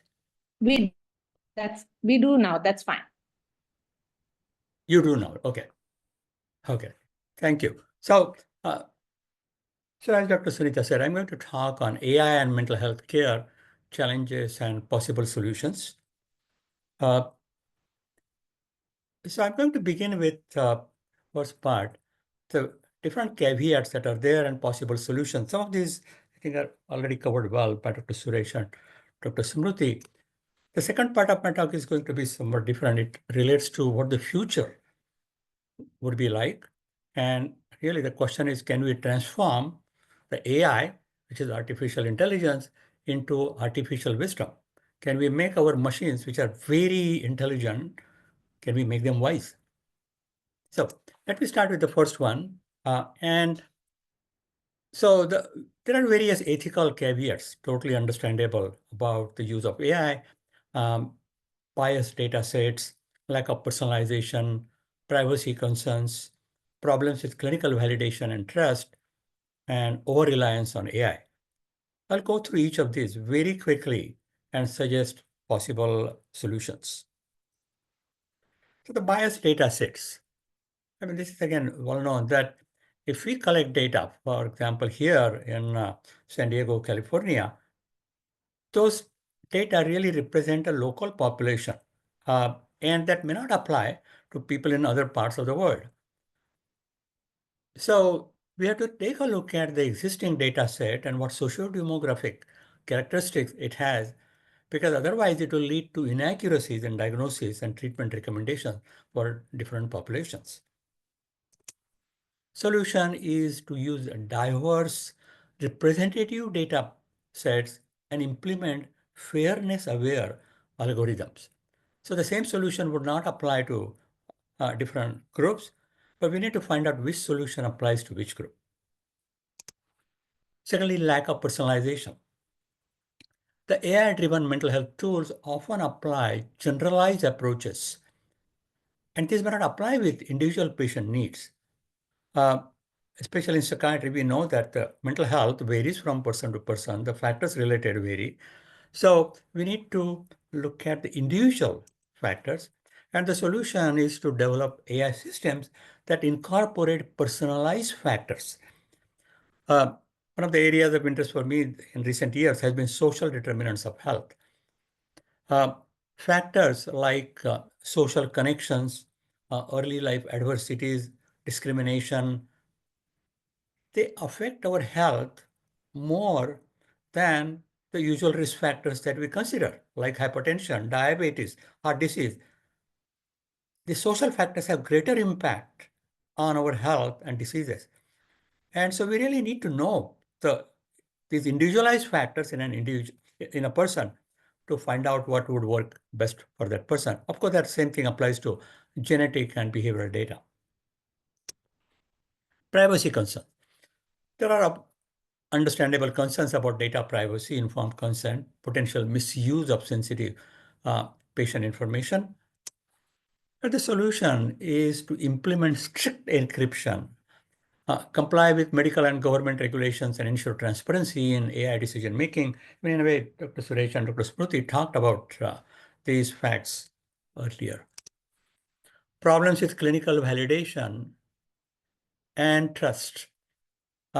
Many AI models lack rigorous clinical validation and making it difficult for clinicians to trust their recommendations, especially for individuals with cognitive impairments, low digital literacy, or mistrust of technology. These are the factors actually people often don't take into account. Not just a cognitive impairment, but digital literacy and mistrust of technology. When people have that, they'll impact the responses that they give to certain AI techniques. So the solution is to conduct large-scale, peer-reviewed clinical trials to establish AI's efficacy and integrate human oversight. So clearly, we need randomized controlled trials that are done appropriately. And then the final one here is the over-reliance on AI, especially as the population increases to 8 billion people, and given the shortage of number of clinicians that we have all over the world, AI is going to be used a lot.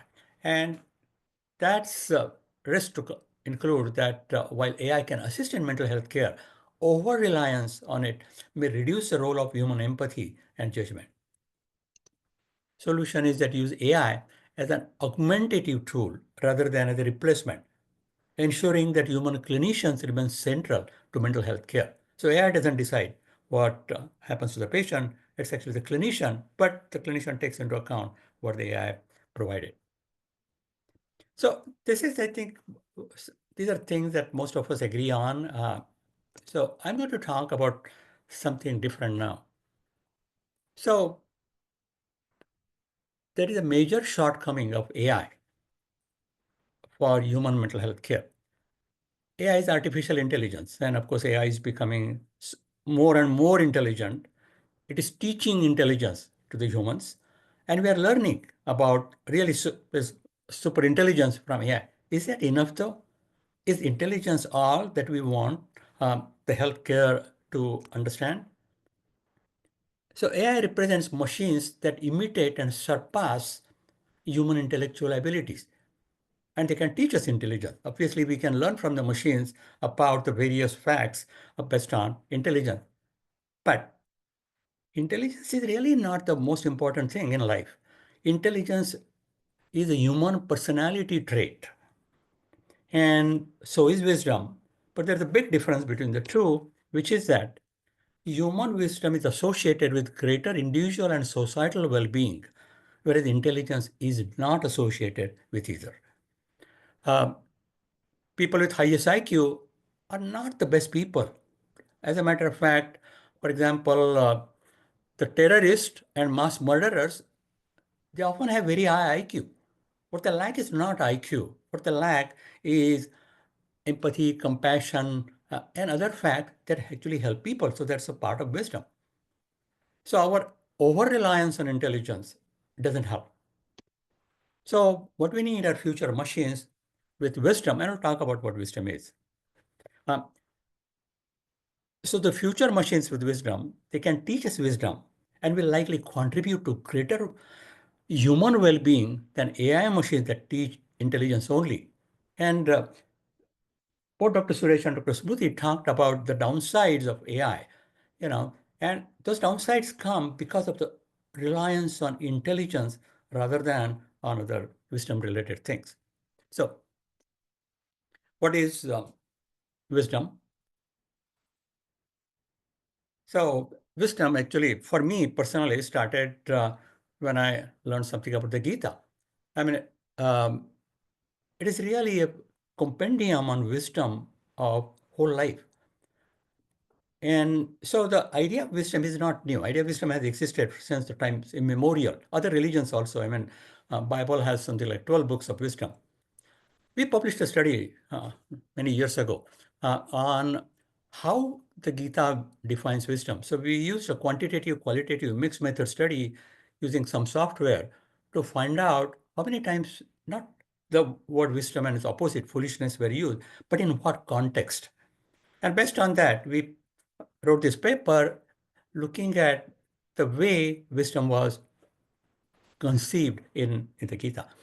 And we also looked at in the other documents, the empirical research on wisdom is much more recent. It started in the 1970s at the Max Planck Institute in Berlin and University of Southern California in Los Angeles. But the number of empirical research papers has been growing. There was something like 2,000 papers published in the last decade. Most of this research is done by psychologists, gerontologists, sociologists, not much by psychiatrists or physicians. And that needs to change. So what is wisdom? How do we define wisdom? So the first is, of course, wisdom is much more than intelligence. Often people confuse the intelligent person is wise. No, that's not the case. One of the interesting parts of wisdom that it's a personality trait, it has a purpose. It enhances a person's well-being and also helps the society's welfare. So what is wisdom? Wisdom is a unique personality trait. Personality trait like resilience, optimism, social engagement. But it has several components. And again, this is based on the literature review, including what the Gita said, other ancient documents said, but also the more recent empirical research. The most important component is empathy and compassion, helping others. Another is emotional regulation, not having extremes of joy or despair. Self-reflection, ability to understand yourself and correct yourself. Spirituality, diversity of perspectives, and decisiveness. And if you think about Gita again, actually all of these things are emphasized in various ways there.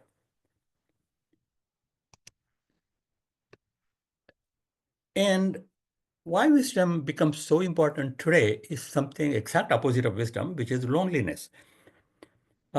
Loneliness has been called a grand challenge to the global society. That's what the World Health Organization has said. And it is also a pandemic. Loneliness has become a problem in the last 25 years, roughly.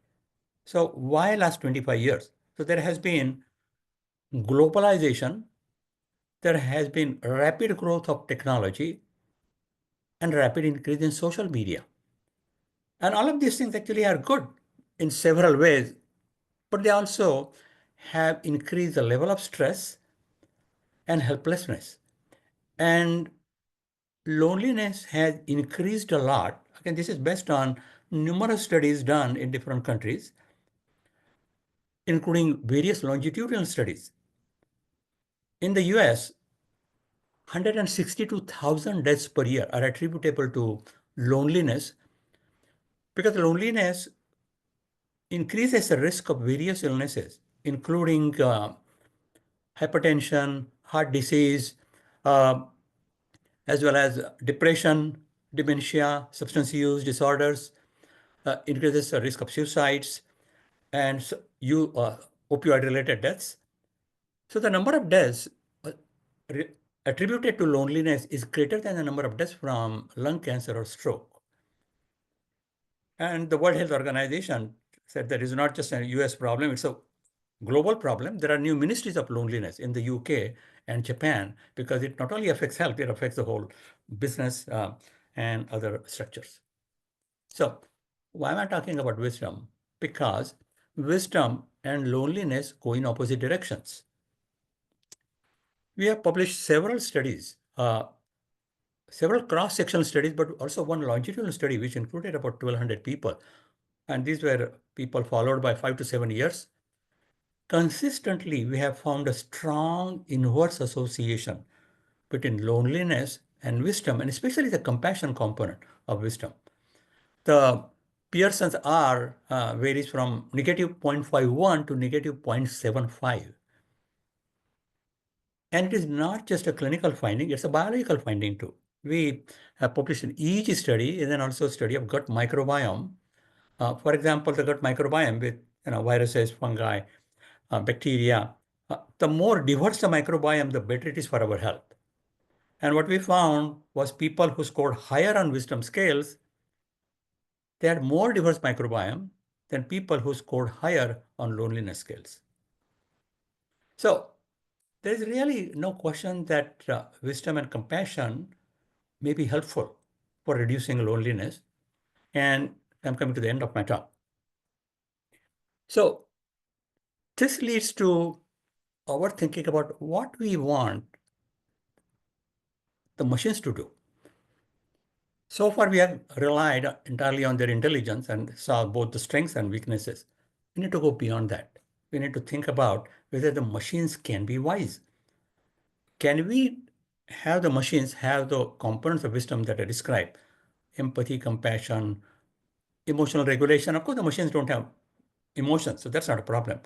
But if they can regulate the emotions in the patient or in the people who are using the machines, self-reflection, acceptance of diversity. So what is needed? Again, this thing would have been unimaginable even 4 years ago. But since the large language models have come out, really our thinking has totally changed. And I can tell you that what we are thinking about is also nothing compared to what will happen in 10 years. Because these large language models are changing everything so dramatically that we can't even imagine what they will do. For example, 3 years ago, I don't think anybody would have imagined that this ChatGPT can produce a PhD thesis. It can. So what will happen is that the robots, which are called avatars in some ways, they can serve as helpers. They can serve as therapists lifelong for caregivers, assistants, and coaches. I think the one thing we often think about is the AI, the machine, the computer is responsible then or helping care of billions of people. When I talk about artificial wisdom, I think that it'll be one machine per patient, one machine per person. So computer can learn about a person's personality and then help that person. Okay, so a wise robot or avatar will exhibit empathy, compassion in interacting with individuals. They can discern human emotion. They don't have emotion. They don't need to, but they can discern emotions and help people regulate their emotions, changing from negative to positive effect. Learn from mistakes and autocorrect. Part of self-reflection, right? Acceptance of diversity. They can integrate divergent perspectives and past scenarios to make informed decisions and make supported actions. That's what a therapist does. We don't have one format psychotherapy for everybody. No, it varies from person. Not only that, in the same person, it would vary over time because of the changes that have occurred. This is something that a machine can do if we teach it properly and help facilitate psychosocial well-being and skill development. So the goal is not just to increase intelligence, not just to increase information available, but to improve the psychosocial well-being and skill development. So this is my last slide. So AI has the potential to revolutionize mental health care, but careful implementation, regulation, ethical considerations are necessary to maximize its benefit while mitigating risk. But development of artificial wisdom will be feasible. This would have been unthinkable, as I said, a few years ago. But with large development models, I think it is very much a likely possibility. With rapidly expanding large language models, but of course, we'll have to keep strong and sustained interprofessional collaboration and oversight. So stop there and thank you for your attention. Thank you so much, Dr. Jesse, for taking us through your valuable insights into AI and the issues around wisdom and how we could move ahead. I think now we could take questions, and I think we could probably start with the question posted by Prashant at 6:16 p.m. Maybe Suresh, could you answer that? The issues on studies which look at effectiveness or performance of human provider versus AI, which find equal or better AI performance. He felt the difficulty is that because how they define the nature of those outcomes, and they may not be the reasons why people approach care. Yeah, that's a very interesting question. Of course, the AI models are not built for treatment purpose, or it can be any healthcare purpose, actually. That is the reason we are testing it. Of course, one easy way of doing is comparing with our doctors. But now we have tied up with the IIT Delhi. We are testing directly the database to look into like one is it's acting as a doctor. Now we would like to make the model where we will test whether it is acting as a patient.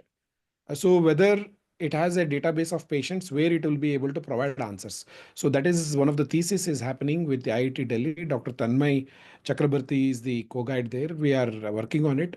Another one is how the patient feels with the AI, or it can be giving information. So there are various models are there. Since it is not built for healthcare, but it has been, psychiatry is the very closest, if you ask me, because we don't rely on any investigation specifically to diagnosis. So that is the reason we say that, yes, it can be the first profession which can be closest, we can adopt very fast, or totally it can be replaceable for a diagnostic purpose. But again, these are all debatable. It can be over a 10 to 20 years or 30 years down the line. So that would be my response. Over to you, Dr. Sunita. Thank you, Suresh, for that. And probably the next question to you, Dr. Smriti. I think Sayantan had talked about what the name Visa could mean. I think somebody did try and answer that, but maybe you could look at that. That was question posted at 6:40 p.m. It's actually very anecdotal. There's no real story behind how we ended up naming it Visa. And I think they've quoted an article, which is how it happened. We were trying to also the penguin, that is the avatar that we use and not a human face. And, we were just testing with our users. We had a couple of different animals as well, a panda, a cute orangutan, a penguin, but the penguin was a hit because people felt it's very gender neutral. You cannot make out if it's a male, it's a female, and it also appeared very comforting to people. And ELIZA was the first automated program built years ago. And that was something that we were sharing while we were discussing what we should name WISA. And we all agreed upon that it was based on the Rogerian framework, but also because it was based, I think it was based on the CDOS prompting software, because I had my first ever desktop and it came loaded with this program. So I've tried it firsthand. It used to break and go into a loop after a couple of rephrases because it didn't know what else to do after that. It could only rephrase what you were saying. And that became annoying at a very, at a certain point. But at that point, I'm sure it was really helpful for the students for which it was initially created. And we felt that let's try and build a wiser version of ELIZA, and also WISA sounds like wiser in some ways, and that's how we ended up naming it WISA. So not any research-led, naming that happened.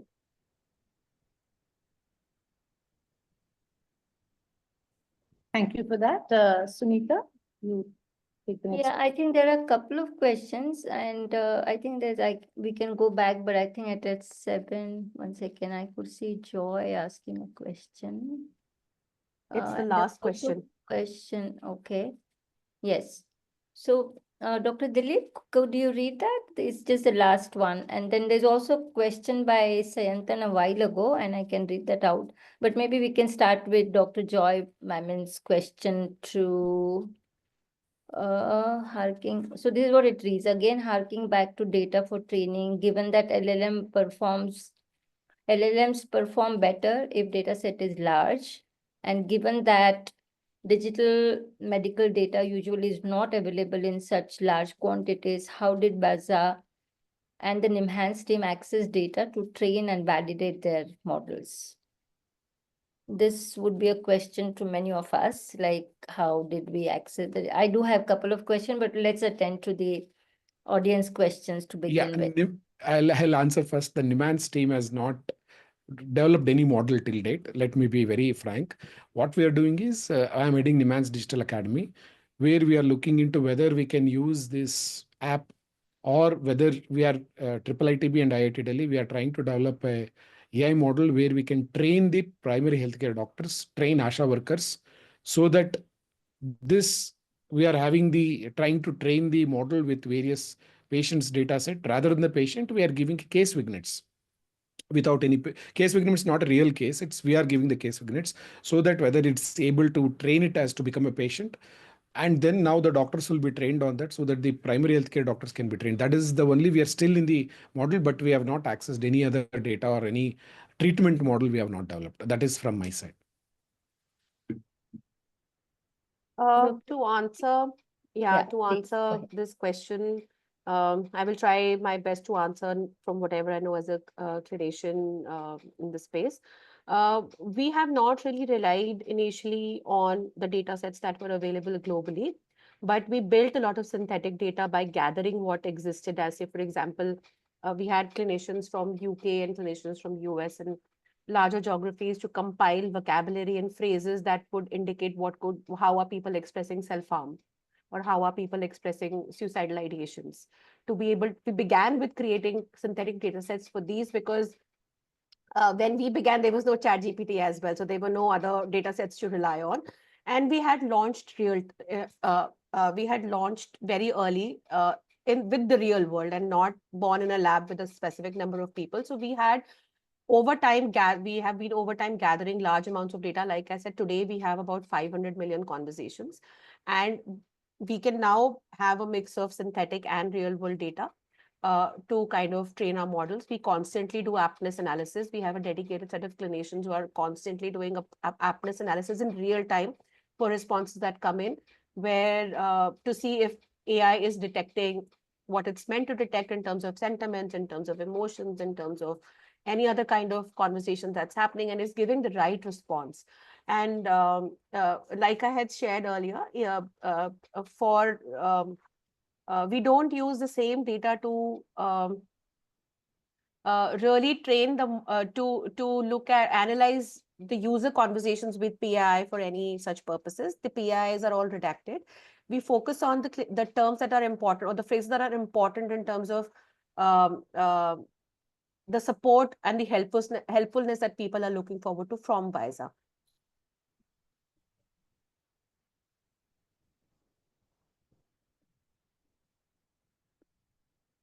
If from my perspective, we are thinking about AI sort of to provide knowledge and help with the diagnosis, make some suggestions for treatment in general. Clearly that works well in many cases. What we are thinking about when you talk about artificial wisdom is that it is not that one machine is going to help everybody. We actually need one machine per person. So just like therapist, we can't have one therapist who will be able to treat people across the world, or even because they differ so much, right? And so what I'm talking about, and I'm sure people will have lots of questions about that. We cannot create consciousness in a machine, but we can create a mind in a machine. In the sense, a machine which is wise, which learns different things about a person, can get to know that person well and will give different advice to different people based on what their background is, what their thinking is, and what could hurt them or help them. Because that's not going to be a single solution, right, for the problem. And how do we identify that? In a sense, a very trained, wise person can do that. If a wise person can do that, a wise machine also can. Because what we can do with a machine, again, these were things that were unimaginable a few years ago. But with large language models, it is possible that the machines will learn things. They will know which things to apply to whom. They will learn about the emotions of the people they are talking to, although they don't themselves have emotions. They will be able to predict what happens based on the past history. It's just like we learn from based on our experience, the machines can learn. So that's how I'm thinking about that in future. Obviously, this will take some time, that these machines can actually be teachers and therapists, and not just those that provide some general guidelines for treatment.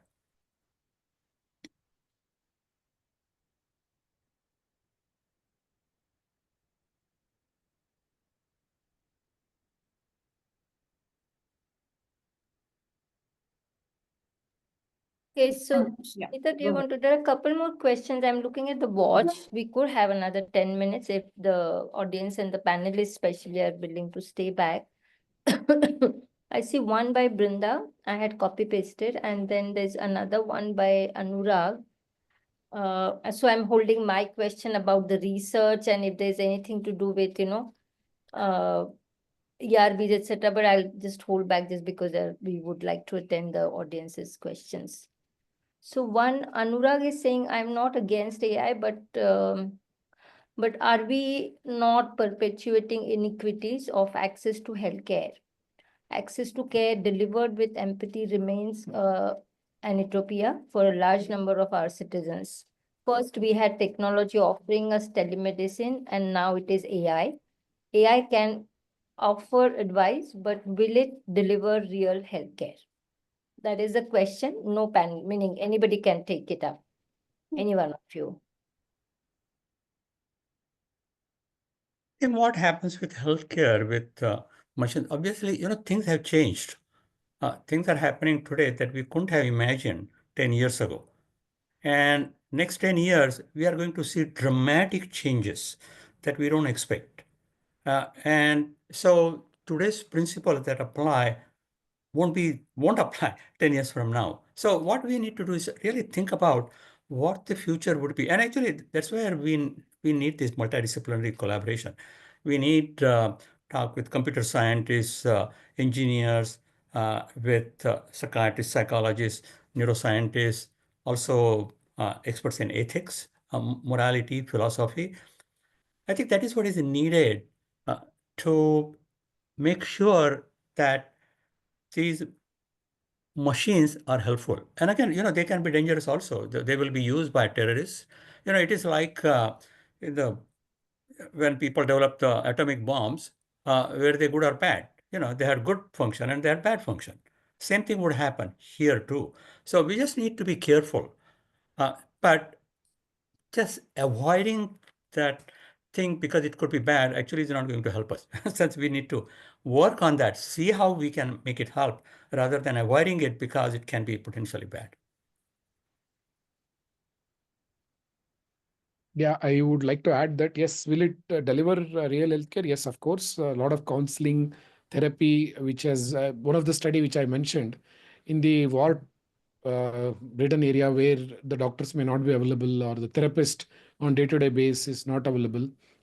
These chatbots and also some of the CBT-based model, which is very, nowadays, couple of them have been there, which can deliver counseling services. Yes, they have been able to do it. So that means it will be scalable model where the treatment is not available. Simple example I will give you, cognitive behavioral therapy, waiting period in US is somewhere around 6 months. If you are ready to pay, the payment is also huge. For one session, it will be around $250 to $500. So AI-based model will be the CBT, which has been found to be effective. And if you look at the Reset-O is a FDA approved for opioid addiction. And it is effective and it is, but unfortunately, it is not publicly available unless the doctor prescribes it. So there are some models are there. And if you ask me, it can provide healthcare. Yes, it definitely can provide healthcare, especially where the doctors are not available. You take in India, in the remotest part of our country, you take into the northeastern states or maybe even Uttarakhand, where we are providing the training for all doctors, healthcare professionals like ASHA workers.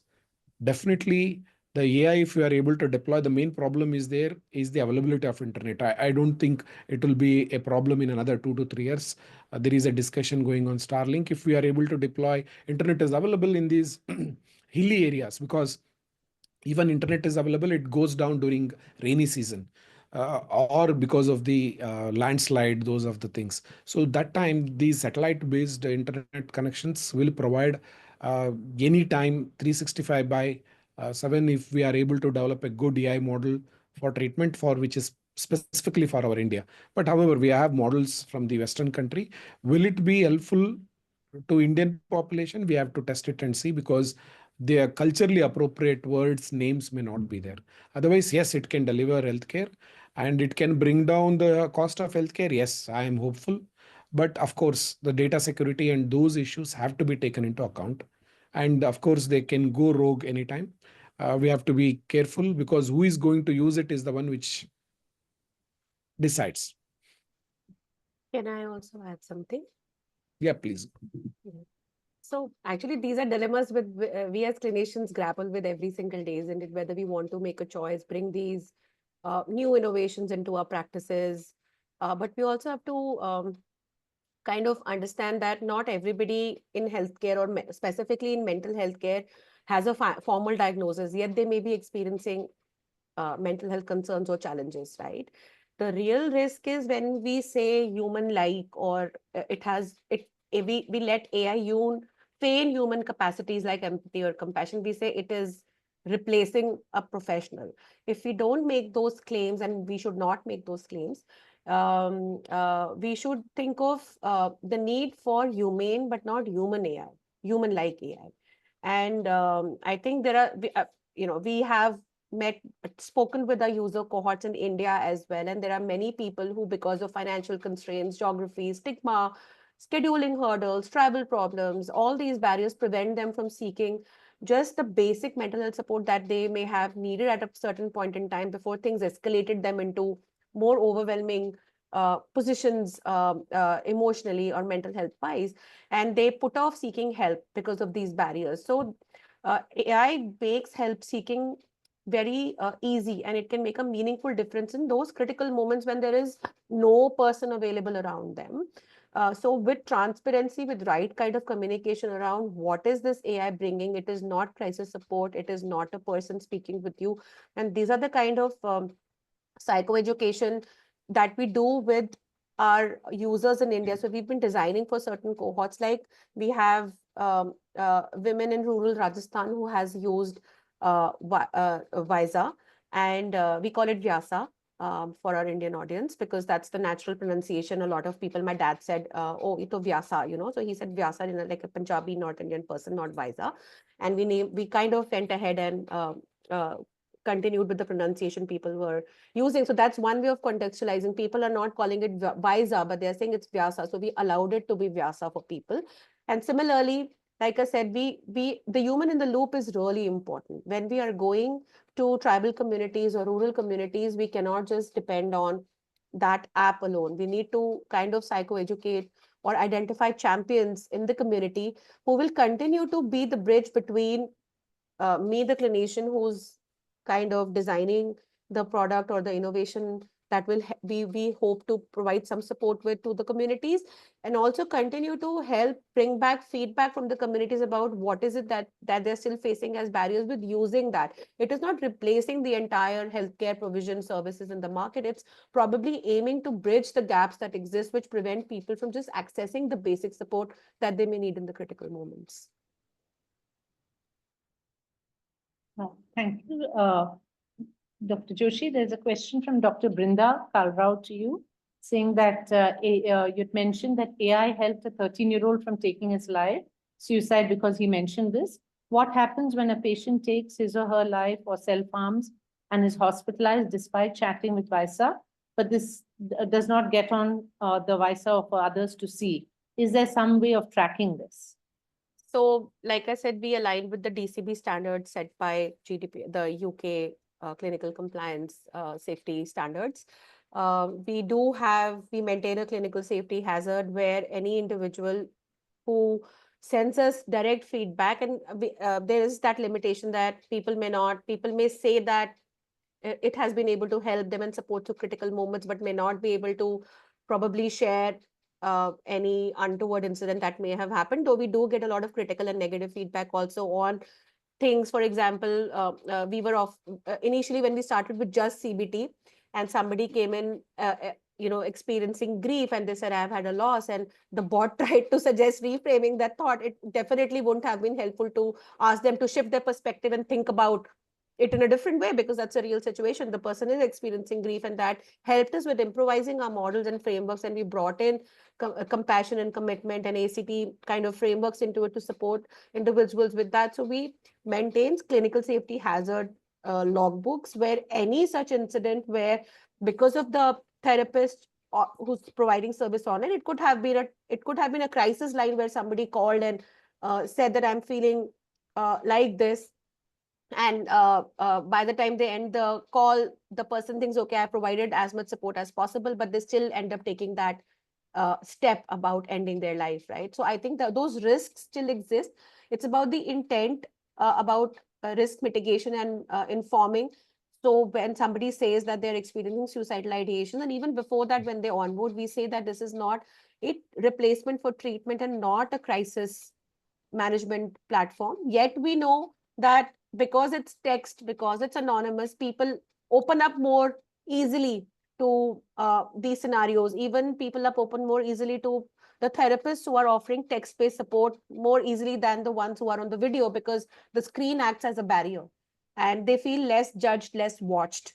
And so the intent is fully there to inform and let individuals know that this is what the bot can do and this is what the bot cannot do. They encourage individuals to build a safety plan. They encourage individuals to make that call. Also, after a couple of hours, it will make a check-in to say, did you make that call? The next time the same user comes, it will say, did you make that call last time when we spoke? So it does a follow-up checks and kind of check-ins. But yes, there is that little gap because we don't there is a limitation arising from the fact we don't capture the data. It's anonymous. We don't really know which geography this person may have come from. This is for the D2C app that exists in the market. for healthcare systems, for schools, for organizations, we have developed a way to keep the user anonymous to us, but we are able to let the other party know that this person in your organization, your school, your systems have triggered an SOS risk, and alert them to bring in intervention to the user. But something that we are kind of grappling with every single day to make it more safe and more secure. So thank you for that question.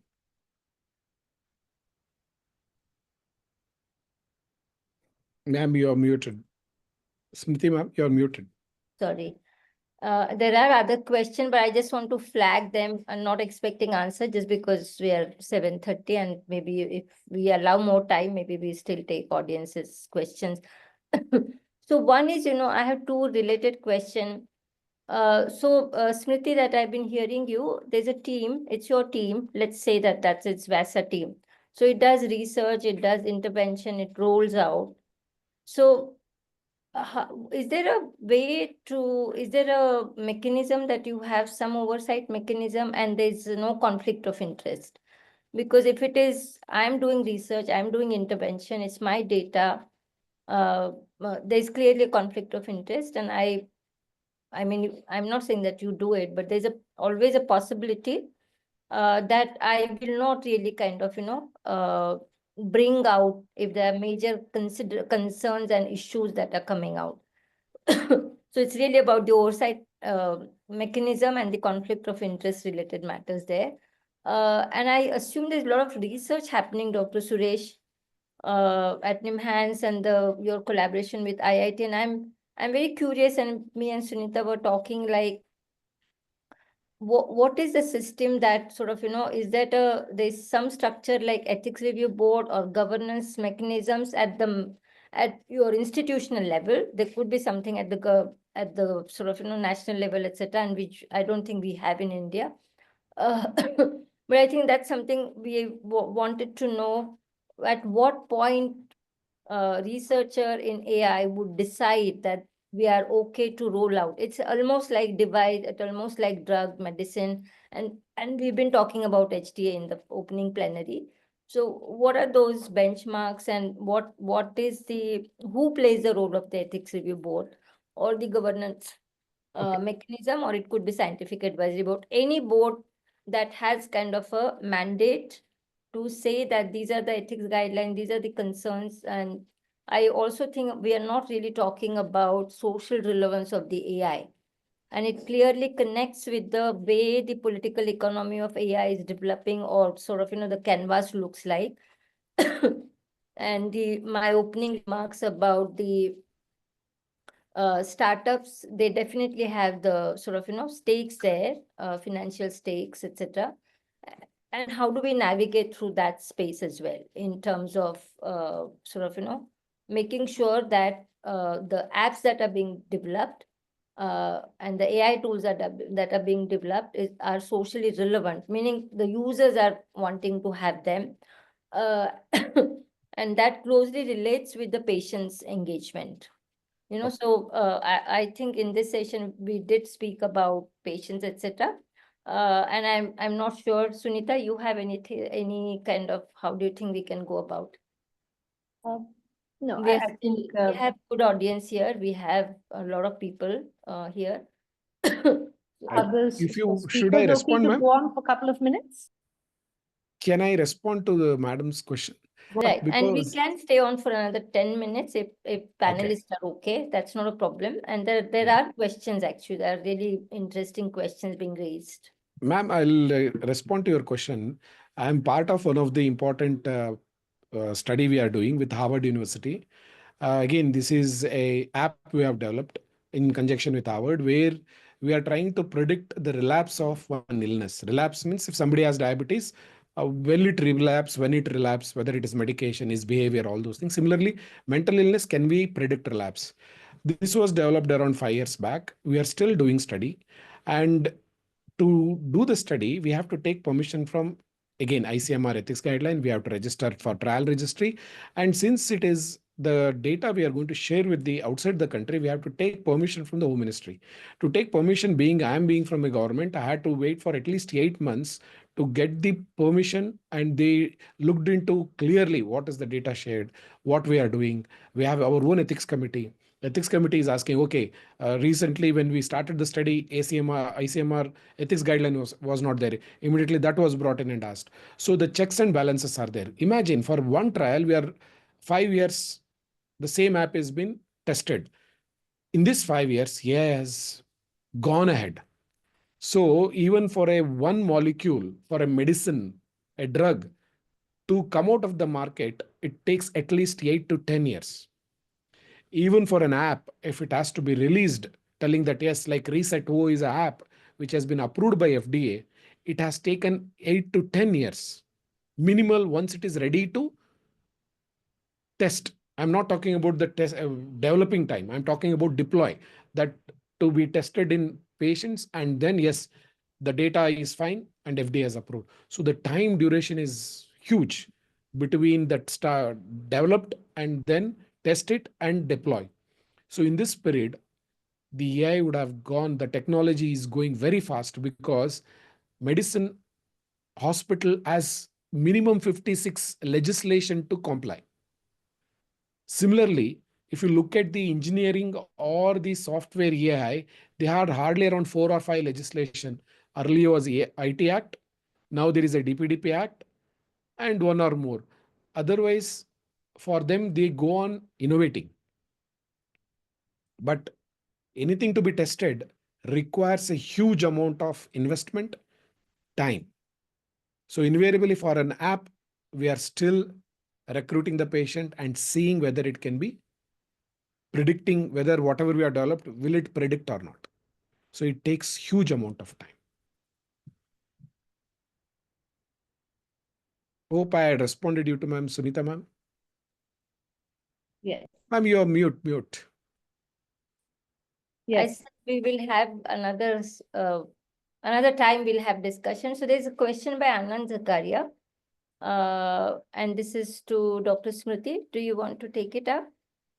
Yeah, and I'll also respond to your questions on conflict of interest. We've had many research partnerships where, or without partnerships, where people have just picked up the app and tested it on their population, or people have picked it up as their PhD interest areas and have done research and shared what they found with us without us interfering with the research in any ways.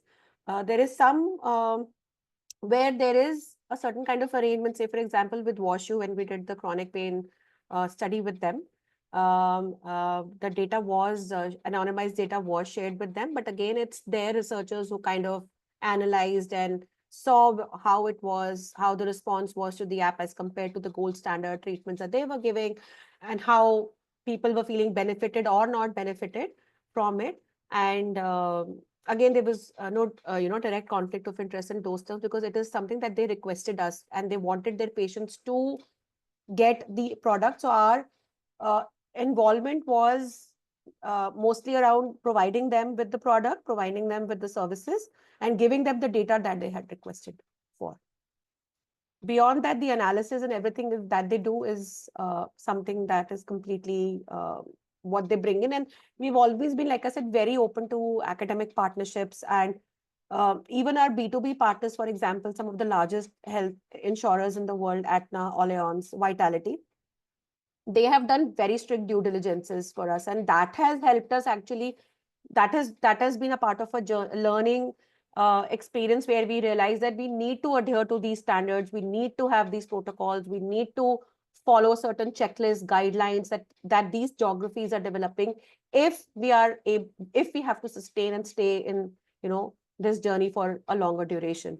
So those due diligences have brought up huge gaps that we worked on, fill those gaps, and then it has been adopted by those last systems. For example, Ministry of Health and Technology Singapore has provided visa to every single individual in their country since COVID times, and it's been a couple of years now, and they are constantly scrutinizing the data alongside with us and seeing what is missing. They receive their own feedback on the Ministry of Health and Technology Singapore website called mindline.sd.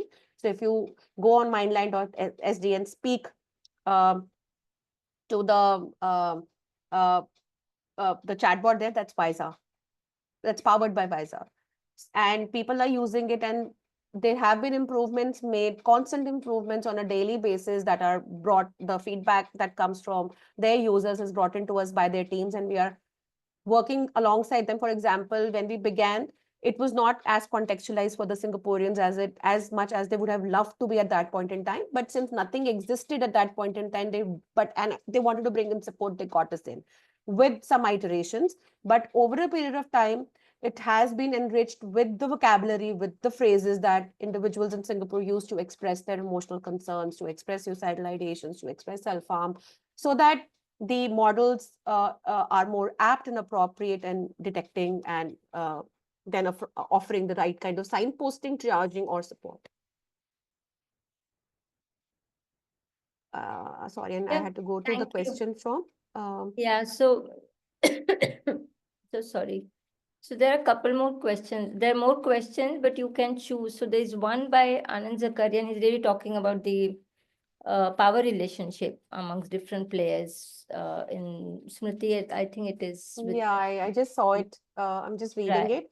I found it interesting in Smriti's presentation how the power in the therapist-patient interaction is addressed in some way. But there are different set of power relations with AI-based psychotherapy based on who has developed it, for what interest, who has access to it, what are the data sets on which it is trained, and reflections on how power operates in a clinical setting with AI. I think it's a very interesting question. And like I said, our users have been our co-designers from the very start. And when we are designing it for specific cohorts and communities for a more specific purpose, for example, when a certain paramilitary force in the country approached us to kind of bring in more support for them, their main intention was, can we detect SOS? Because people are deployed across the country.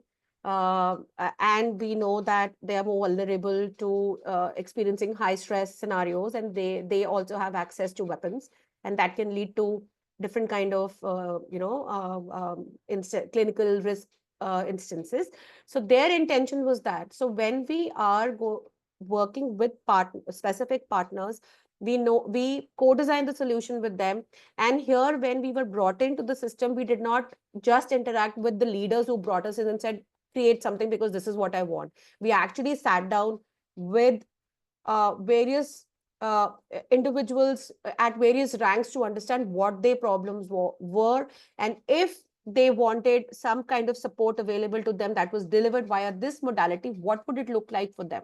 What did they want it for? So it's a mix of these conversations that we then take back, design something, bring back, show it to those individuals who we interacted with. We have qualitative design sessions, think aloud sessions, where they will play with it and say, okay, this is what's happening and this is what's happening. I don't think it's addressing my problem. I thought it will address the stress that I faced from my leave being cancelled when I wanted to go on leave because my wife just delivered a baby, and the stress but later they are able to say, okay, it helps me regulate my emotions that I experience because of stress. It may not be able to solve the bigger problem that created those feelings within me, right? So I think in that sense, we are able to kind of bring in this sense that it is something that they are designing for their concerns with us, and we are kind of facilitating that process for them. And that's one way where we have tried to manage the power dynamics that may exist in this setting, and also the voice and the tone that Visa has is not of a therapist. It's more of a knowledgeable friend who may also know things from the mental health frameworks, who comes and gives advice, but also identifies high risk scenarios, or if there is repeated mention, or if the scores on PHQ-9 and GAD show that they need more professional support, instantly the signposting mechanism is alerted over there. So I hope that answers your question, Anand.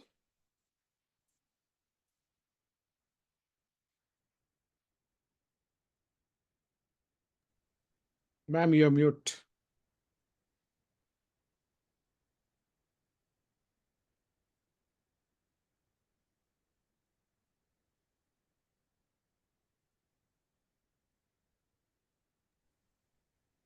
Sunita, you have something to add to, and do we close? There are questions, but I think we'll have to park them possibly.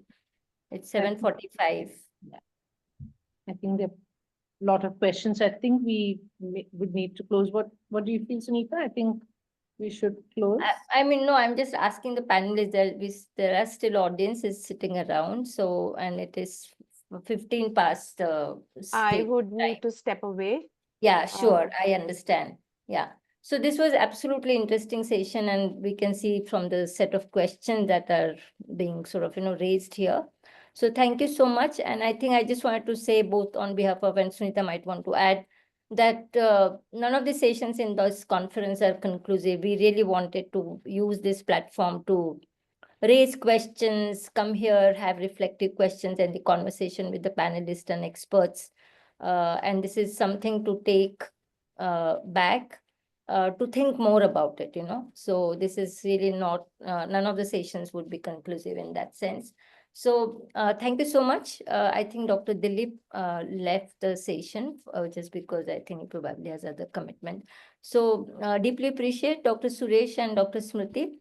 It was really, really very helpful. Thank you. Conversation. Sunita, over to you for any last words that you want to say. Just to thank all three speakers for excellent session and taking us through this. And as Sunita said, we understand that there are challenges in AI and of course in mental health. And I would think that the bottom line is that of course there's a need to I think there's no doubt that research in AI and psychiatry is important, and I think a lot of people are doing it. But I do feel there should be some caution before it is deployed into clinical care. And I think that's only because I feel the way people use terminology is so different. Mental health distress is very common, and I have no doubt that AI, would help that, or chatbot. But a diagnosable mental illness, is slightly different. That they also have distress, but that would be, quite a different thing.